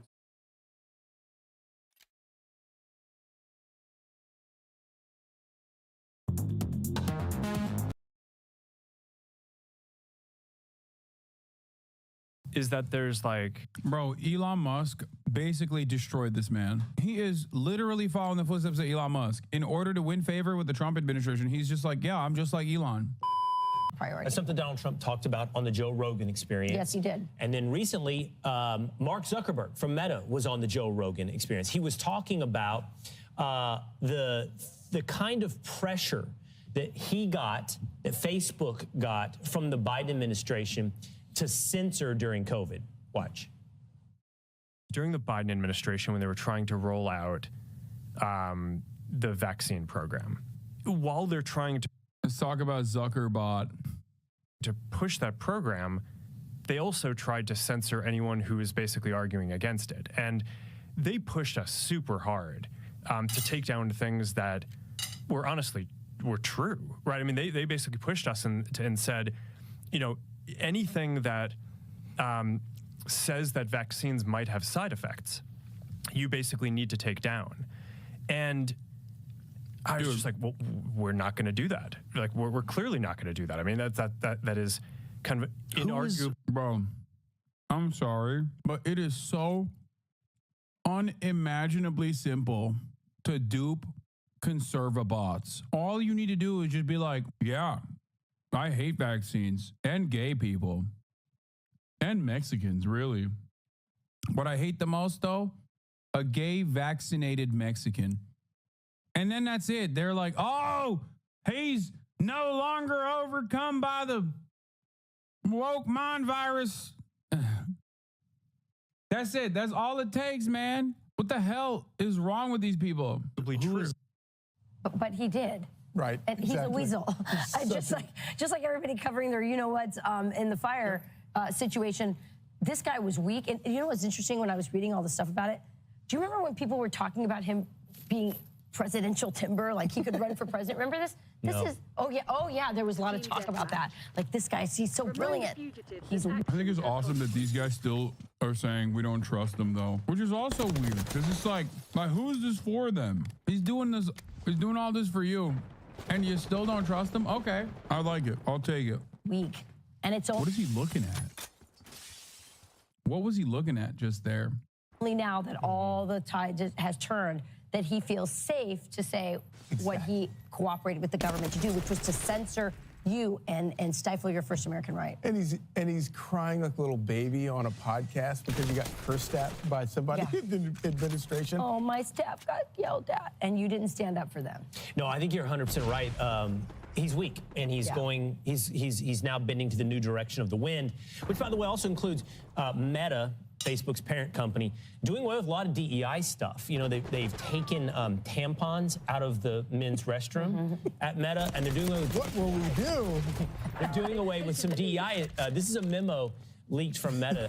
On hiring, we will continue to source candidates from different backgrounds, but we will stop using the diverse slate approach. The practice has always been subject to public debate and is currently being challenged. So they're doing away with DEI initiatives. But also not just for employees. Like you think DEI, they're DEI to hire someone, but they were also favoring contractors who were of different. So it's much bigger than you think. And they're saying we're going to start sourcing from any American who has the best price and the best deal, as opposed to... That's amazing. They're just like racism purists.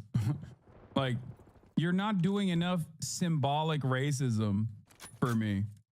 You need to show me you really mean it. Go and like fire all of your trans employees right now, or else I don't believe you. Any company that is run by a Hispanic or Black person. And it does breed incredible suspicion, because then go back to the fires. You look at these people, and take the fire chief, for example, the first woman person that's LGBTQ. I don't know. Anyway, whatever. And so but the point is that maybe she's the greatest fire chief on earth. But now that the city is burning to the ground, everybody's going, well, obviously this was probably a DEI hire, and it just breeds. No, you're saying that. No. You can't point to DEI initiatives to be like, and that's why we're stupid. Oh, I can't believe people weren't immediately anti-gay. It's just that like people are now logically anti-gay because of DEI. Breeds the suspicion. Yeah. It makes you like if you're Ben Carson and you're a brilliant surgeon, but because you're black, you get accused of, people assume that you got there not by earning it. Because of affirmative action. Yeah, and it's a pernicious even in the best cases, it's pernicious. Absolutely. I'm Steve Doocy. I'm Brian Kilmeade. And I'm Ainsley Earhart. And click here to subscribe to the Fox News YouTube page to catch our hottest interviews and most compelling analysis. The Joe Rogan Experience. I was really worried from the beginning about basically becoming this sort of decider of what is true in the world, right? That's like kind of a crazy position to be in for billions of people using your service. And so we tried to put in place a system that would deal with it. And early on tried to basically make it so that it was really limited. We're like, all right, we're just gonna have this system where there's these third-party fact checkers and they can check the worst of the worst stuff, right? So things that are very clear hoaxes, that there's like, it's not like we're not parsing speech about whether something is slightly true or slightly false, like Earth is flat, things like that, right? So that was sort of the original intent. We put in place the system and it just sort of veered from there. I think to some degree, it's because some of the people whose job is to do fact checking, a lot of their industry is focused on political fact checking. So they just kind of veered in that direction. And we kept on trying to basically get it to be what we had originally intended. It's not, the point isn't to like judge people's opinions. It's to provide this layer to kind of help fact check some of the stuff that seems the most extreme, but it just, it was just never accepted by people broadly. I think people just felt like the fact checkers were too biased. Not necessarily even so much in what they ruled, although sometimes I think people would disagree with that. A lot of the time, it was just what types of things they chose to even go and fact check in the first place. So I kind of think like after having gone through that whole exercise, it I don't know, it's something out of like 1984, one of these books where it's just like it really is a slippery slope, and it just got to a point where it's just okay, this is destroying so much trust, especially in the United States, to have this program. And I guess it was probably about a few years that I really started coming to the conclusion that we were going to need to change something about that. COVID was the other big one, where that was also very tricky because at the beginning it was it's like a legitimate public health crisis in the beginning, and it's even people who are like the most ardent First Amendment defenders, the Supreme Court has this clear precedent that's like, all right, you can't yell fire in a crowded theater. There are times when if there's an emergency, your ability to speak can temporarily be curtailed in order to get an emergency under control. Yeah, it's a rapper. His name is Jack Harlow, but he's like fallen on bad times. He used to be cool. Good friends with Drewski initially, but now he just like does this weird stuff. I don't know. He is of Dominican descent, as you can clearly tell. So I was sympathetic to that at the beginning of COVID. It seemed like, okay, you have this virus. It seems like it's killing a lot of people. I don't know. Like, we didn't know at the time how dangerous it was going to be. So at the beginning, it kind of seemed like, okay, we should give a little bit of deference to the government and the health authorities on how we should play this. But when it went from, 2 weeks to flatten the curve to, in the beginning, it was like, okay, there aren't enough masks. Masks aren't that important. To then it's like, oh, no, you have to wear a mask. And, everything was shifting around. It just became very difficult to kind of follow. And this... I'm gonna tell my nephew this is brain rat shit. Good.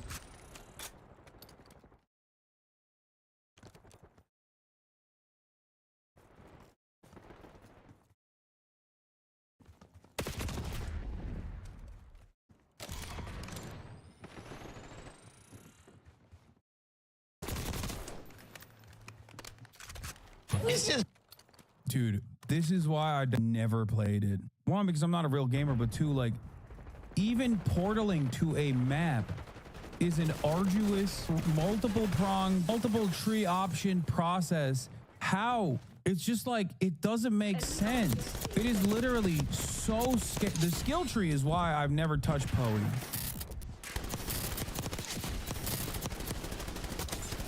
All right.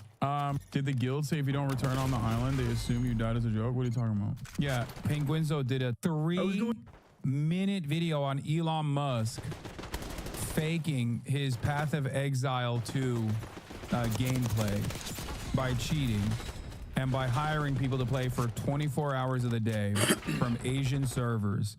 Penguinzo talked about it for 23 minutes. 23.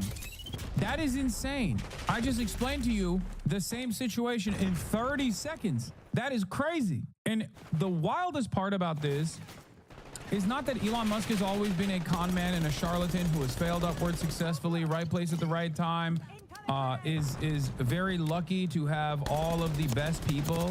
What are you sending me? Taskid Noah, you are so close to me, man. Oh my God. Taskid Noah, an old name in the chat that hasn't been around in so long, and he is aching. He's quaking for a ban right now. He's like, oh, dude, it's been a while since I've fucked shit up in the chat. He used to do this years ago, okay? New heads don't know. Taskid Noah used to do this years ago, and he is finally back in the chat. Look, he's still doing it. He's still doing it. Look, look, look. Take a day off. The fuck's wrong with you? Yes, I used to yell at him weekly. Far more preferable to the consistent drama-loving weirdos in the chat. He would always be like, hey, can you watch this like Quranic interpretation from a mullah with like 13 views? It's actually really illuminating. I'm like, no, dude, I'm not. Okay, that's what he used to do back in the day. I should probably quit. All right, give me the I can't believe this is the first and last time I'm ever gonna say this. Give me the Quinn